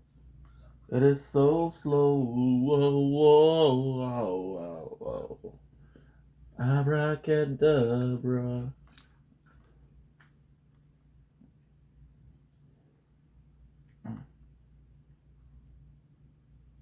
Oh, okay.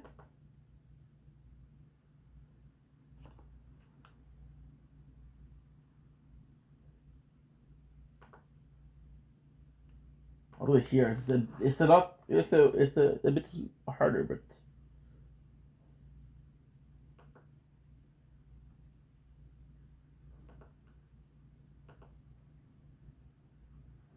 Non, c'est ça. Fait que ferme ta gueule pendant qu'elle ferme encore égal, mon esti de gros ta gueule! À plus, Will, merci d'être venu.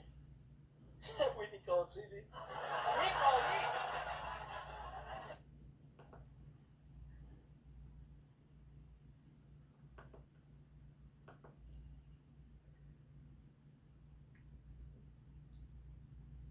Ben, j'espère, Rémi. T'as bien fait. J'ai dit d'aller dans le coin à genoux. Dans le coin! Bon, je fais le jeu, je vais te crisser mon point d'index, tu vas pas te mettre à genoux dans le coin. Porte ta gueule, le cantique!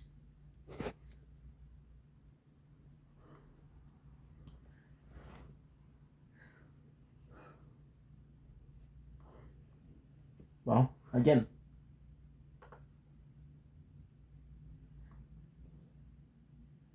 Yo, Alexis, en forme bien que t'as pas été le petit corps pour notre parler des 145 livres. Comment ça va tout le monde qui rentre?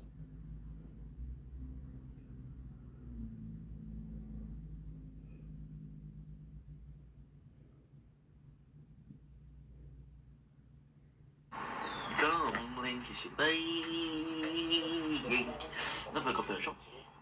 Continuing more because I have. Vendredi, à 9h30. Il reste 2 jours. On va faire les bateaux vendredi, on fait tirer ça. Bien qu'ils vont nous attraper, on pourra plus parler, ça va être un fois deux. Un fois deux. Et au futur, fais ta gueule, le gros gars. C'est comme la fois où ta langue est trop grosse, puis tu es obligé de parler. Puis... c'est le snap de ça. Puis mon cadeau préféré, c'est le bébé lion en haut. Ben, c'est le premier qu'il en reçoit 2 dans l'abbaye. Fait que là, moi, j'en ai mis 3 parce que je sais qu'on est plus fort que lui.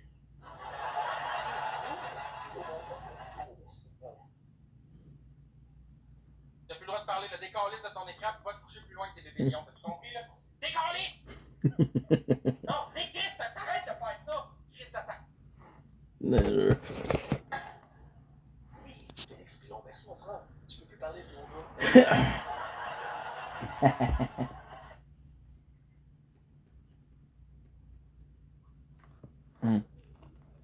Merci. T'avais le temps de parler, mais là, t'as pas le temps. Décalisse, pendant que je peux, je vais te le dire. Décalisse, porte ta crise de grand gueule de chien. Qu'est-ce que tu vas faire?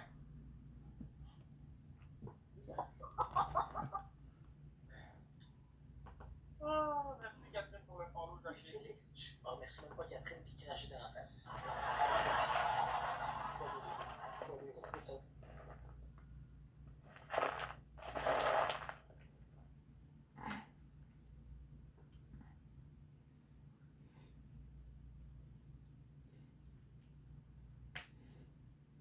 It's lagging a lot.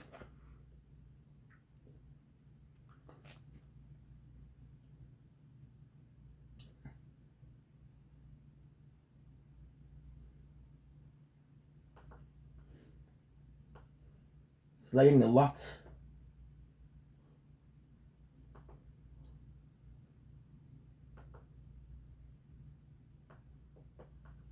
Shame because it's my favorite show. Okay, next page.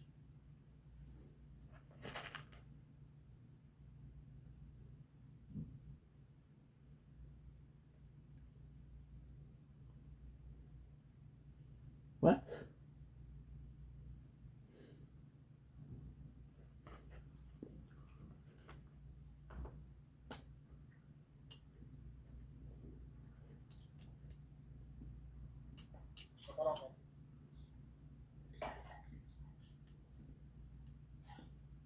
Chailler le maillet.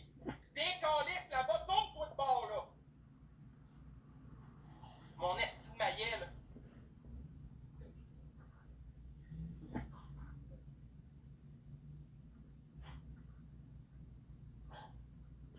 Il nous fait quoi, là? Il nous fait quoi à part des défaites de suite? Mais voyons, on est 140, Chris. Merci la gang. Merci la gueule. Ah, bien fou de prendre, esti. J'ai fait une câlin bien, esti. Abracadabra. Avec ça, il y avait une pieuvre, esti, dans le photon, là. Ok. 140, tabarnak. Plus ça. Ok, mais vous êtes 200 BS. Yes, là! Il y a pas de 20 secondes pour parler. Tapez tout 5 fois dans l'écran. Ça vous donne 3 fois par personne. J'ai une personne qui a une galaxie. C'est une chance de gagner des AirPods Pro que je fais tirer. On ne pourra plus parler dans 8 secondes. Mais tapez tout dans l'écran, c'est important. C'est important. Tout est connu de ce que vous mettez live. Il me reste 2 secondes pour parler. 1, 2, vite. Benoît, merci, silence. Dodo. Merci Félix pour les lives. Pourquoi tu ton bonsoir, tout le monde veut dire allô ou s'il veut dire bye, Catherine, mais si c'est allô, allô, si c'est bonsoir, ben bonne soirée à toi. Ma Nénis, ajoute-moi sur Snap, faut que je te parle. Merci Catherine, merci ma Nénis. Oh, ben un autre game où on n'entendra pas Charlie. Gars, je vais vous conter une histoire à propos de Charlie. Charlie, là, quand il était petit, là, il était malmené à l'école. Il mesurait 3 pieds et demi. OK? Il mesurait 3 pieds et demi, OK? Puis il se faisait marteler avec le pénis par les professeurs. Puis, dans le fond, là, aujourd'hui, il y a dans le trou, ça de gros. Puis, il là-dedans, le reste de sa jeunesse, tout le reste de sa vie. Fait que, c'est pas suffisant, tu peux pas parler. Gang, là, ça va être un fois 3. J'aimerais vraiment ça si on était capable de le battre sur une bonne game. Mais ça accroche. Bonne grosse game. Bonne grosse game juteuse, là, qui fait mal. 2 tiny tiny. C'est ça, gang, c'est un fois 3, on est capable. C'est un gros long. Pas d'envers pour ta rose. Ah, let's go, la pieuvre, direct. Direct. Merci, Rapchix. Là, si la pieuvre va mettre son x5, mais je crois que oui, ça va être le temps de sortir les donuts, gang, si vous savez. Encore en train de se rouler un joint. Let's go, mon Charlie. C'est bon pour ta santé, bravo.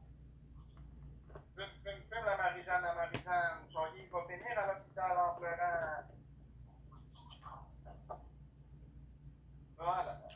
Pauvre petit garçon. Fois 3, gang. La pieuvre, mets ton x5 si tu peux, s'il vous plaît.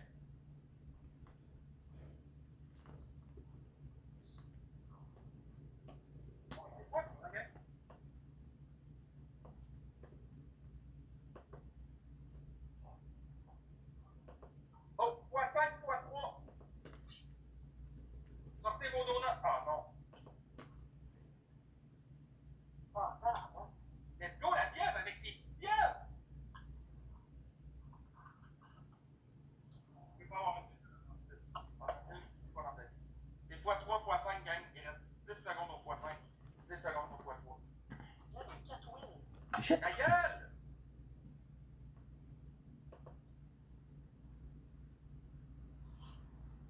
Ta gueule! Il est bien loin ton front, lui. Il monte jusqu'au milieu de ta tête. C'est quoi qui s'est passé avec tes cheveux? T'as-tu collissé le feu sur ta tête? Ouais, je sais, c'est ton gift. T'as-tu collissé le feu sur ta tête, Vic? Enlève ta casquette! Charlie, enlève ta calice de casquette maintenant. Tu vas pas nous taper, oublie ça. Tu vois même ton téléphone calice son plan de paquet d'aller jouer.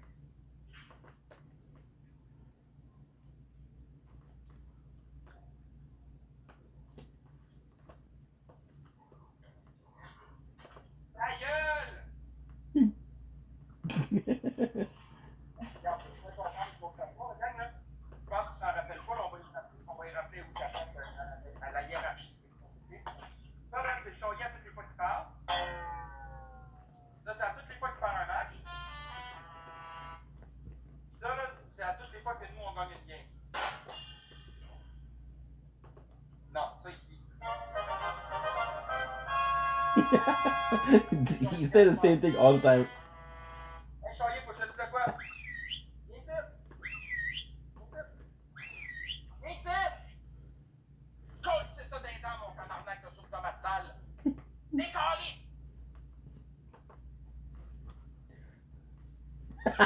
Va chier, c'est. Hey, Charlie. Il est bon comme une tomate.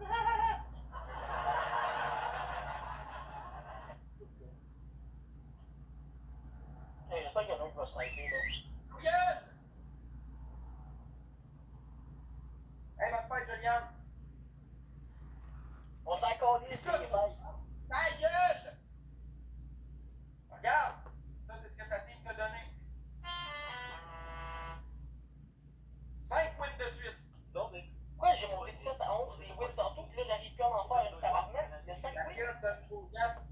C'est bon, on fait plus que moi dans le crise de classement. J'ai fait en 1 heure 7 pas. Tabarnak, Yann, comment? Come on. Tabarnak, il est bon, c'est pas jamais le ranking. Il reste 1h30, est-ce que c'est 5-0.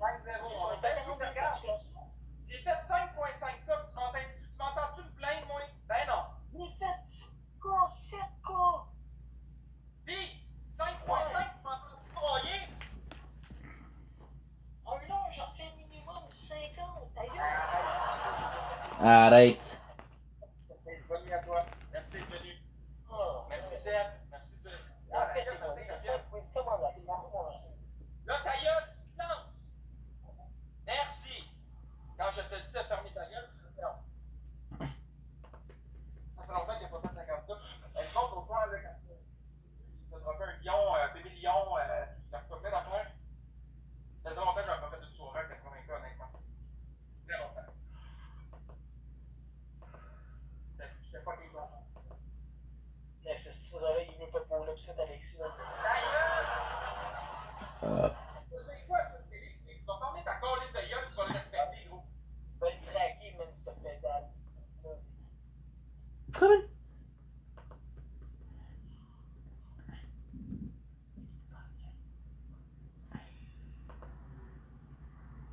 Ben oui, tout le monde le lâche, il harcèle le monde, Chris. C'est toujours harceler ses travaux, on n'a jamais assez. Finally. Finally. C'est environ 600 $. Je peux pas parler, frère. Non, Duck. tu peux pas parler, fait que ferme ta gueule. T'attaques à tout tes affaires. Ta gueule! Bon, lance la sac à l'auto, ouais, vas-y. Ça impressionne qui, 5 et 3,5, là? What should I upgrade? Il est pas content, il va insulter Félix. You wanna upgrade Smart Missile? Fait que ta femme, ta gueule, toi. I could absolutely upgrade Smart Missile. That would be good too. Ok, elle va monter. Fuck it. We only live once. Vas-y tout de suite, qui ça va être 1x3 et 1x5, il va être en tabarnak. Non, ils vont jouer encore, les tabarnak. Ils vont mettre un bébé. Non, man. Ta gueule! Ben pas juste ça, genre Félix, là, il a été super fin, man, il est pas content. Bon. C'est fait. C'est fait, chérie.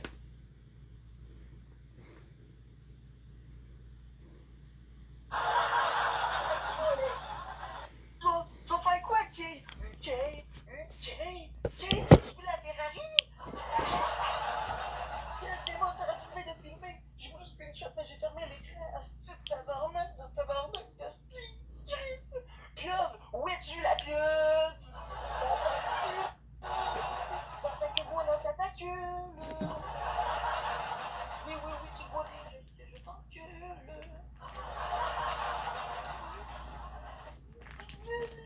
Démonise, mon gars, tu m'avais dit. C'est quoi tu m'avais dit? Tu m'avais dit salut, tu m'avais dit bonsoir. Tu m'avais dit quoi? Je sais plus quoi. Allô, Charlie? Je peux pas te répondre. Tu me casses, ça me fait aller pour que je te réponde. T'as fait chier, mais c'est son ancien qui tombe, démonise, c'est. Toi, c'est un gars que gros, il y a genre 6 mois, il me disait jamais je vais quitter Charlie. Il disait ça dans le live à Tonton dessus. Là, ça rappelait des mots de là. Jamais je vais le quitter. Là, j'étais là, mon il va me quitter. À un moment donné, il va le faire. C'est tout le plateforme qui finit par me quitter. Si vous m'avez pas déjà quitté, vous allez finir par me quitter. Je vous le jure. Ok, a changé d'idée. Ok, je comprends. Ok.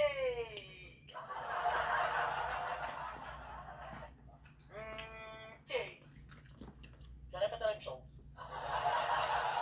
Pour son nom, c'est une gag. Son nom, c'est une vraie gag. Tellement de style, mon frère. Merci énormément, Vic. Ça fait 4 jours que j'ai pas fait le classement. Juste ça me fait 30. Merci en crise. C'est encore gros, même. Ça fait 10 participations, mon démon. Pour les AirPods. 10 fois, même. Fait que gros, je suis tué, puis on va t'écrire 10 fois mon fou, man. La pub, c'est plus quoi dire. Ben non. Coucou Charrier, qu'est-ce que t'as à dire? Gay. Coucou Charrier, quoi?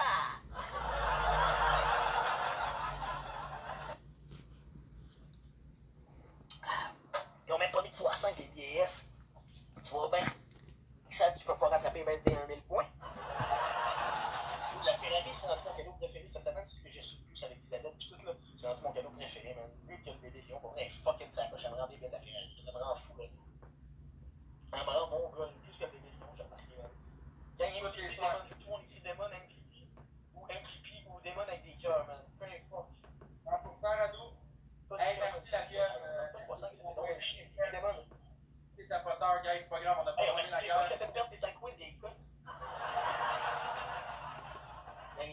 monde avec des cœurs, mais puis des mains, s'il vous plaît, tout le monde ensemble. 4 minutes et demie, le plus petit qu'on peut pas parler, man. 35 cas du classement. Ça fait 4 jours qu'on n'a pas fait le classement. À ce moment, il faut qu'on le fasse. J'aurais aimé ça, filmer ça dans sa job, man, de démon. Est-ce que ça aurait été bon filmé, man? Le monde aime ça quand je filme ça, même que les anciens quitteurs de Tonton Duc me le font de gros, puis je me sens masturbé, le monde voit ça, puis ils sont comme, ah, c'est bon! Votre premier cadeau, c'est un cadeau. Fucking tabarnak.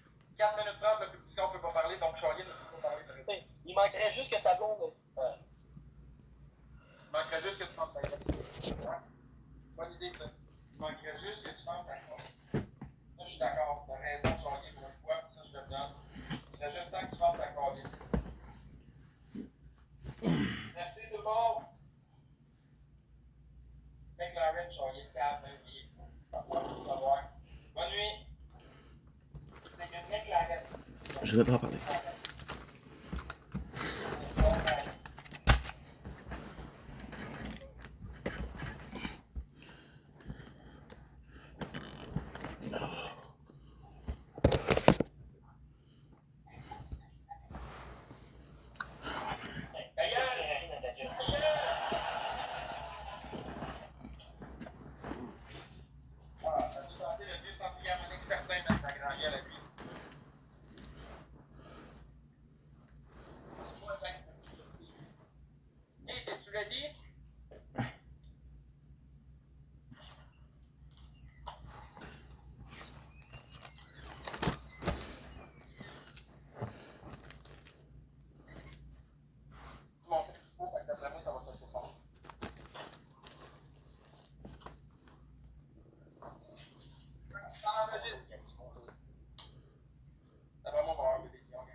On aurait dû garder la Ferrari. Elle avait juste 6 000 points. C'est pour ça qu'elle n'a pas joué sa Ferrari. Il aurait manqué 3 000 points. Hey, je peux DMPP dans le chat pour qui? Et elle fait des calices, Charlie.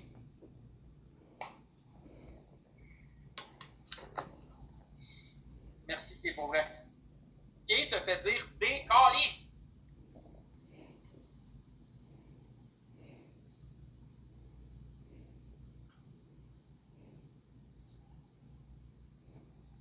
Guys, c'est touché le pape, que ça doit faire 2 jours qu'il n'a pas lavé, plein de fromage, il se gratte la face après. Sans se laver, man. Hostie de gros porc sale. Non, t'éteins ça, Big, t'as pas le droit, tu fermes ta gueule, t'éteins ta crise de musique de merde. J'ai screené 10 noms de Ta gueule, décalisse! Pendant la démon, tu me dis pas ta gueule. Tu fermes ta crise de gueule, tout ton démonize, là, je n'ai rien à foutre, décrisse! Bonne nuit à vous tous, mes bébés. Bonne nuit, Juicy. Je vais vomir. On a tout le goût de vomir quand on voit la face à Charlie. C'est pas étonnant, je te comprends.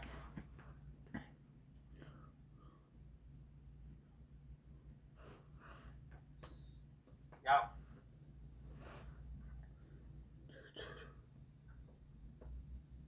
Un autre ligne, mon Charlie, ah ouais.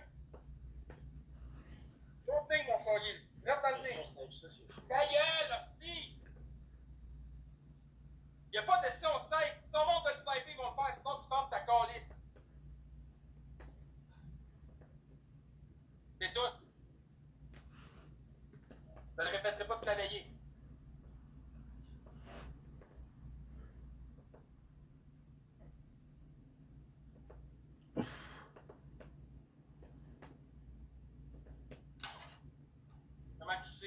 Comment tu sais qu'il s'est touché? Ben, il vient d'aller pisser. Ouais, dresse ça, mais bien d'accord avec ton point là-dessus.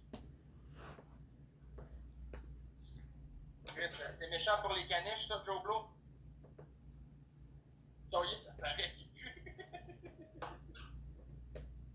Hey, montre-nous, Charlie, là, on est intrigués, on veut voir un de tes parfums. Salut, Stacy.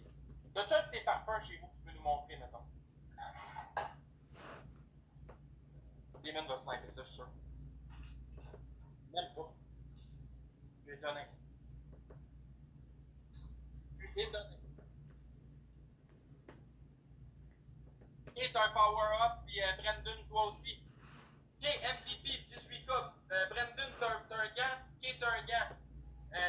Tout le monde gagne, on peut-tu le prendre celle-là? Il va nous rattraper dans le Parfum. Montre-nous. J'ai un Lacoste. Un fake Lacoste, oui. Ah, t'es-tu capable, gros, je vais pas l'ouvrir, gros, c'est gros Lacoste, eau de parfum, gros, il y a rien de fake, le gros, va dormir, il y a rien de fake. C'est ça, ton emballage, on le voit tout de suite. Je sais pas marqué en chinois, là. Que tu portes, Charlier. C'est pas de ma faute si toi, t'as besoin de fake. Un parfum que tu te mets, toi, pas un parfum que tu fais tirer, gros colon. On veut voir un parfum que toi, tu te mets. Lacoste, va là au famille de prix. Frog, baby, frog. Hugo Boss, Calvin Klein. Ok. Attendez, gang, je vais aller chercher mes parfums. Voulez-vous voir mes parfums, gang? Je vais aller. Ah, je vais aller plus loin. Je pense qu'il y a un parfum là-dedans qui vaut pas full cher, mais que j'aime juste l'odeur, là. Mais qu'est-ce que tu veux planter dans Hugo Boss puis Calvin Klein? Va dormir. Va dormir, man. Un parfum qui coûte le prix des deux parfums que t'as montré là, direct devant ta face.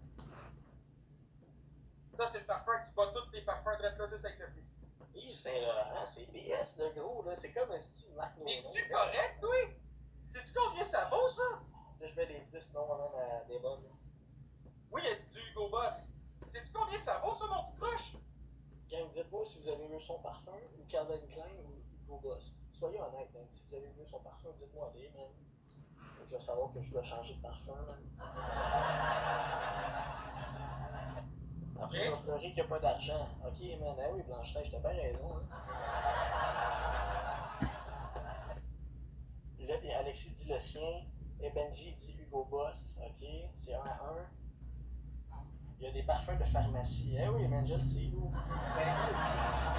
Les achètes des parfums, ils en vendent chez Sephora, ils en vendent partout des parfums, là. C'est pas parce que je l'ai acheté à la pharmacie que On c'est dirait du parfum du Dolo, je sais, caractère, au beau. Parfum du Winners. Ben oui, c'est sûr, c'est du Winners, gros, genre. Ils ont 300$ le flacon, quasiment, mais ok. Ok, gang, on peut-tu y péter, là? Là, t'as pas toute ta gueule, demain pour le. J'ai 2 1 million. Moi, avec, j'ai le 1 million 1 puis le 1 million 2. Oui, ça va juste en bon, mais ça coûte cher en esti les parfums maintenant, là. Ça coûte cher, là. Faut pas donner des parfums, gang, là. Dans 50$ aux 2 mois, c'est vrai que c'est cher. De quoi 50$, gros? Mon Yves Saint-Laurent va voir le prix qui coûte, t'es gente. 150 aux 2 mois, parce qu'un parfum, ça doit durer ça environ 2 mois.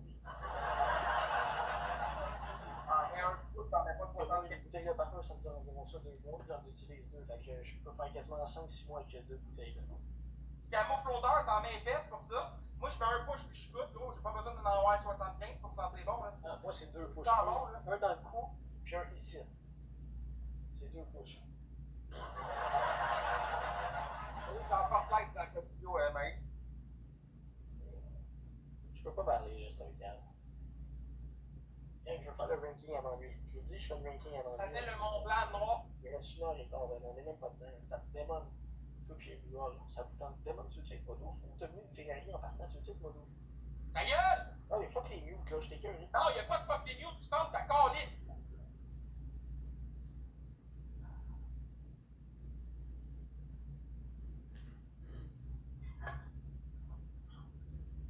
Ben oui, ça sent bon du Mont Blanc ici. Le petit flacon sève le Yves Saint-Laurent à 130. Le gros, il est quasiment 200, quelques plus taxes. Ok, Hélène a dit tais-toi. Ok, là, dis ton chat du monde qui dit que ton parfum vaut 75$. Là, puis... Tout le monde ensemble, tout le monde ensemble. Tout le monde ensemble.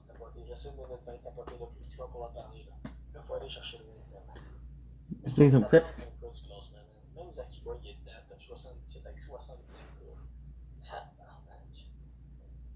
J'ai fait 14 cas en 1 heure et quart, guys. 14 cas en 1 heure et quart. Jamais je fais ça. Jamais de ma vie, man. C'est fou cette semaine quand c'est mort, man. Je suis encore là parce qu'à ce moment, je veux pas bosser avec vous autres. Je veux casser chaud, man. Je prends là-dessus. Regarde, tu vas bien plus mal. On va un autre test. sniper, ils vont mettre une galaxie pour nous prendre avec lui. Puis moi, chaque galaxie que vous mettez, minimum une galaxie, c'est une activation pour des AirPods Pro deuxième génération. Ou pas des AirPods Pro, pas m'entendre deuxième génération. Donc, let's do it, man. Puis sinon, On part du genre à la quatrième génération. à partir d'un bébé Lion, Chris. Et juste les deuxième génération, c'est 360 pièces le câble. Brand new scellé comme que moi je l'ai fait. Pas pour rien, toi, son matin, j'avais porté 5 commandes. Vous les avez vus dans la story. Fait que le monde de moi qui est gros, je fais du gros price, man. Je commence le dropshipping, guys. Ça va, faut dire, je fais de la pop. My name is Jérémy! Non, avec sinon, la tienne, ta commande était des 5. Let's go, Jérémy! C'est une joke, man. Merci, Jérémy. My name is. Est-ce que. Je vais te l'écrire genre. Hey, my name is, c'est-à-dire, femme, ta calice de gueule, genre, super. Oh! Ça, c'est une broke, là. On vient de te vendre, fille, avec un petit corps pareil. Même si elle n'a pas full de cash, la fille, elle te fend. Même si elle n'a pas full de cash, t'as-tu vu qu'est-ce qu'elle dit, Black Mirror? Oui, je le sais pas, ça. Non, moi, je trouve ça généreux ce qu'elle vient de faire. La grâce, là, je me calisse tout ton avis à toi, moi. C'est un dé, les gars, il tapait tout dans le crâne. Elle doit être la plus pauvre au monde, ça ne changerait pas la bonne personne qu'elle est. Il est où le problème? Parce que toi, dans la vie, quand t'as pas d'argent, le monde, c'est des trous de cul, quoi. Toi, tu dis? Tu peux bien porter du Calvin Klein à 30$ au... Canadien, tu te fermes ta gueule. Ah ouais, vas-y, mon démon. Damon avec une Ferrari, là, je l'ai vu la screenshot, mon esti. Oui, c'est le cadeau préféré maintenant. Hostie de ta gueule. C'est quoi ton esti de gros biais de Brandon? Puis ta petite crise de pommade que tu viens de nommer? Ta petite... Ok, as-tu vu la Ferrari? Ok. Oh, esti. J'ai envie de te manger à gros sortir, mon démon. Tu sais que c'est la face quand je dis ça, tu sais que ça te fait chier, t'as ton petit.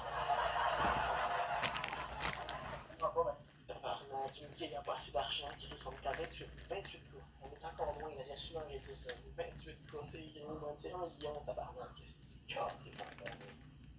C'est cœur. Ils ne gagneront pas 3, c'est jamais qu'est-ce qu'ils peuvent faire en équipe. Puis on peut peut-être 1 fois 5, on sait jamais. Faites attention. Est-ce que il faut que je te l'écrive 10 fois, donc tu me prends pour une secrétaire? Ouais.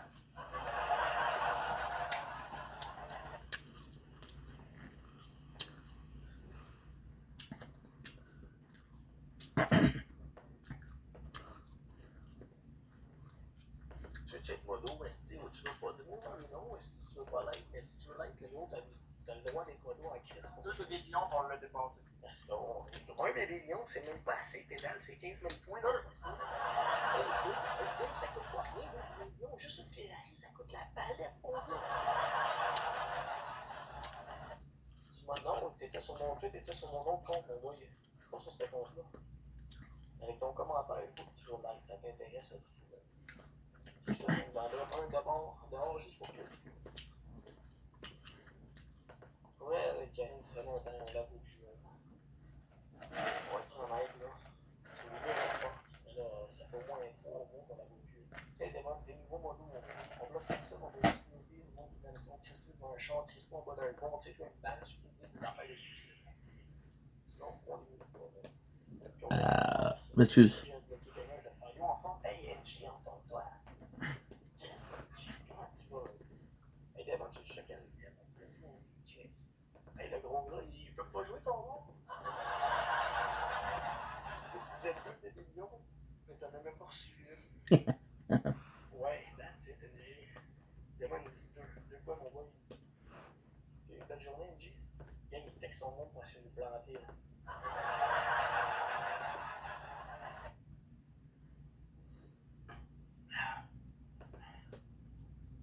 De quoi, mon gamin?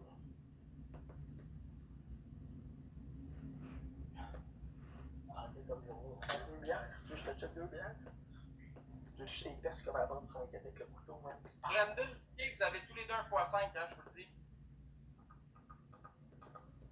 Ok, mais vous êtes des estis de calme. Je te fais un gros jeu de piste, puis je m'en faire ça dehors. Ou je vais te faire ça dans la lavabo, moi. Donc, pisser dans la bouche, hein, il a pas le droit de parler, là, il peut juste boire la pisse. C'est ça, le gars, que ça pisse, c'est dégueulasse en parlant. Je le sais pas, Brenda, je le sais pas. La dernière fois, on avait un score de pas de même, il y avait 21 000, puis un gars qui s'appelle Félix Goulet qui a débarqué puis il m'a pété un lion. Des fois, on sait jamais, tout peut arriver, honnêtement. C'est vraiment Deux bien mon démon, respect-vous. Moi, ça va essayer même. 4 jours, j'ai pas fait le classement, man. Là, je suis encore loin du classement, mais si tu nous aides à essayer d'aller le chercher, là, c'est un sacrément fou. Puis lui, ça te fait chier, tu le sais autant que moi, fou, là. Pas ta blonde, il verrait la bleue à ta blonde aussi, là. Et c'est qui capable. Oh, il y a mieux, je pensais que moi, de pas. Tu verrais la bleue à ta blonde aussi jouer avec toi un match, là. Il est capable quand t'as voir le couple finir, et puis il virait sur le top, je te le jure, là, mon boy. Tu me dirais de filmer, je filmerais ça, man, ça serait la meilleure story infinité. Je dis infinité pour everyone, tu comprends? Everyone. J'ai la classe de ça, mais donc, pour ta blonde, c'est ça, dans le fond. Mais reste pas en crise, man, à vous autres.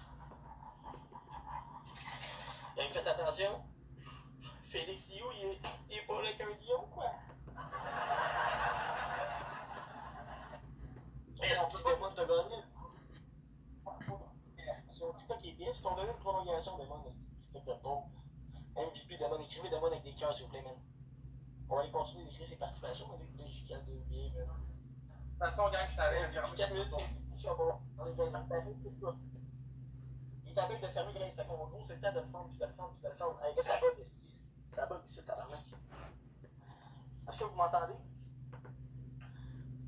Est-ce que vous m'entendez? Ok, ça va bien, ça bug dans ma salle ici, mais pas, man, ça bugait pas dans mon nom, ça devrait, même ici, ça bug. C'est 4. Une chance que c'est plus ma pièce de l'air, mais ça devrait. Il y a pas dans ta tête, Joey. Votre premier cadeau, il est x3, gang.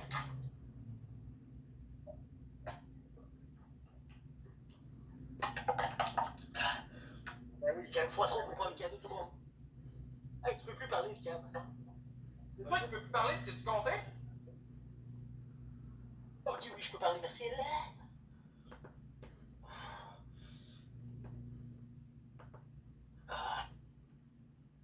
Ça m'a donné mal au concept, ça fait longtemps.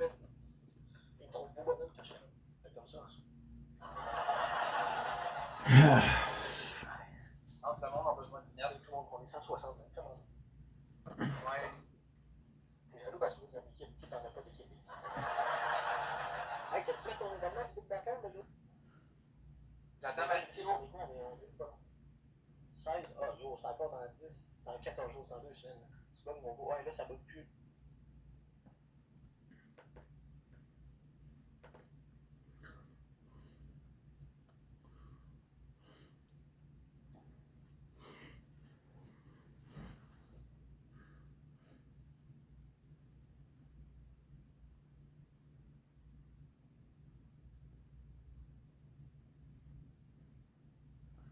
Tabarnak.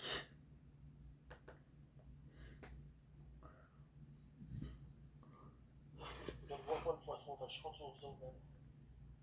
Attends, j'allais checker mon autre ciel. Gang, il dit qu'il crée son camp dans pas long, fait qu'il fait peut-être 3-4 games, puis la game full faire du ben. Come on, là.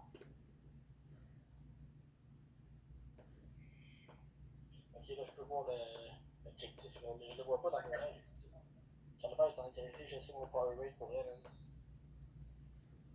Là, cet été, j'ai l'intention de voyager un peu dans le Québec un peu, man, puis de faire découvrir un peu, man, puis faire des rêves à l'extérieur de ma ville, puis tout. Oh, qui a mis un x5? John D a mis un x5.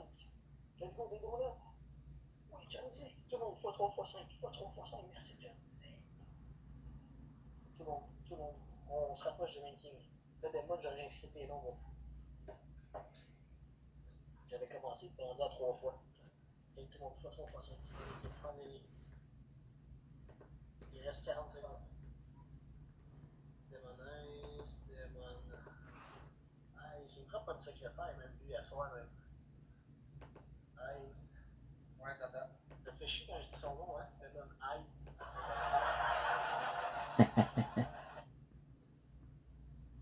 Ben, toi, t'as des anciens qui te giftent, puis ça te fait plaisir, hein? Ouais, c'est vrai ça. Merci, John Z. Il est checker la télé. Maintenant, il va se rendre compte que tu giftes, il va faire comme ça. Hey, gros, il s'en est rendu compte que j'ai arrêté de te gifter jusqu'à là. T'es pas déjà allé dîner avec ou déjeuner avec lui à un moment donné? Non? Il faisait pas partie de ta game de maths?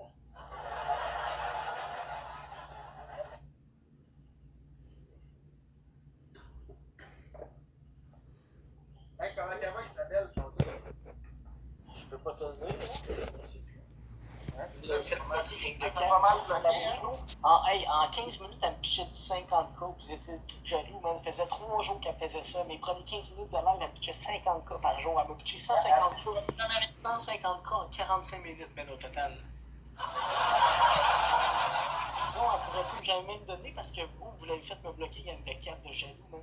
Ben, de haters. Essayez de me faire bloquer des menaces. Jamais ça va arriver parce qu'il a déjà entendu, même quand il était de ton bord, il a déjà entendu la marque que vous disiez sur moi. Check aujourd'hui, il est là, puis il faut pète la gueule. Essayez de me voler celle-là. Ça marchera pas. Essayez de me voler John Z. Il pense qu'on lui a volé sa donatrice, on n'a rien fait par deux.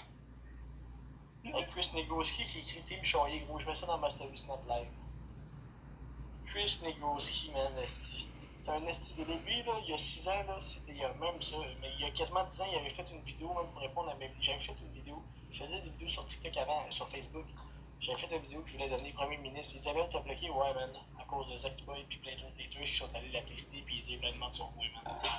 Il y en a qui pognent, il y a du monde qui embarque puis qui me bloque, puis il y a du monde qui me gifle là. Il y a du monde qui me gifle. Ok, bonne soirée, le fan de cul, je t'en ai de t'entendre à ça. Ok, dernière, Big. Ah, gros, il avait peur que des mecs de pète. Je veux pas que je rentre dans le ranking. Viens, on fait du shit, t'as ton truc qu'on rentre dans le ranking, qu'on vienne jouer qu'à soir. On va mettre les noms à demande. La caméra est inversée, attendez. Demonize. Check mon nom. Dans leur nom. Tout le monde qui met Team Choyer dans leur nom, ça va être une participation par personne pour le concours. Fait que, ça va être...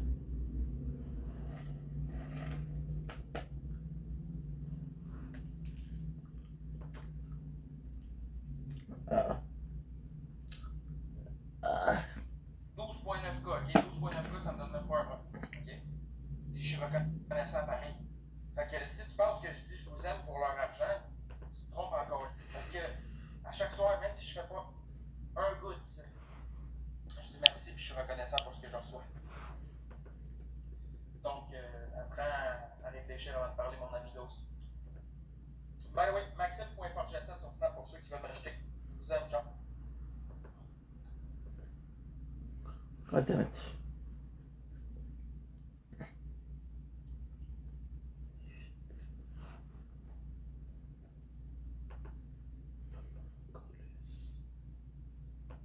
En plus, elle, je suis sûr que c'est la sœur active.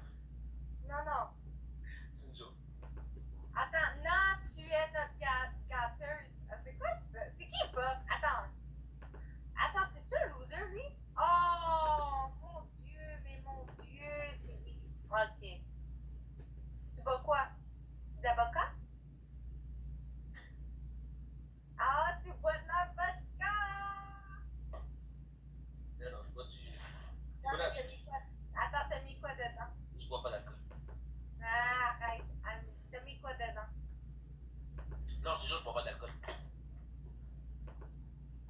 Ben, dis-moi la vérité. Non, c'est vrai, je bois pas d'alcool. 100%. Ah ouais? Ouais. Ben, tu fais quoi d'autre? Rien, je fume pas, je bois pas. Ben là, ah, arrête.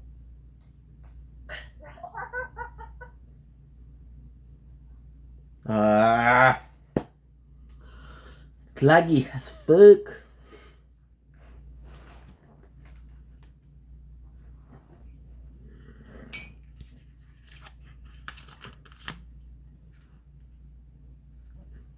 I'm gonna start Elden Ring in a couple minutes. Now that's gonna suck because I'm gonna have problem with the storage. Instead of it, unless I delete TikTok, I could delete TikTok. Yeah. Okay.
Regarde l'autre. Bien évidemment, je m'incite ça. Qu'est-ce que t'as à dire pour te défendre? T'es cute. Je t'aime. T'as des beaux cheveux. Ah, t'es cute toi aussi. Merci, mon amour. Mon amour pas sûr, là. Yo, Nat, tu devrais... Qu'est-ce qu'on fait? Couscous? Comment? Non, mais moi, je suis ici pour mettre de l'action, là. On y va. Ben, de l'action. Quelle action? Let's go, Kira! Yeah! Comment est-ce qu'on fait pour mettre la caméra? T'as-tu assez d'abonnés? Je sais pas, T'as combien d'abonnés? Je sais pas, mon couscous. Non, t'as pas.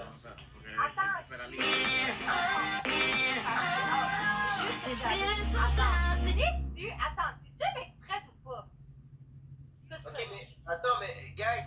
Couscous, Attends, Nat, abonne-toi à moi. Abonnez-vous à elle pour qu'elle puisse ouvrir sa caméra, s'il vous plaît. Abonnez-vous à elle pour qu'elle puisse ouvrir sa caméra. Il lui manque 130 abonnés, guys. On est 120. Fait que si tout le monde s'abonne, il va lui rester genre pas beaucoup d'abonnés. Abonnez-vous à Eve Lamy. Attends, Couscous, t'es-tu avec Ju? Ouvrir ma caméra. T'es-tu avec Ju, la fille, là? Ju, dans ton chat? C'est qui Ju? Ju, elle est là, toujours en train de faire chier, elle. T'es-tu avec elle? Justine? Non, Ju, avec la petite fleur pis le... Ah, arrête, dis-moi pas que t'es avec elle. Qui ça, Ju? C'est qui? De qui? Elle est là, dans ton chat. Où est ça? Attends, je vois. Ju, avec Nat. Nat. Arrête, toi, je te parle pas. Je parle avec elle. On va faire des judo, là. Ju, t'es même pas abonné à moi. Ju, abonnez-vous à moi, je n'êtes pas abonné. Les gars, abonnez-vous pour qu'elle puisse ouvrir sa caméra. Attends, tu sais le monde qui dit... Attends, tu sais le monde qui dit... Abonnez-vous à elle pour qu'elle puisse ouvrir What? sa caméra. Abonnez-vous à elle, le show va être terrible à soir, guys. Mais Tu sais le abonnez-vous à monde qui elle. dit que t'as pas assez de Ok, répartie. je m'en vais chercher mon chargeur, je reviens. Attends. Tu sais le monde qui dit que t'as pas assez de répartie, t'as pas assez de followers, ben Chris, t'as commencé où, toi? Hein? Vas-y. T'as fait monter un danseur. Ah, non. D'accord, en plus, on me dit, ah, non. C'est un homme, Moi, j'avais pas TikTok, là, avant. C'est pour ça que j'ai juste, comme, 120 abonnés. Non, mais faudrait, Nat, j'aime ton mec. Non, mais ça fait quoi? Je veux dire, joue, là. Attends, c'est qui, elle, là? Va dans ton chat. Amen. Mais je te mon chat, c'est toi qui... Écoute-moi, là. Vas-y. Ah ouais. Tu veux que je aille où?